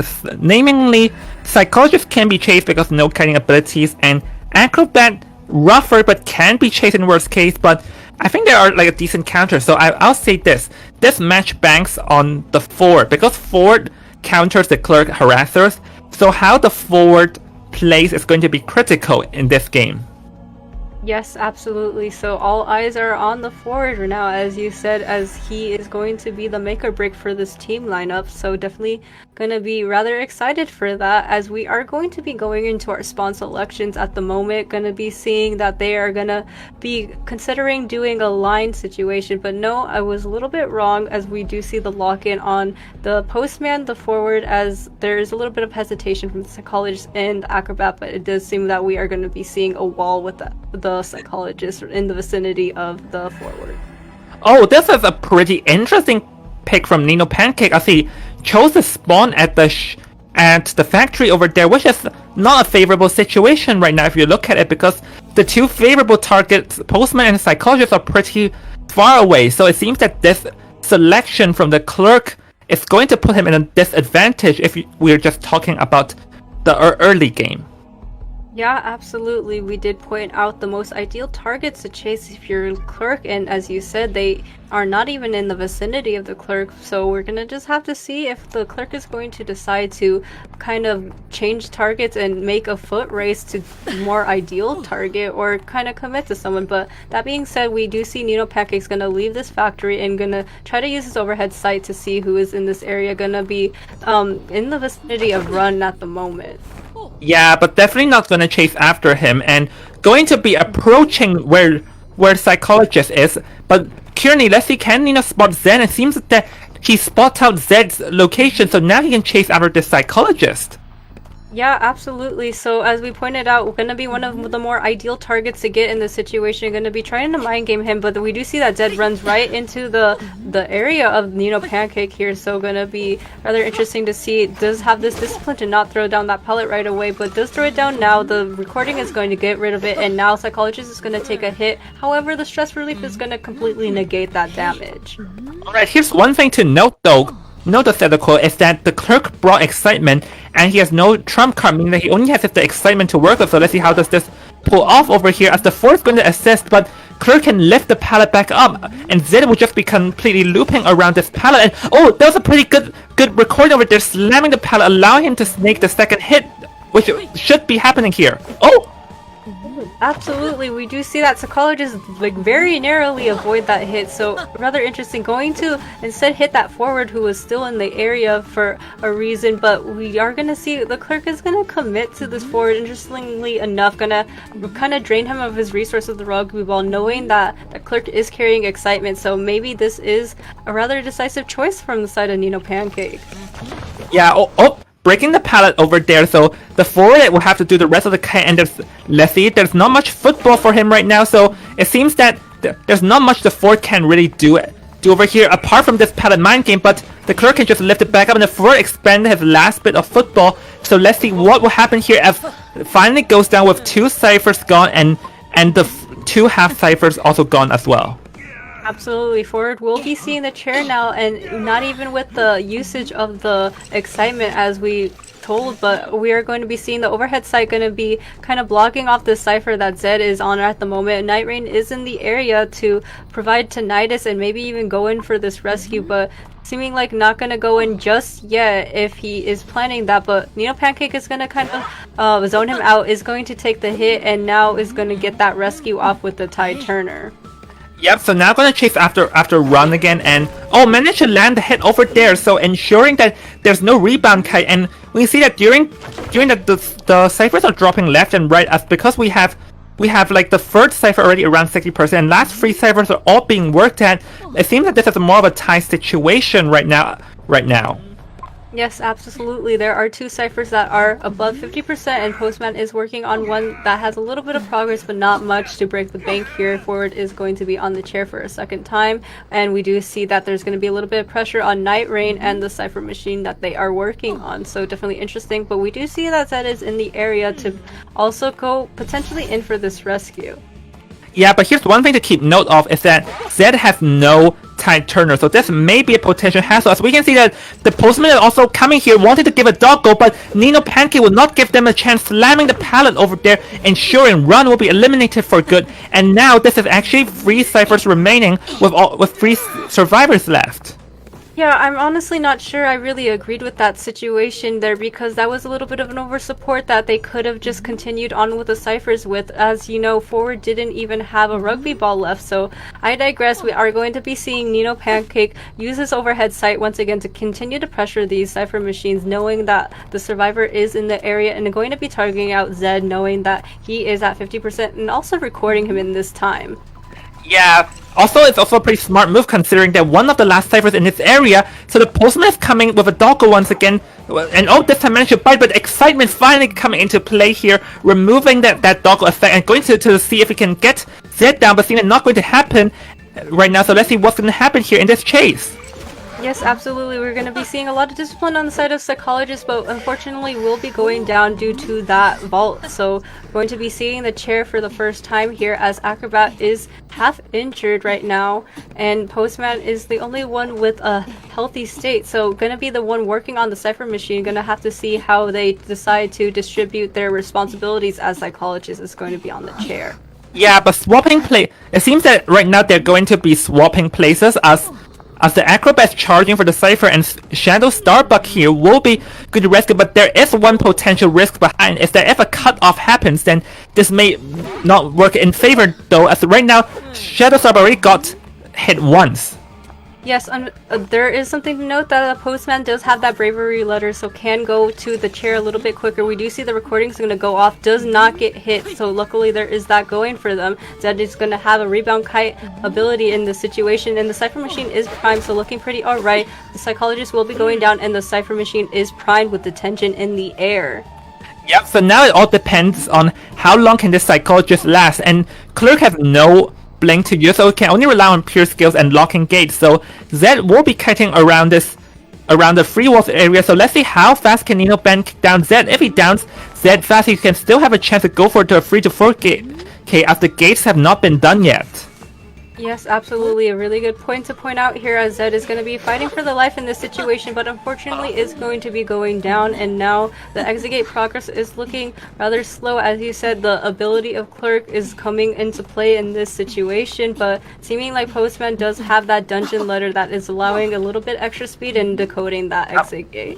Yeah, the Hope letter is definitely going to come into play, and right now the Postman is going to hang around, and the Acrobat is executed in the dungeon, but the Clerk is approaching them. I do wonder, does the Clerk realize what is the Acrobat up to, because currently Zed is still not being eliminated, so he's actually found Miss Night Rain, so this actually may be a free case situation if he manages to catch Miss Night Rain on his tracks.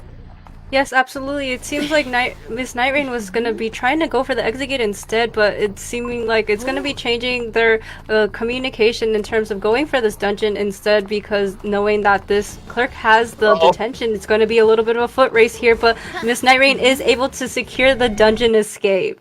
Yeah, that was a bit of a pretty dangerous situation, as it was seconds away from a free K, but then we have to applaud Miss Night Rain positioning himself very carefully to not allow himself to get down by the Clerk and snaking to the dungeon over there.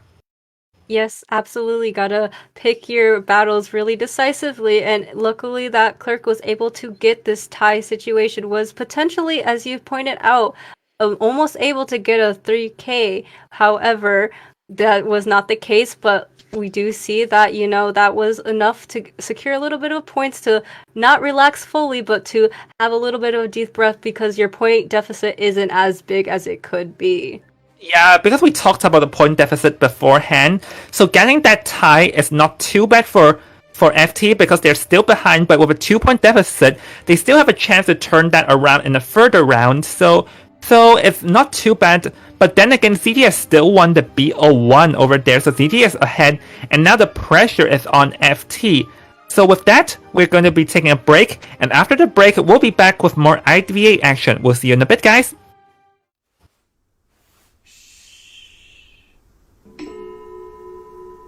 Stay silent when you hear this sound. The static particles begin to vibrate with the sound waves, indicating they have acquired energy. It may be a tiny amount, yet it's enough to straighten out my thoughts.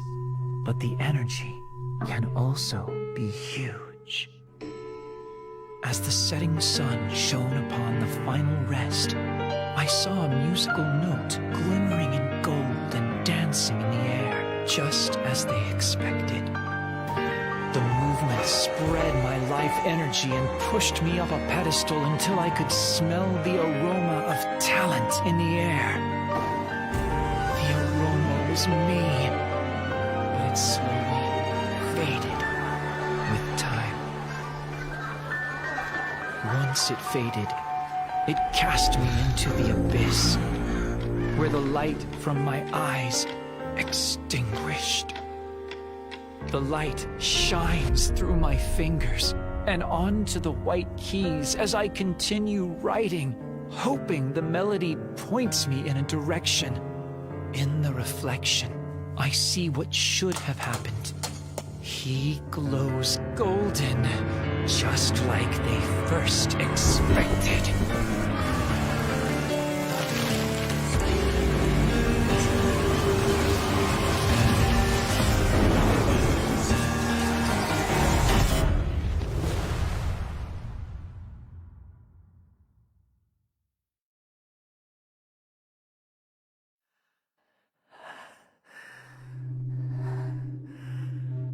Stay silent and hear this sound.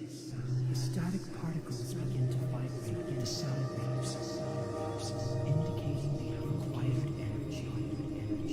It may be a tiny amount. Great energy forces a change in the tide and pushes the world to absurdity.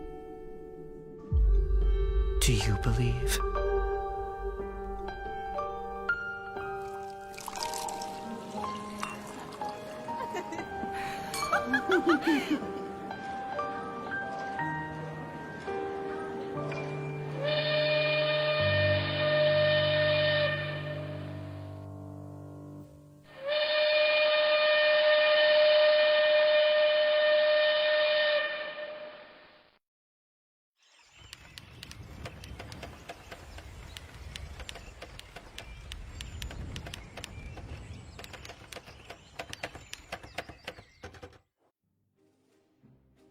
And welcome back, everyone, to some more exciting matches of Identity 5. So, looking at our round 1 situation, ZT is in the lead with 5 points and Future with 3. Yeah, so currently ZT is in the lead just now after their Hunter Kuga manages to get a free K in the first round, but don't count FT out yet because FT definitely did try their best trying to get that tie just now, and with them managing to achieve it, so there's only a 2-point deficit, so if they are really trying to reverse it, there is still an opportunity. Yeah, absolutely. So do not count FT or FT out yet. So they do still have a fighting chance in this situation, as a 2-point deficit isn't as extreme as it could be, right? So continue to cheer them on if you are cheering them on, and if you are cheering on ZT, continue to cheer them on as well. So gotta show your love and support for the fellow teams. I mean, it's just pretty simple. Just keep cheering on whatever team you're rooting for, to be fair. Yeah, absolutely. And I mean, you don't even need to separate like that. If you want to be cheering on both and you don't really have a preference, that's totally fine too. Just continue to show your love and support for the teams that are up against each other right now. Yeah, and a shout out to people in the stream. Hello, Nico. Hello, Ricky. Like, a pretty good couple of people hanging around. Just still 120 people, just like so excited to see how many of you are hyped up in this tournament. And with ZT being a pretty popular team too. Yeah, absolutely. It's a little bit unfortunate that they are in this losers bracket, but that does not mean that action is not going to be packed regardless. So definitely appreciate all of you that have managed to find time to come out and watch this. So definitely continue to show your love and support. As said, we are going to be showing our love and support for you for coming out too. So definitely thank you guys for coming and watching.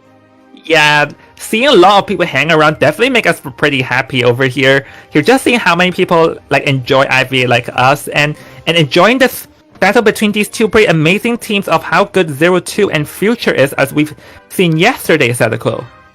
Yeah, absolutely. So you can't count either team out just yet, as they have been shown to put up a pretty good fight. So rather interested to see how this round 2 situation is going to be turning out, as word does say that we are going to be heading towards Lakeside. Yeah, Lakeside Village is actually pretty popular ever since the area selection has appeared, because it's more of a hunter-sided map with some empty areas for the hunters to work around with, but then survivors also have their chances. But Lakeside is a massive map, so that definitely gives hunters some chances over here. Yeah, absolutely. As you said, it is a lot of spots where it is empty, and it also is so big in the sense that if you don't have more than just a mercenary, which I mean can traverse the map rather quickly with his elbow pads, it might be a little bit harder, but we do know that there are certain survivors that can kind of cross that gap with mobility. If we're looking at something like the patient with his hooks, or even the toy merchant who does like to get used a lot on that map with her glider and her catapult. Yeah, Toy Merchant is a very popular pick, as we have seen in this map, just to glide around at the boat area, like just fly across the map easily. So it's a pretty popular pick over here. So I do wonder, are we going to be seeing more Toy Merchant action, or will they be sent to jail once again? It'd be really unfortunate to have her go into jail. I really do personally enjoy seeing her having a lot of spots where she can utilize that catapult and glide away from the hunter. Obviously, if you're the hunter, it's going to be rather irritating to try to be a foot race and hunt down that toy merchant, but I digress. It's still really fun to watch on the audience side of things, but we will be going into our pick and ban selection now. Yeah, and we have seen that there is a swap over here, as Miko Mary Brown will be taking in charge rather than Kuga this time. So, for a split second I thought the ban just appeared, but from what we know is that Miko actually has a lot of character pulls, and we have already seen that he did a clerk guard 26 and just how strong it is.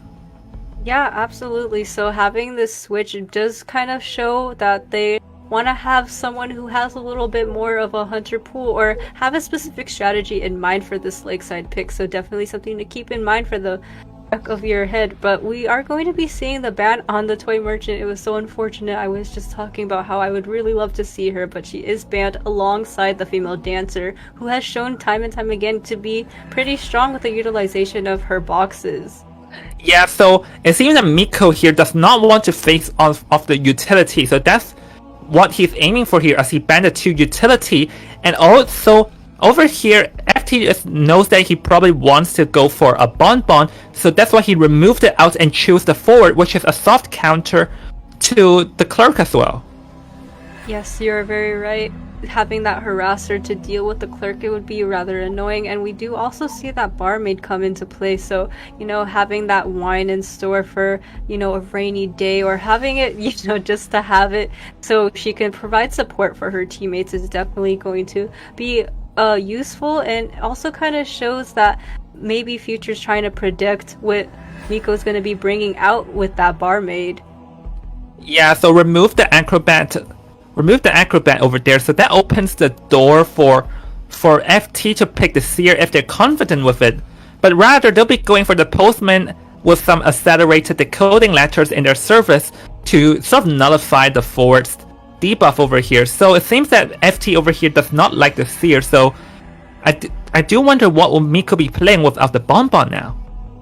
Yeah, absolutely. There are a couple options in store here. Gonna continue to kind of highlight this survivor lineup as well. We do see that, as you pointed out, that Postman can completely nullify, well, not completely, but pretty much nullify that debuff on the terms of the cipher progress that Forward does naturally have with his character. So going to be rather interesting to see if that comes out into play, and also just the general utilization of those letters can be so strong, whether it is the tranquility letters or even the kiting letters or the bravery letter as well in some certain situations, which can maybe even come out in such a big map such as Lakeside.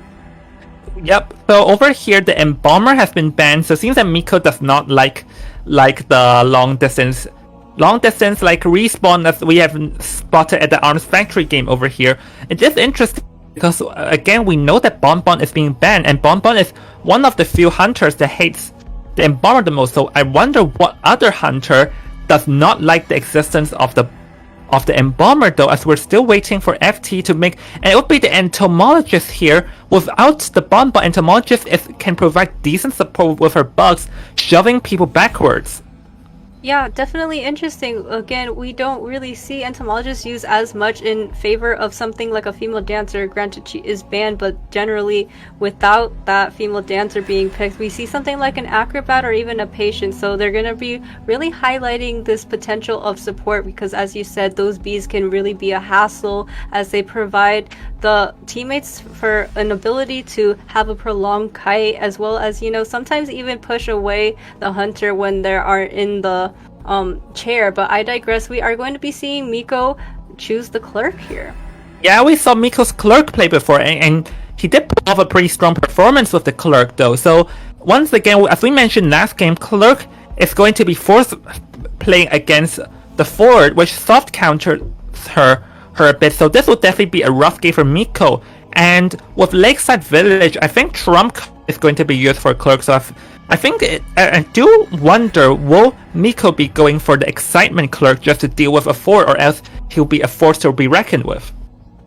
Yeah, absolutely. It's definitely something to really be considering in the situation as we are going to be heading right into our spawn selection. So really interesting. We do see the lock-in of the entomologist and the barmaid immediately alongside the forward being in the vicinity of the barmaid. Gonna be kind of predicting maybe that he's going to be in between two of the more ideal targets of the clerk here. Clerk going to be spawning immediately above that entomologist and the forward.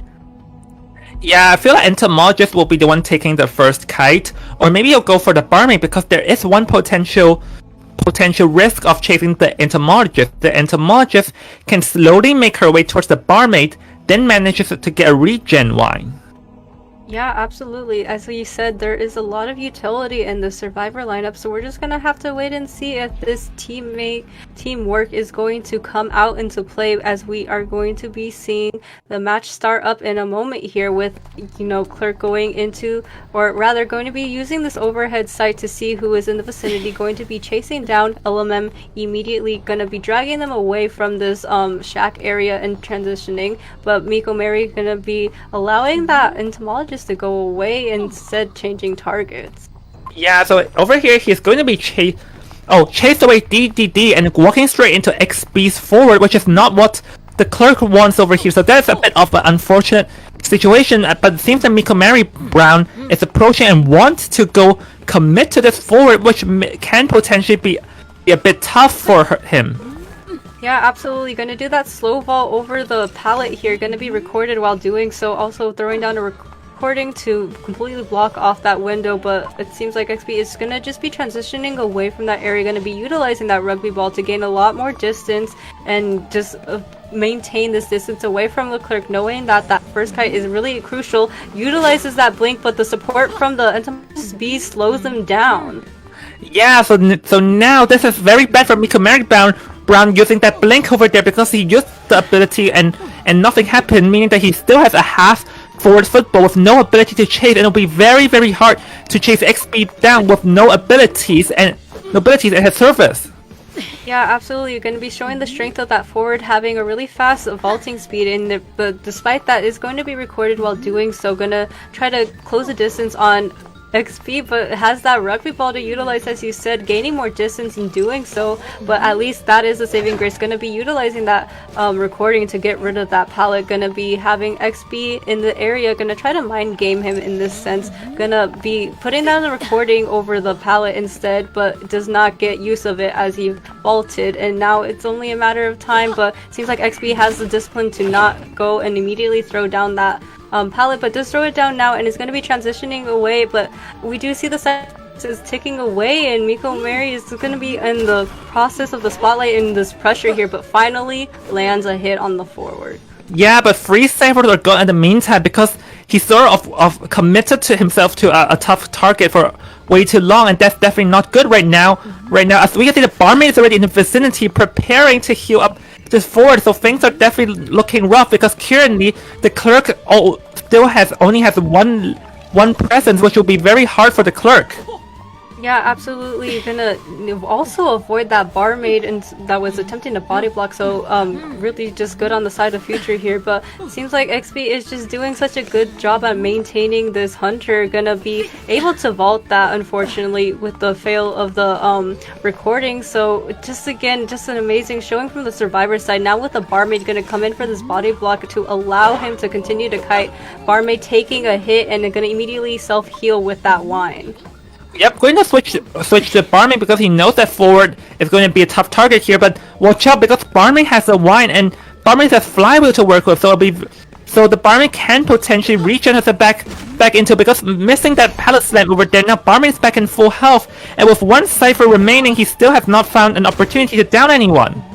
Yes, really amazing showing of that flywheel. Gonna really secure not getting another hit. We're gonna see the entomologist bees come in for the support here, but rather gonna be going away knowing that Miko Mary Brown is gonna be changing targets and blocking off the cipher. So definitely interesting, but Miko Mary just has so much pressure on them in this situation where it is a one cipher remaining scenario, and they do need to start this another cipher just to be safe, but now the site is on XB yet again. Yeah, now this is a two cipher situation right now. So like two cipher being the kill situation, so it will be very hard as Miko will be approaching XP in half health over here. But the thing is that the cipher is dropping left and right, and with two cipher being the kill, there's not much that he can do as he finally achieves the down on XP.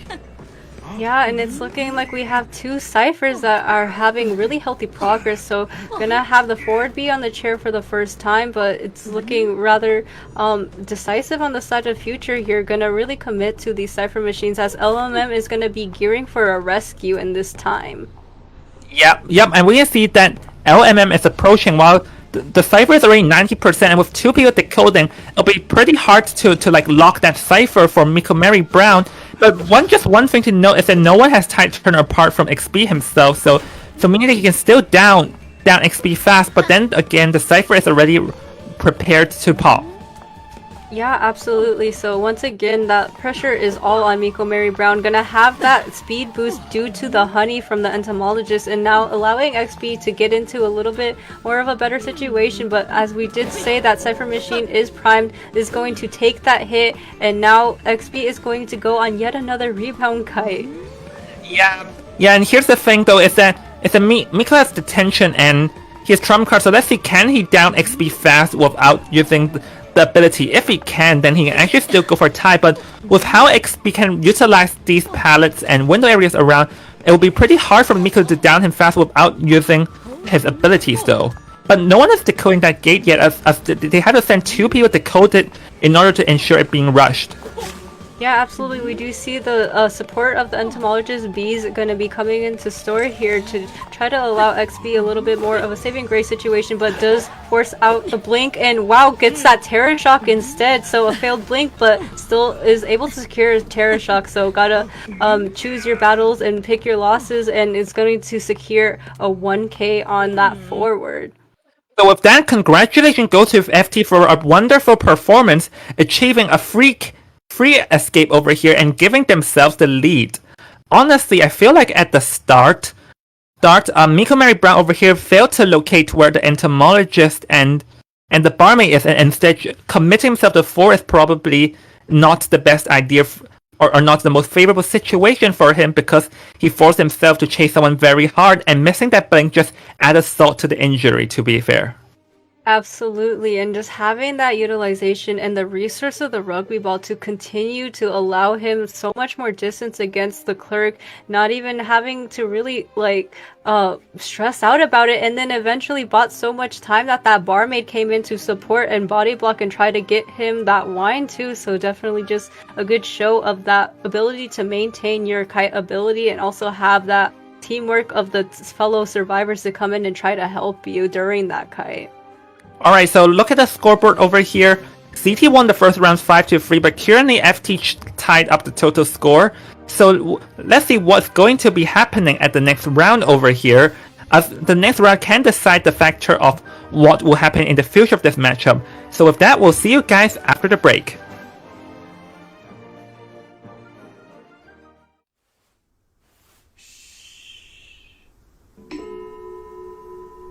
Stay silent when you hear this sound. The static particles begin to vibrate with the sound waves, indicating they have acquired energy. It may be a tiny amount, yet it's enough to straighten out my thoughts. But the energy can also be huge.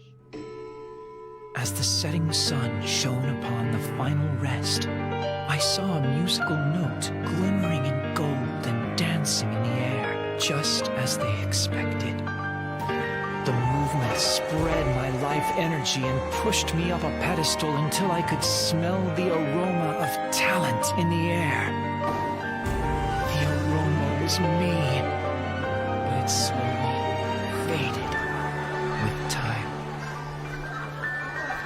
Once it faded, it cast me into the abyss, where the light from my eyes extinguished. The light shines through my fingers and onto the white keys as I continue writing, hoping the melody points me in a direction. In the reflection, I see what should have happened. He glows golden, just like they first expected.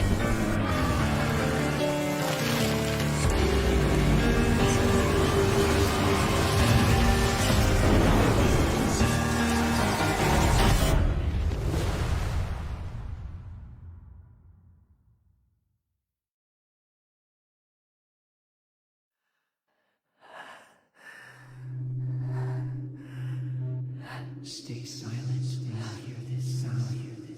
The static particles begin to vibrate with the sound waves, indicating they have acquired energy. It may be a tiny amount. Great energy forces a change in the tide and pushes the world to absurdity. Do you believe?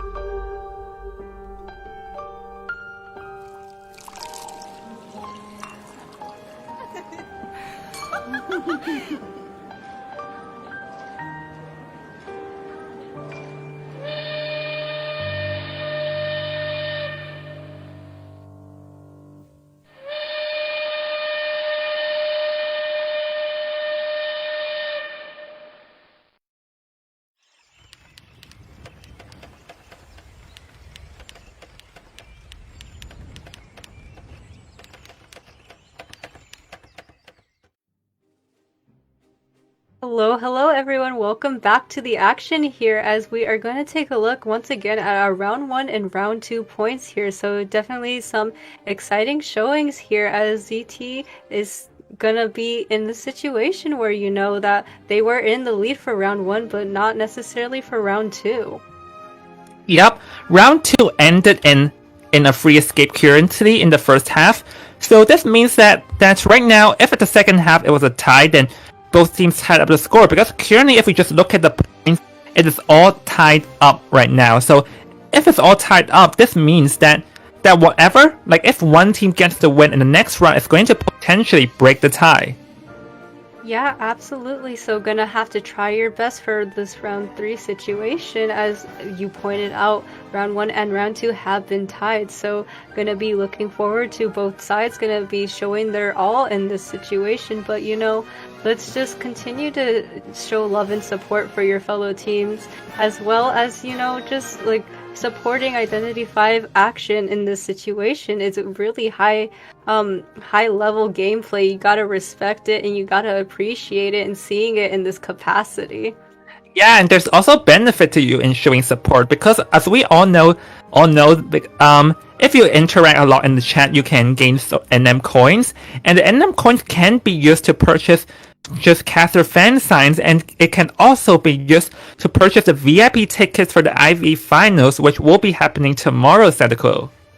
Yeah, absolutely. Once again, I cannot stress enough how exciting that will be, especially if you're going to take a little backseat into the inner workings of this and see it live time. So definitely keep trying to do your best to continue on with that giveaway. But not only that, we also do have another giveaway with skins with Sunmi Kin on Instagram as well. So definitely be sure to look at the information for that as well, because you will be having the chance to get 2 S tier skins as well with an A tier skin. So definitely a lot of exciting things going on. Yeah, one last thing not to forget is the loyalty points, because if you gain loyalty points, the top 10 can actually earn a bag of Identity V merchandise. So that's definitely going to be a very wonderful thing for you to gain merchandise if you love this game a lot, like as much as I do. Yeah, absolutely. I know I personally have 3 Survivor dolls just sitting in the back of my room. I can't bring them out at the moment, but no, they are here in spirit. So maybe you have a chance as well at gaining something like that. So definitely a lot of fun stuff going on with, another look at Jong's owl. Yeah, the mini Eli here. I mean, gaining merchandise like these will be fun. And I think mini Eli here is definitely going to agree with that. And yeah, just to show your love and support for the 2 teams, because currently things are all tied up after the end of the first half, so anything can happen moving forward at the second half. Yeah, absolutely. Once again, they are gonna just have to put their best foot forward as well, so gonna have to do their best in this round 3 situation. Rather excited to see what we have in store for us. ZT and FT gonna continuously be putting up a fight, not showing that they are going to have this point deficit let them get to their heads. So gonna be like, I guess you could say rebounding in this situation.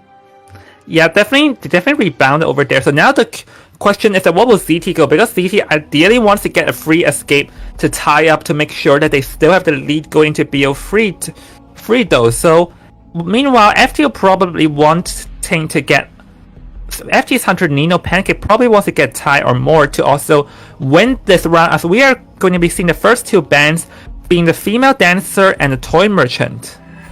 Yeah, absolutely. I mean, I cannot blame them for banning these 2 survivors, as they've proven to be really annoying, especially on a map like Lakeside. Well, specifically targeting Toy Merchant with that comment because of her glider and the catapults. Gonna be allowing her to transverse around the map really easily with that in mind. And again, constantly having to emphasize that female dancer has been rising up, and with the amount of usage we've been seeing her in this tournament, showing that those music boxes can be really strong. And now we're going to be seeing a ban on the Bonbon with a lock-in on the forward and the barmaid. And this actually opens for Nino Pancake to play Clerk again, like what he played at the BO1 just now. So I think that they're trying to try their luck on this forward again, because 4 sub counters Clerk, and they removing Bonbon make sure that Nino Pancake cannot gain anything with not banning that Seer. Yeah, absolutely. So gonna be banning that Bonbon. It's gonna make a show of like respect on the side of the survivors not wanting it to come out, not wanting to have it to be a factor to deal with. So definitely can as well, they don't want to deal with it, and so you're gonna eradicate it, go and be sent to jail. So gonna appreciate that on the side of the survivors, as we're gonna be seeing a little bit of hesitation here as they decide their next picks, which is definitely understandable in this situation of a round 2 second half. Oh, but they chose to ban the entomologist over there, and I currently am thinking, what hunter is afraid of it though? Because entomologist bugs, well, I mean, a lot of hunters afraid of it, maybe, because Clerk can be shoved back with the bugs, and even the bugs also may work effectively against Scalatias too. So I do wonder, I do feel like he's just removing as a general, because entomologist bugs can be in the play. And Priestess is being chosen over here, which we haven't seen that many action today, and because Lakeside, Priestess not popular choice on Lakeside as well. Yeah, absolutely. So gonna be seeing that Priestess. It's gonna be a little bit of a treat for us to watch her in action once again. But yeah, to continue on with your conversation about the entomologist, I do think we did see a demonstration of like her support in the last match. So probably just wanting to get rid of that as an option with these support utility characters, as we did see, Toy Merchant as well as a female dancer be banned. However, that is going to be a little bit negated by the sense that there is another utility character on the survivor side of ZT with that Priestess, obviously not the most common pick on this map, but can still provide a little bit of help with that global portal. Granted, it is not going to be the strongest support you would normally see a priestess in like different environments of maps. Yep, so now we're waiting for Nino Pancake to do the next ban, and actually there's a lot of choices. I think Prospector is definitely one front runner to be banned if you ask me, just because the Prospector double harass, and which we've seen how nuisance that it can be to support, but rather he'll be utilizing on banning any Cypher Rush, removing the Postman out of the mix here. Yeah, once again, just gonna be really highlighting that aspect of don't want these utility characters to really come into play and really shake things up, so definitely can understand that Postman can be rather strong, and in this situation we do have two survivors with decoding debuff, so rather interesting, but we are going to see a finalized lock-in of the Seer, so gonna have to see how this team lineup is going to shake up. Well, Seer being released of Jove and once again chosen, so I'm actually excited to see how this plays off.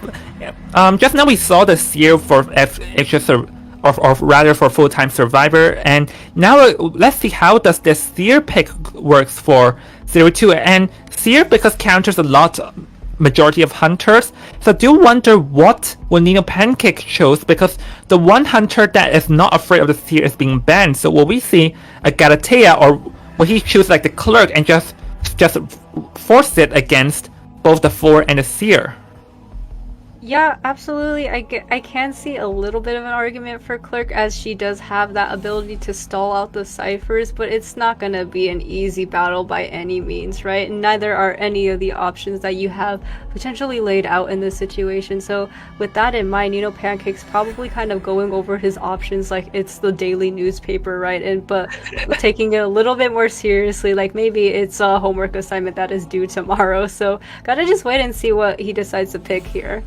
Yeah, but there's one thing to note though, is that both the Seer and the Barmaid have been released, and that's pretty deadly, because if Nino Pancake wants to chase after Zed's Barmaid first, then you also have the Seer too, and this almost ensures 2 wines being regen, and that will definitely be a massive problem for Nino Pancake, and he finally finalized his choice and going to be going for the Galatea over here, which he can chase both the Barmaid, Priestess, and Seer first from her statues. That gives a lot of pressure. Yeah, absolutely, and we do know time and time again you don't want to see a full presence Galatea, which can be used in this situation if she plays her cards correctly. So we're just going to have to see the accuracy of the statues and the pressure that sculptor is going to potentially have in store for us on this Lakeside Village map. Yeah, so I think Galatea here can chase for anyone besides the 4, so I think this will be a good test to how good the Seer can give his owl over here in critical situations, and also the 4 stunning too, because the thing is that Seer and Barmaid counter single hit hunter, so it'll also be a good test on the statues, on the accuracy of the statues over here for Nino Pancake. Yeah, absolutely. We do know that a deadly sculptor can immediately get someone down within seconds, right? And that's obviously not what ZT is going to hope for. But we are going to be going into the spawn selection screen here, seeing a little bit of an L shape, and Nino Pancake gonna be spawning in the vicinity of the forward as well as the Seer who is on the boat. Yep, so he cannot exactly go up the boat and cannot really go for the 4, so it seems like it's very likely the Priest is going to be the first chase, but there's one recurring thing we see today is that the hunter failing to locate where someone far away from them is, so I think we will have to take note of if Nino Pancake can accurately locate the survivor where that shadow went to. Yeah, absolutely. We do know that there is the strength and diligence of the survivors knowing when to transition and where to transition, but we are going to be heading right into the match now with Nino Pancake seemingly trying to figure out who's going to be his first target, but choosing to go up this boat, not catching sight of Zed quite yet, but it's only a matter of time as they're going to be trying to put down these statues. It's not very successful, but is going to be closing a little bit of distance in on this Seer. Yep, now going to be chasing Zed over here in the big boat, which is one pretty strong kiting area, and Zed over here already had the owl came back and instantly used the owl over here, and Nino Pancake chose to wait because Seer's owl did get nerfed, and now it only be around for 8 seconds, so So with that, 8 seconds is gone. But no, it's never mind. Seems like got the normal attack. So Nino Pancake seems to have mistimed the hour returning a bit. Yeah, absolutely. So now Seer is going to be a little bit of a walking target, but we do know how strong this boat area is. But it seems like he's not going to go back up the boat, but around it instead. Going to be taking 2 chip damages. It's going to be taking a 3rd chip damage. That failed blink is really going to hurt Pancake. However, we did highlight that Seer is going to be 1 chip damage away, so he needs to play really carefully in this situation.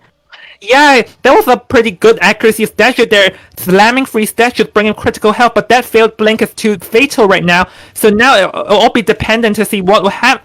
Let's see what's going to happen down. As Zed is going to be looping around this boat, but once again, Pancake will be each going in range, and Seer does not have the out, so finally goes down, but definitely bought out a lot of time with the forward already nearby.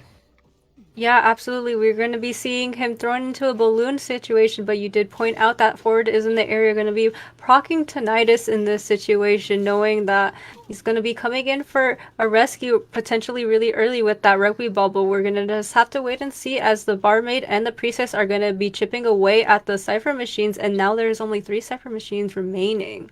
Yeah, curing 2 ciphers are gone, and there are 2 around 30%, so 2.5 situation, which is definitely a typical situation for both sides, and Run is going to go into rescue now, so Celeste can pull off the rescue without being doubled down, as the guys here will be placing all the statues here and pressuring, and watch out, Runaway got 1 hit, oh no, got 2nd hit, then, oh, Runaway is going to go for a stun and manage to put off!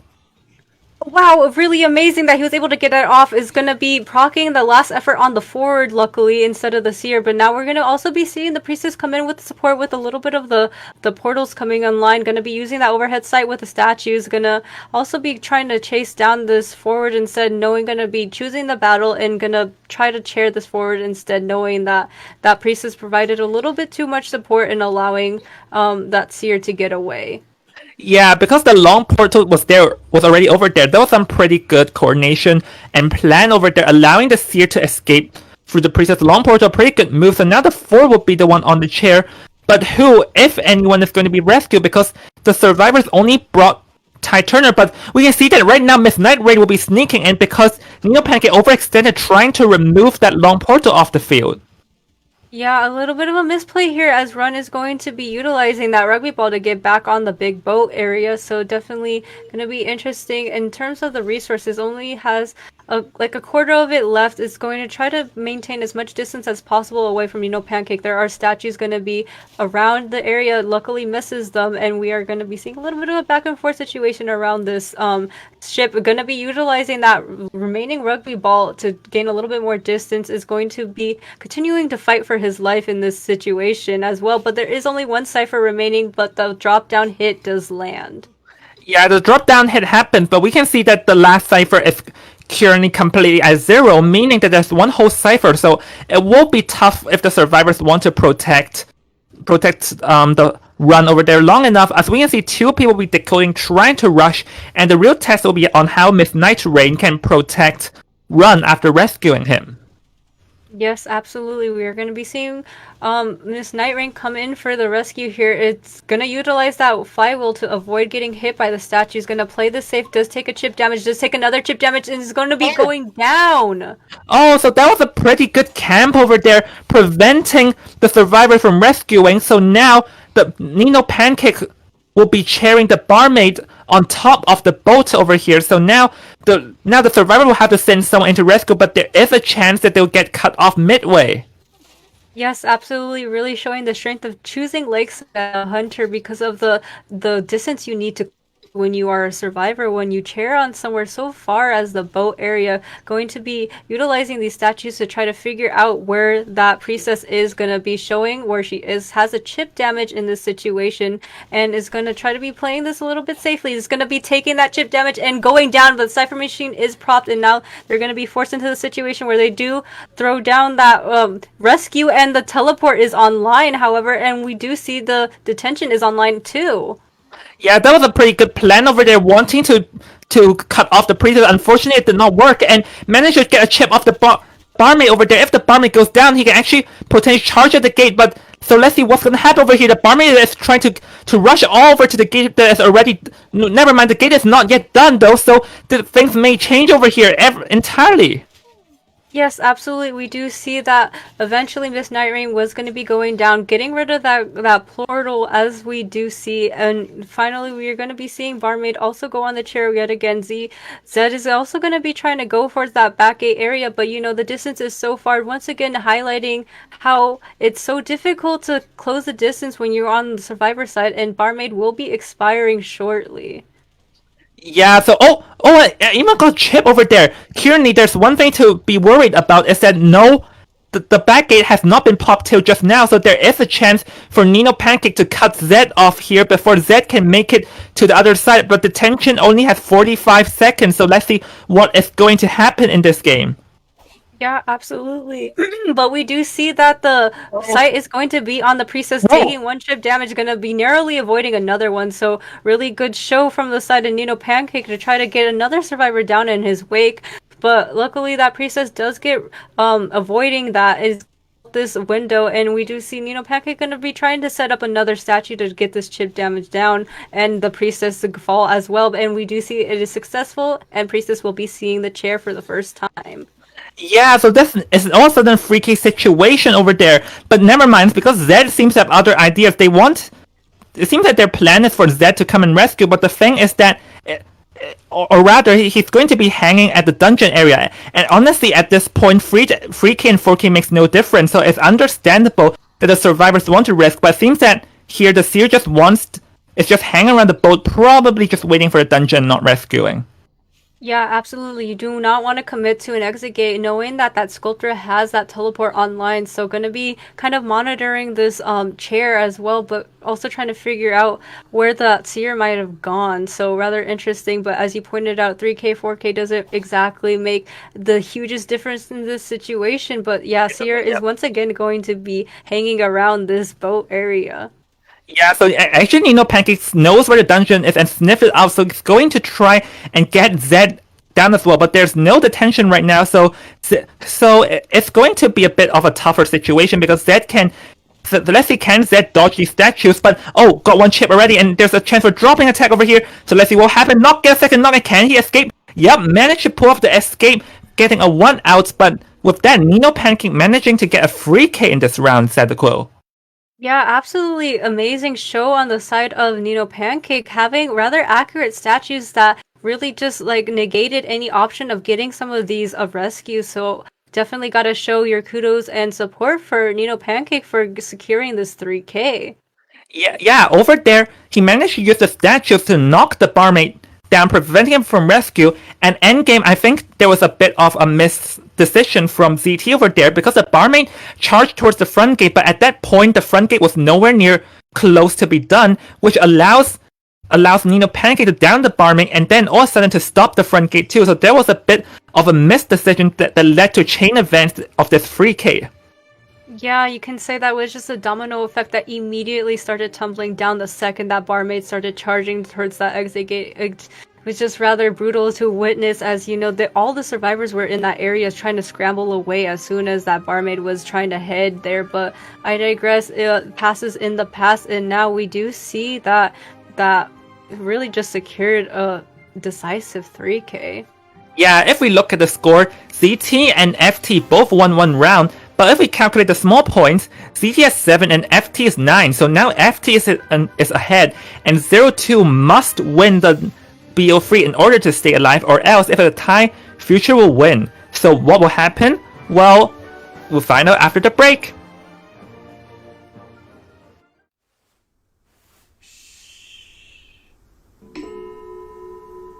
Stay silent when you hear this sound.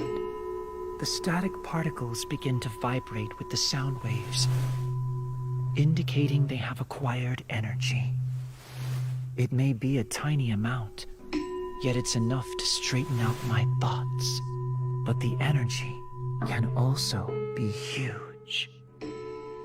As the setting sun shone upon the final rest, I saw a musical note glimmering in gold and dancing in the air, just as they expected. The movement spread my life energy and pushed me up a pedestal until I could smell the aroma of talent in the air. The aroma was me, but it slowly faded. once it faded, it cast me into the abyss, where the light from my eyes extinguished. The light shines through my fingers and onto the white keys as I continue writing, hoping the melody points me in a direction. In the reflection, I see what should have happened. He glows golden, just like they first expected.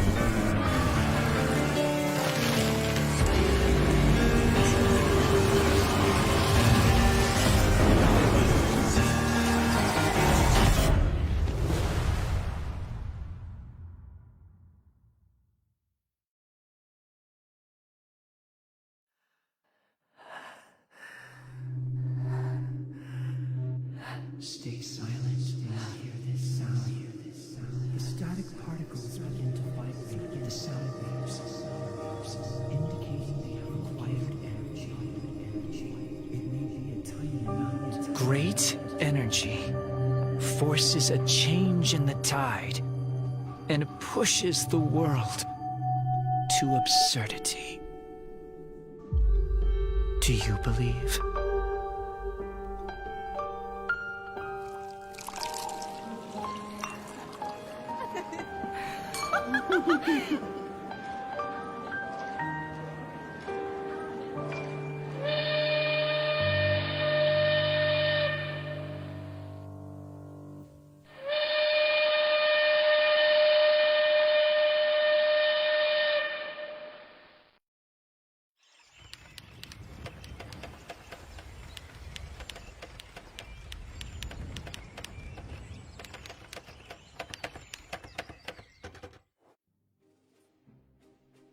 And welcome back, everyone. We are going to be heading into our next matches here, which are going to be deciding who moves forward. So definitely make or break in this situation, right, Jong?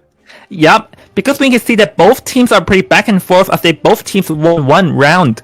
But because FT got that free K and it's 6-2, so this means that FT is ahead in terms of points, meaning that if this round ends in a tie, FT will still win. So FT definitely has an advantage in this third round. Yeah, so ZT really needs to step up to the plate here and try to reverse this tide of the situation. But as you said, FT does have the advantage in this situation, so they can't really afford to rest on their laurels either. Gotta be really vigilant. So gonna just have to wait and see the excitement that's gonna be heading towards these next matches. Yes, because this will be the final round and decides who will be advancing to face against TNG tomorrow. So both teams will be putting in their all as they definitely do not want to be eliminated here at 4th place. Yeah, absolutely. This may be the loser's bracket, but you still have your pride and dignity to kind of rely on in this situation, still wanting to place the best that you possibly can. Yeah, definitely you're right about that, Sadako. So we are going to be in BO3, and we already heard about the news beforehand, the map, and this is a rare pick as it is going to be Leo's Memory. Yeah, absolutely. Gonna be looking forward to seeing, as you said, a kind of rare and semi-unconventional map to have this like final showdown on, so gonna be really excited to see how it will go. If you're talking about Leo's Memory, I actually remembered something. Yesterday, Leo's Memory, ZT pulled out a gardener just destroying chairs over there, and I do wonder if that's what we're going to be seeing over there. You know, sometimes history repeats itself, but maybe this isn't the opportunity to pull that out again, but who knows, they may surprise us, so gonna just have to wait and see in that situation. Yeah, maybe yes, maybe no, who knows? But then again, it's just only fitting that an unconventional pick is going to be the final showdown, as there is mathematically impossible to have an overtime. So this match would definitely settle, and CD would definitely have to no matter what try to edge out some points, as they just cannot afford at this point to tie and lose that round. Yeah, absolutely. Once again, they really just need to keep their spirits high and try to get as much points as they can. Future may be in the lead, but that doesn't mean they can pull out some sort of miracle, like, like those anime, like, final boss battles where the power of friendship comes and prevails all. So maybe we'll see something like that, but who knows? Well, who knows who will be the real life Identity V protagonist? Someone will be protagonist and pull it off, Sadako. And just a matter of who. Yes, absolutely. So everyone, in my eyes, is the protagonist of their own story, but we're gonna have to see who is the protagonist of this tournament in the losers bracket. Yeah, you hit the nail on the head though. It's definitely everyone is the protagonist their own story, but there's only one protagonist in the actual tournament, and I cannot wait to see. But for today, one of these teams is definitely going to be advancing, and they definitely do not want their journey to end. So once again, 0-2 Future. For those of you in the chat, let us know who you're supporting for, and just cheer for a team and hoping they'll advance. And who knows, maybe that morale support is just what they need. Yeah, I'm gonna take this moment to shout out some of the people in the chat at the moment. So shout out to Kira, hello, Riri, and Genesis. Been seeing you guys around a lot, so definitely keep it up. I'd love to see the support. Yeah, Genesis said that our top 4 teams are hella strong, and yeah, I will agree. We are just dumbfounded with the high level gameplay that we're seeing in this tournament at all. So actually, if this is going to be like this, I just cannot wait to what is in store tomorrow, where the finals is going to happen. Yeah, absolutely. And remember what we said about those giveaways. You could stand a chance at being there live time as the live casting channel is up and see the action firsthand for yourself. So definitely keep that in the back of your mind as a little bit of an incentive to keep moving forward. But I digress. We are going to be going into our picks and band selection. Yep, so this time it's going to be 0-2's Hunter against FT Survivor. And once again, in context, 0-2 will have to win this round or else Future will win. So Seer, Female Dancer, and Vor, the first 3 being banned pre-standard picks, as meanwhile Future wastes no time to ban the Bonbon and the Bloody Queen over there, releasing Miko's clerk. It must have been another way of them saying they were confident in facing off your clerk. Yeah, rather interesting to see, gonna be showing.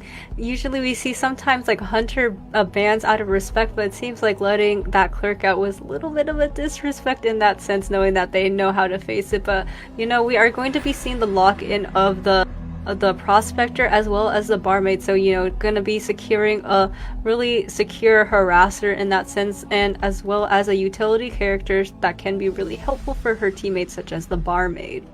Yeah, we've seen throughout the tournament just how strong prospectors support can provide, and the barmaid's wine, and pretty much everyone or most of the team figure out their own system with the barmaid of making it work and giving the wine to regen. So FT is going on full support here, as Miko will be removing the toy merchant NA out of the mix because they definitely do not want one catapult to jump from the ground floor up to the stairs, Sadako.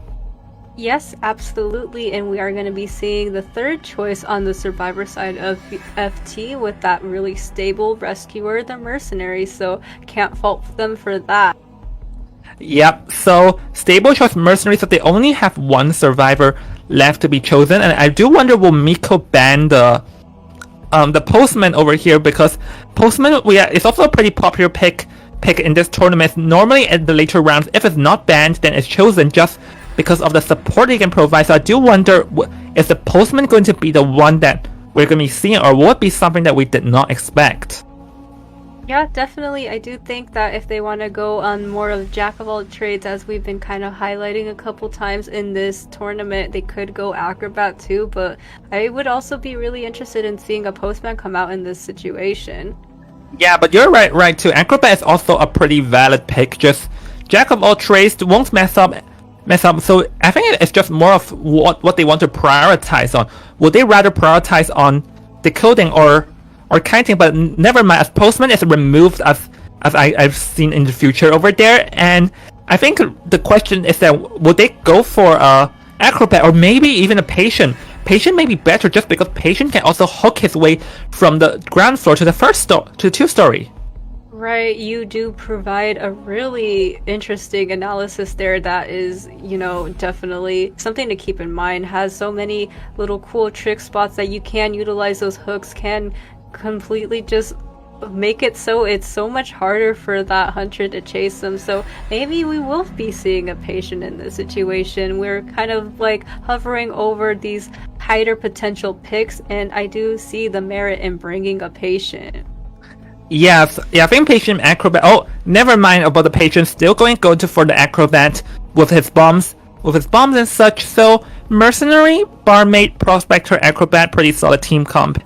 If you ask me, like lots of things that they can do. So I do wonder, will Miko be going for the clerk that we've already seen just now? Yes, absolutely. I do kind of want to go back to this acrobat pick because now when I think about it more, that patient is kind of reliant on being chased with that hook utilization, with that having him in that merit. Well, having acrobat in this lineup is a little bit more versatile in what he can do. So gonna not have to rely on those hooks and the mindset that he will be being chased, right? So can see why they chose the acrobat over the patient in this scenario. Yeah, fair enough, because acrobat can also assist by slamming fire bombs, ice bombs, and mud bombs, but patient is just only for himself. So it seems that because nowadays in the meta, most of the support kite characters can also do support, and support characters can kite, etc. So it's definitely a support heavy meta. So this acrobat pick actually makes sense to support when needed. The only question is that will Miko be pulling out the clerk as we seen in BO2 just now, or will he go for something else? Yeah, definitely. We're gonna just have to be sitting on the edge of our seats to wait and see. It seems like Miko's even having a little bit of hesitation here on picking out this hunter, knowing that everything is going to be on the line because ZT is the one that really needs to pull out the stops and get a kill in this round. Yep, so the thing is that Miko cannot afford to get a free escape, because if they free escape, that means that his survivors will have to get full escape. So ideally, he'll be aiming for a tie or more, because again, 0-2 is the team currently with a disadvantage. So I do wonder that does Miko have a Galatea, because Galatea can be considered to be pulled out, because Clerk may have a hard time with Prospector and Barmaid in the mix. Yeah, definitely. We do know that Barmaid is just a headache for these hunters, such as Dream Witch, Clerk, as well as a Hermit in situations. And we do know that Miko once again does have that Clerk in the back of the pocket, but it seems like Future just doesn't care. They have not banned that Clerk for good reasons. They think that they can face this Clerk, but nonetheless, it doesn't really discourage Miko, as that Clerk is going to be locked in. Yeah, because when you're playing in competitive in this level, you should not be discouraged just because of one mess up or one slip up. So it seems that Miko here is telling them that if you don't respect my clerk, then I'm going to teach you a lesson with it. As Miko will be pulling out the clerk, but we have seen time and time over just how good the support FT survivors are providing each other with stuns and wines and bombs when needed. So Miko will have an uphill battle and see if Miko can learn from the mistakes in BO2 over there. Yes, absolutely. I do see that there is a saving grace that, banning out that female dancer to not allow these boxes to come into play. But as we did point out, there is a prospector that can help with the harassing. And we do know that a character like Clerk does really not like harassers. Generally, we would be seeing a forward be the more annoying harasser, but Prospector can hold his own too. So just gonna have to wait and see how successful this survivor lineup is against Zeta's Miko. Yeah, another thing I want to add to the Prospector is that he one of his most popular plays is triple magnet stun, and that triple magnet stun is almost equivalent to half a forward football. So the reward from Prospector is actually massive, considering that he has no decoding debuff. And now we're in the spawn selections, and again we're going to be in a T formation with the Barmaid at the center, probably hoping for whoever takes a hit going to transition to the center so that the Barmaid can give them a wine. Yes, absolutely. So we are going to be seeing a lock into this Tetris shape, as well as Miko Mary Brown going to be spawning right next to that barmaid. So definitely going to be an interesting trend of events that are going to be heading our way very shortly. Yup, Clerk here is definitely going to go for the barmaid though. So the barmaid will have to probably Dragon will have to prepare to run over there, but then again he can also chase after XP or LMM if he wants to, but definitely not the best favorable target. But I can see a strategy that once Dragon gets hit, LMM will come to harass to ensure that Dragon regens his health. Yes, absolutely. Again, come in with the support with those magnets, but we are going to be heading right into the match here with Miko Mary Brown going to be heading in towards the vicinity. No, going to be using the overhead sight to kind of spot out that acrobat that is in the spawn area, going to be trying to mind game in this area, but the pallet has been dropped and is going to allow him to gain a little bit more distance in trying to get away from the clerk, which is super valuable in a kite against this character. Alright, so Miko will be chasing after this Acrobat, but Acrobat has 3 bombs at his service, so this will definitely be tough. Nice job saving up that pallet breaking. This will force XP to use 1 bomb in advance here, as Miko Mary Brown will be approaching XP, and here comes the most crucial part, pallet 9 game, and let's see who will win, as XP manages to win that pallet 9 game, allow himself to still not get hit right now, as the first wave of ciphers is already around half.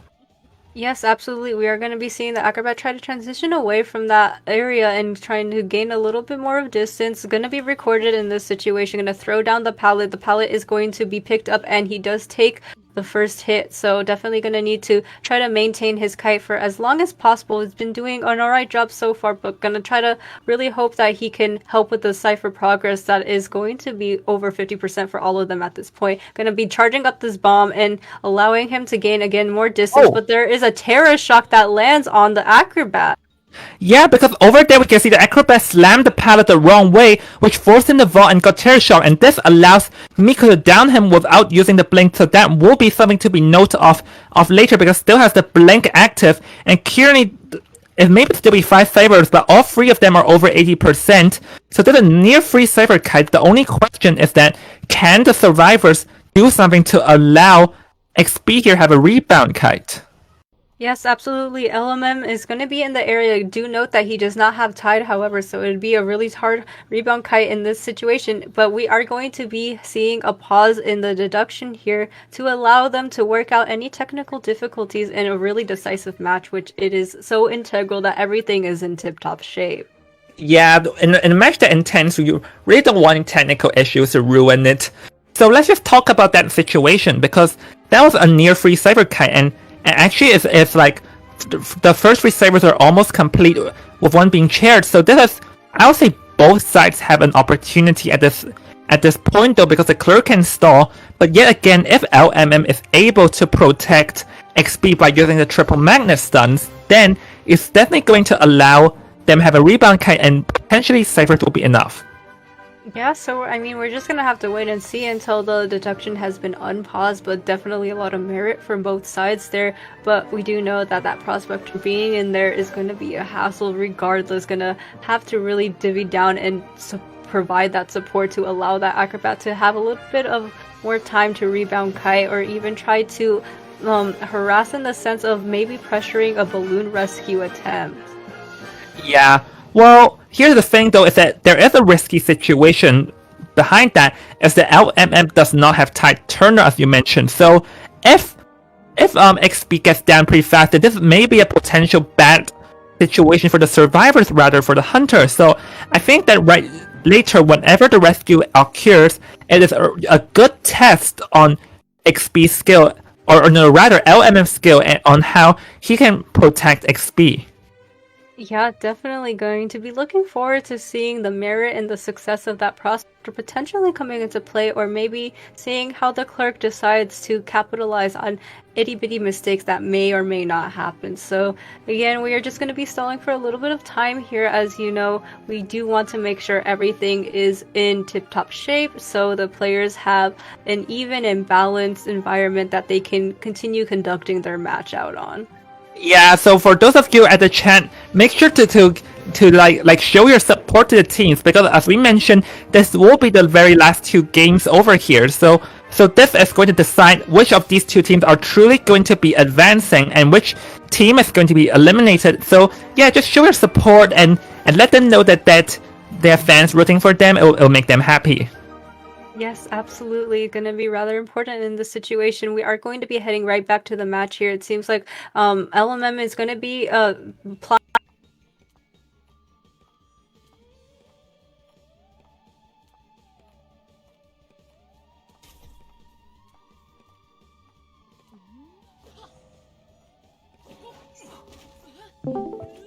Okay then, so let's see what's gonna happen. So right now the Prospector is doing everything he can to stop Miko Mary Brown over here, again showing why Prospector's meta as XP has already transitioned pretty far away just from the support of the Prospector.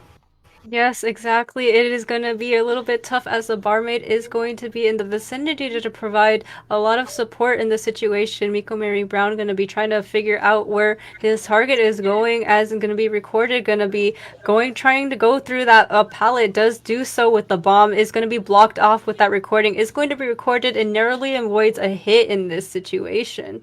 Yeah, and here's the thing is that the barmaid was already there, so this was exactly what I was talking about. Prospector stunned, barmaid come here, like this is a very good situation now all of a sudden because the acrobat's now in full health and now this is sort of like a soft reset. Yes, absolutely. It's going to be really crucial when you are Miko Mary Brown. When this barmaid still continues to body block, is going to take a body block hit, but is going to be in the process of healing up with that wine. So definitely rather interesting. The acrobat is still full health, is going to take that damage and is going to proceed right back into the factory. Yep, so currently everyone is in half health, 2 ciphers remain, but one is at 60%, one is already near complete, so Miko Mary Brown here does not have a lot of time in his hands, and we can see Dragon is already here prepared to support as they decided to protect and delay this chair as long as they can because the ciphers are just ticking and the last cipher is already around 60%. Yes, absolutely. We did see that barmaid take another body block hit and allowing the XP to continue on with this rebound kite situation. Going to be throwing down the pallet and completely eradicating it in its wake as XP is going to try to transition away from this factory area knowing that he utilized all these pallets and going to try to go somewhere where he can kite a little bit more securely.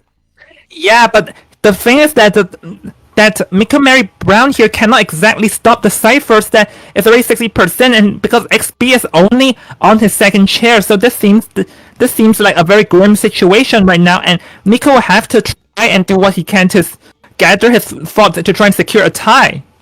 Yes, but the acrobat will be going down in this situation, going to be picking him up and putting him onto the chair. So now we're in the situation where the cipher machine is going to be over 50%. However, there is going to be a little bit of stalling due to the clerk's innate abilities, with DDD going to be coming in as well for the rescue, knowing that Mercenary is a rather secure rescuer and can get this rescue if need be. So definitely going to be in the area for this, as there are going to be 2 survivors going to be trying to attempt to prime that last cipher machine. Yeah, so let's see what happened here. He recorded one, but the key is that did he manage to cut off the cipher? Because if he cannot, then this is over, because now this is going to be a 4-man gate war, and Miko will have to be very careful in what he does because he only has his blink left to work with. Yes, absolutely. So the advantage is all on Future at this moment, going to be utilizing that teleport immediately. Going to be stunned by the Prospector here. OMM going to have his magnets in store, going to once again stun against this pull situation here, as well as just continuing to go back to the shack area. Detention is online, so potentially can hit and does get hit. Hold on, the Mercenary went down because the Mercenary took way too much damage during Tide Turner that Borrow Time did not save him, so actually no gates has been done. So if Miko plays his cards correctly, he can still for Tide if he can locate where the other survivors are. So Dragon here, knowing that the clerk is after him, is going to retreat, but that opens the door for the survivor to send someone in to rescue LMM though. Yes, absolutely, but it seems like they were going to go for their resources and immediately pick up that mercenary, and we do see that that mercenary is going to be in the area as well to try to, as you said, go for this rescue. So we're going to be seeing a little bit of an overhead sight, going to be blocking off the exit gate progress with this in mind. Going to be providing tinnitus when you're DDD as well. Going to also have another overhead sight on this acrobat and seeing where he is going to try to get a hit on him. Does land the hit through the recording, so definitely a good show, but Miko Mary Brown is the pressure is still on them. Yeah, well, they're all going to be providing pressure over here to force Miko Mary Brown confined, and Miko Mary Brown is going to move out, but the mercenary is going to sneak into rescue. So it seems that that move to move over there was a bit of a too aggressive. Yes, absolutely. We did see that he did have one magnet remaining here, and now we're in the situation where we can potentially get a four-man escape, and we're going to see the detention go on, and he does take the hit, and we're going to see a heal tech go on, and we do see another terror shock as well, and it's going to allow the prospector to leave, but now the mercenary will be picked up this time too. Gonna have the barmaid utilize a flywheel to play a little bit more safely and kind of just make sure she doesn't get hit with that no attack cooldown. So definitely interesting as the mercenary is going to be chaired a little bit far away from that exit gate. So yeah, with that, he manages to get a free escape over there, and that's very favorable for the survivors. So now FT survivor, congratulations for them getting a free escape. And I do feel unfortunate for Miko because towards the end, and he left the chair a bit too early when the prospector has not been eliminated. Had he just stood at the chair and wait for the LMM to be gone, then there is a chance for him to cut someone else off over there and potentially get a tie from this. Yes, absolutely. It was rather unfortunate that going away from that chair for a little bit just really allowed the sudden backdoor rescue. So rather unfortunate. Luckily, he was able to secure one kill, but simply it just isn't enough in this situation. So now there is an immense amount of pressure on ZT. Yeah, because here's the thing. Due to that free escape, this means that ZT survivor will actually have to get a 4 escape next round because they have to win BO free. You have to remember that. So if they do not get every survivor that is around out, then this will be over for 0-2. Yeah, so definitely an uphill battle for the survivors to try to ensure that they get that 4-man escape. So we're gonna just have to wait and see how this pans out in the next match. Yeah, so with that, we're going to be going into a break, and we'll see you to the final match after the break. See you in a bit.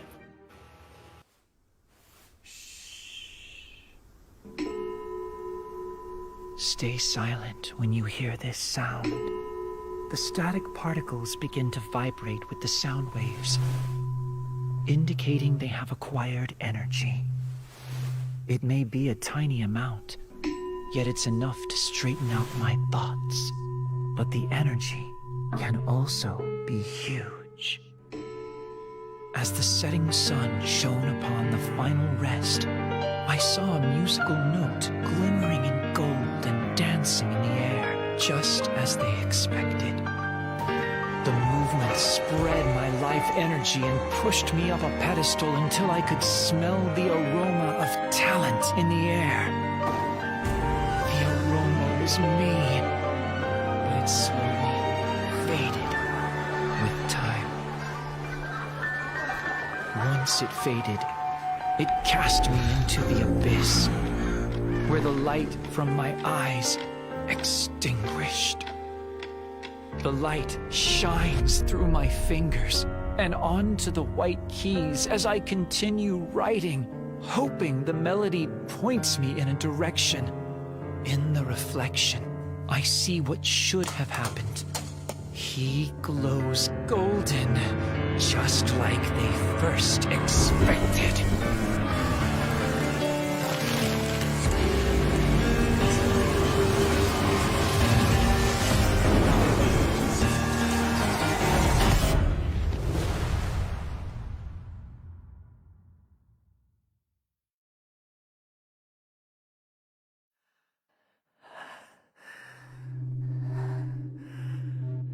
Stay silent when you hear this sound.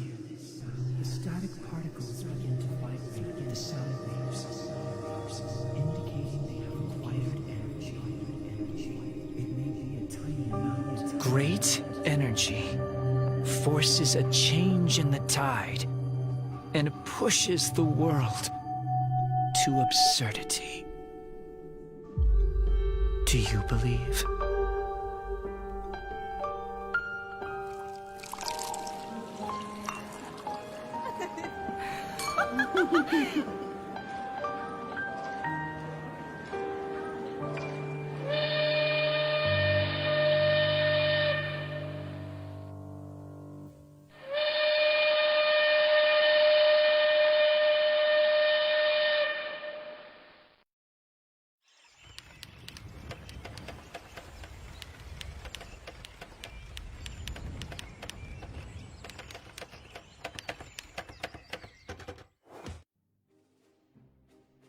And welcome back, everyone. We have found ourselves in a situation that is looking rather make or break and will decide who wins this bracket. So ZT survivors need to manage a 4 escape. So kind of a crazy task to try to attempt towards, but it's something that they must do in order to secure another day in this tournament.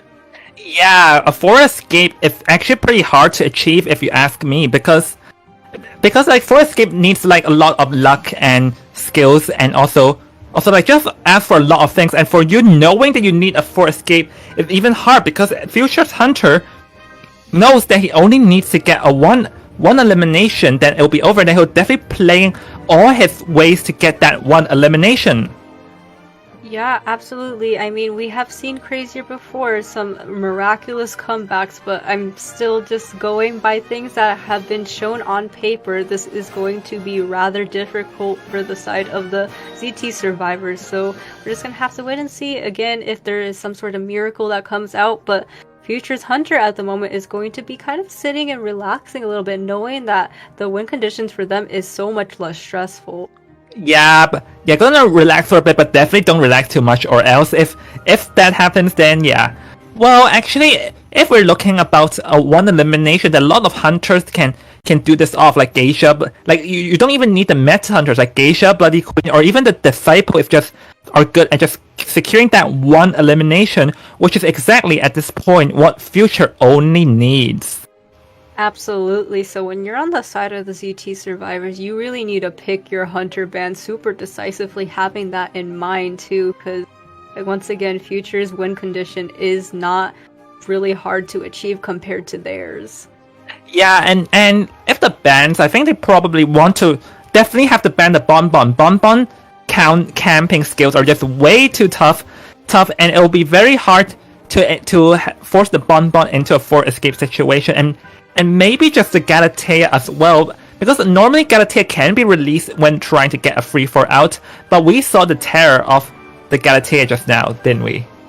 Yeah, absolutely. Gotta continue to complement the accuracy of those sculptures and just like completely negating the option to entirely rescue their fellow teammate off the chair. And we saw that not once but twice, so definitely not a force you want to be reckoning with. Yeah, we have to compliment how well Nino Pancake was, but CG Survivor also did pretty well. Like, this is just a back and forth and backs, and yeah, like we can see that both teams winning one round, so this round is what decides it all. And this has been long day and long day for these two teams too. But then again, all good things comes to an end, as one team is definitely going to be edging out to play against TNG tomorrow.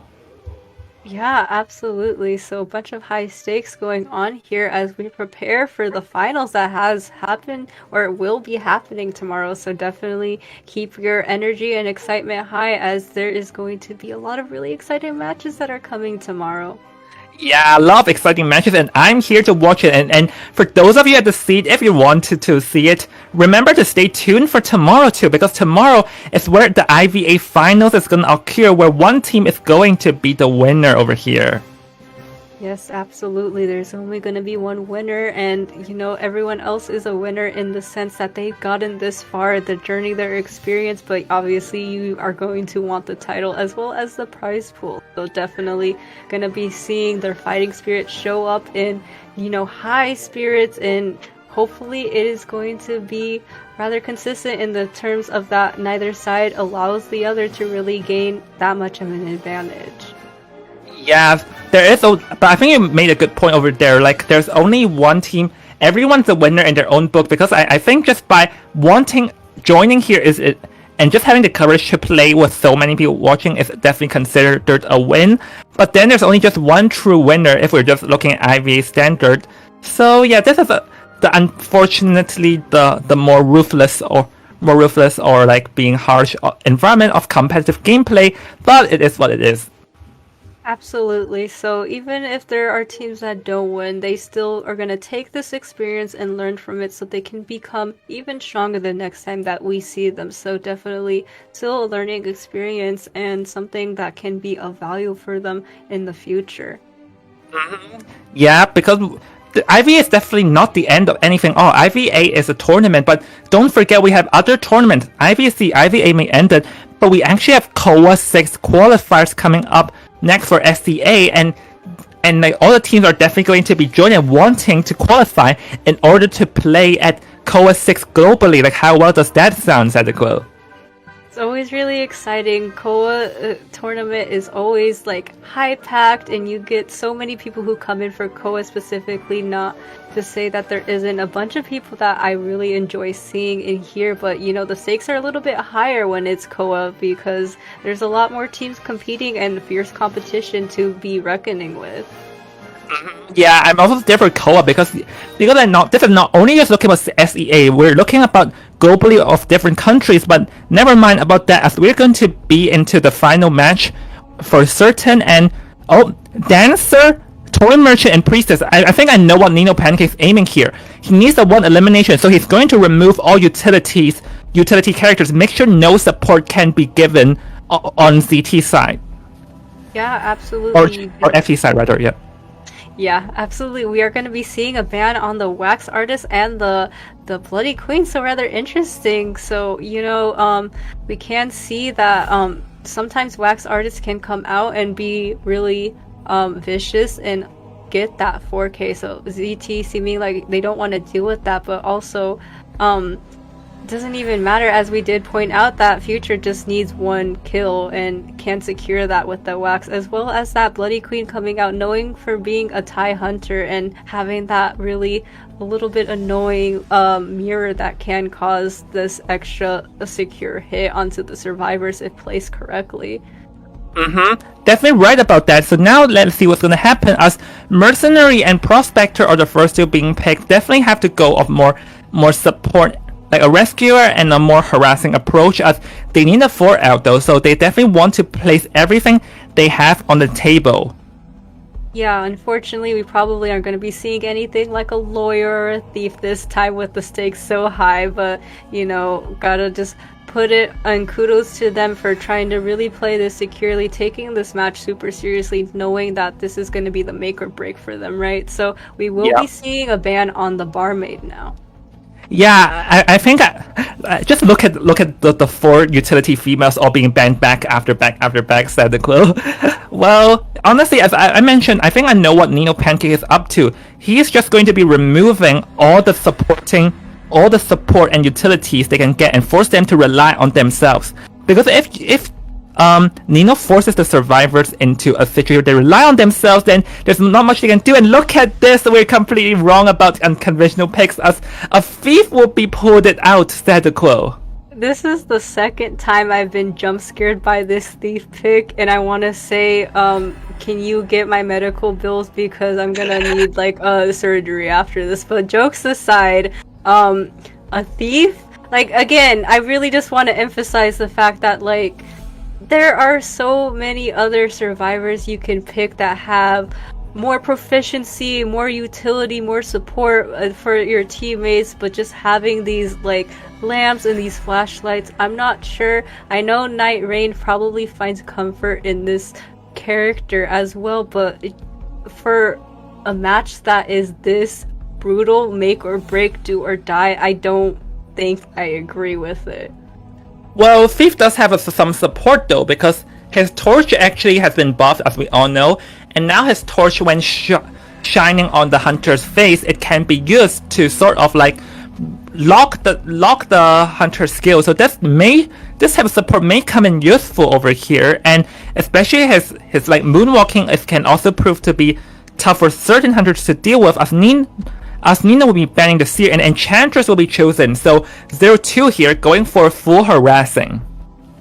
Yeah, absolutely. So we do see that the only non-harasser in this is the rather secure rescuer, the mercenary, but they're going to be pulling out the full stops, and we do see Nino Pancake is going to be bringing out the spiders, so definitely interesting. Can utilize those webs to, you know, navigate around the map really quickly, can be super speedy, but also shoot them at the survivors, making it so it's a little bit easier to potentially get them down. So can definitely see the merit in choosing the spider, but it's also a little bit risky, I would say.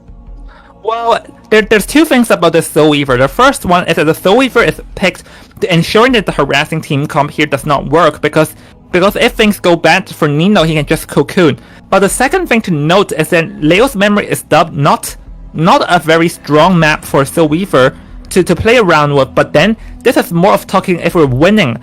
Right now, remember, Nino only needs a 1k, and with those cocooning webs, this should not be that tough to secure, because if things go bad, he can just save a blank and use the endgame. Yeah, absolutely. I can definitely see the perspective you're coming from. I'm just still a little bit torn on that thief really being selected and chosen in this situation. Like, I do understand this is a full harasser team, but I don't know. I'm not sure I could see the vision that they have in their mind seeing this as a success, but maybe they'll surprise us. Who knows? But I digress. We are going to be going into the spawn selections now. Yeah, so again, going to for T formation, and the thief will be at the edge over there. So the Soul Weaver can consider spawn at the shack corner though, just because then there are more options for him and for him to secure that one. But never mind, going for complete. Oh, dancing back and forth. Oh, finally chose his spawn at the shack corner, and the Enchantress can be chased here. But there is one thing to note, is that the Enchantress does counter Soul Weaver a bit. Yeah, absolutely. So gonna try to keep that in mind as, you know, you're playing the Soul Weaver. You don't want to go towards someone that is going to directly counter you in a situation where you need to get at least one of these survivors on a chair and sent back to the manor. So we're just gonna have to wait and see, but you know, once again, Nino Pancake is not the one at a disadvantage. It is ZT survivors, so hopefully they can accomplish something with this almost all harasser team, as we are going to be heading right into the match here with the Soul Weaver going into the area where Miss Nightrain is. Yep, going to chase after Miss Nightrain, and honestly with the thief, Nino will struggle a bit to charge up if Nino has already used the torch, which is exactly going to happen.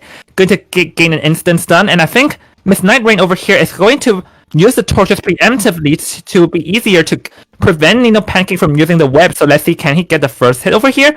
Gonna speed up and managing to win the pallet mine game, but over there Miss Nightrain already placed a torch preparing to stun the Soul Weaver for the second time now.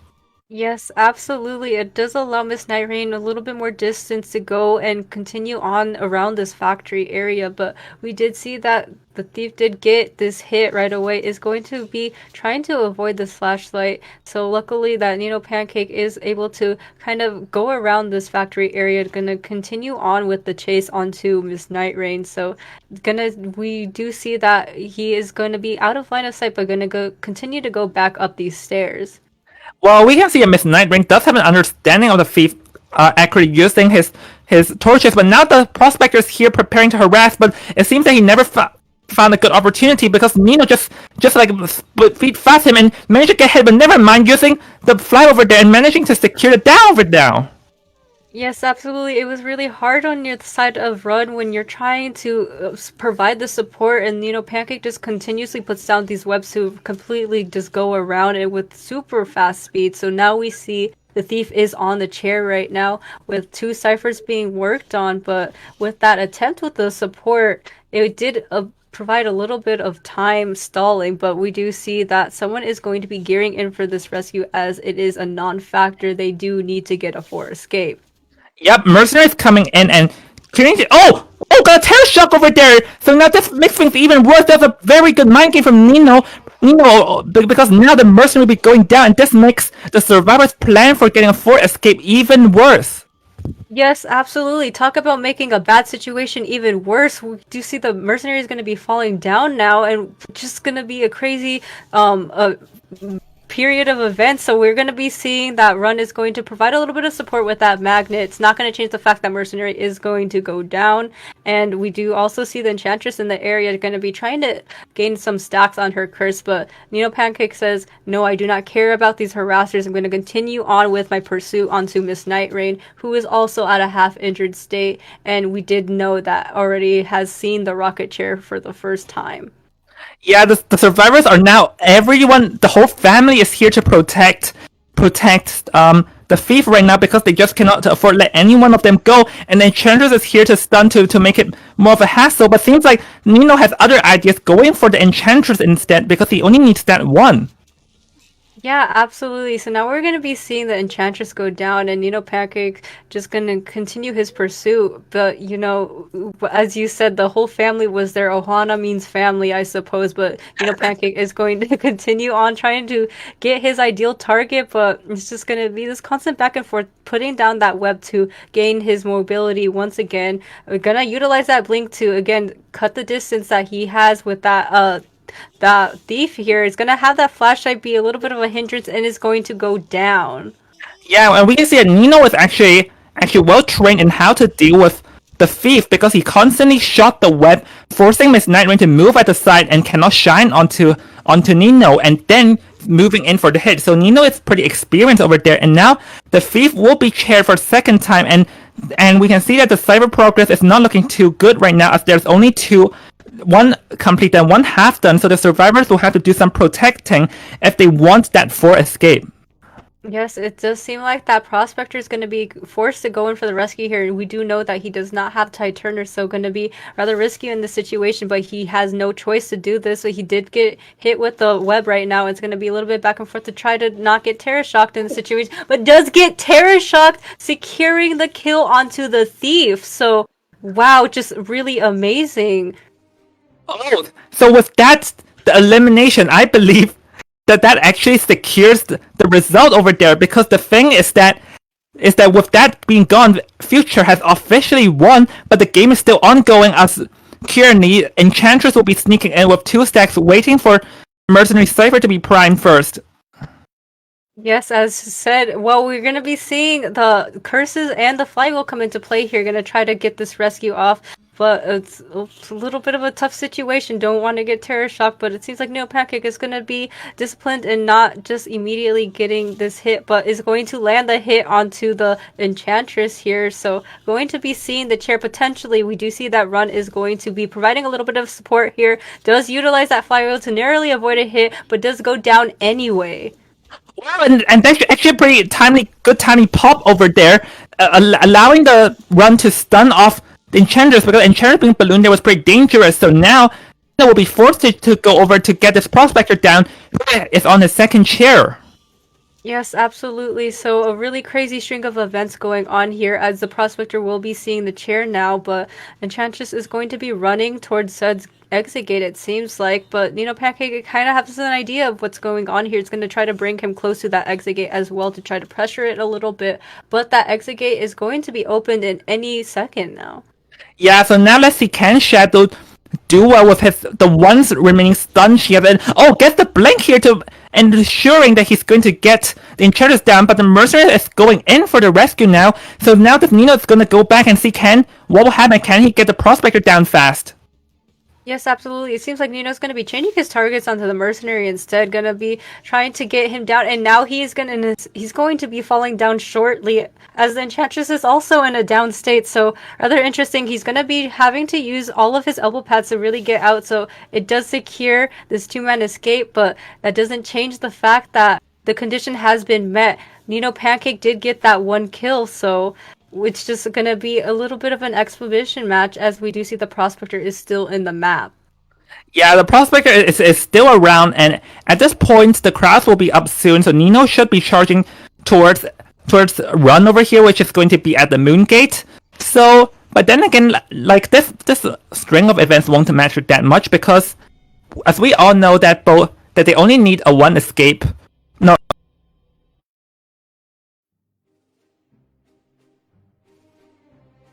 So congratulations to Future for really just securing that one-man escape and also securing the win in this loser's bracket. So gotta give it up to them for doing such an amazing job and showing us that they could put up such a strong fight against the other team. So with that, Future has officially defeated 0-2 and will be advancing to the semifinals, and they'll be playing against Touch and Go tomorrow, and the winner of that match will advance to the finals where GH is waiting for them, Sadako. Yes, absolutely. And we're going to take a quick look at the stats here. So, again, such a valiant effort from them trying to get a 4 escape, but it didn't seem to pay off in the end. We do see that the Thief did have the most containment time, so I guess there is some kudos that can be said for that. Yeah, because of Miss Night Rain, we can see throughout the tournament how familiar he is, like with these non-conventional picks, the Lawyer, Gardener, Thief. So I think it's no surprise seeing that.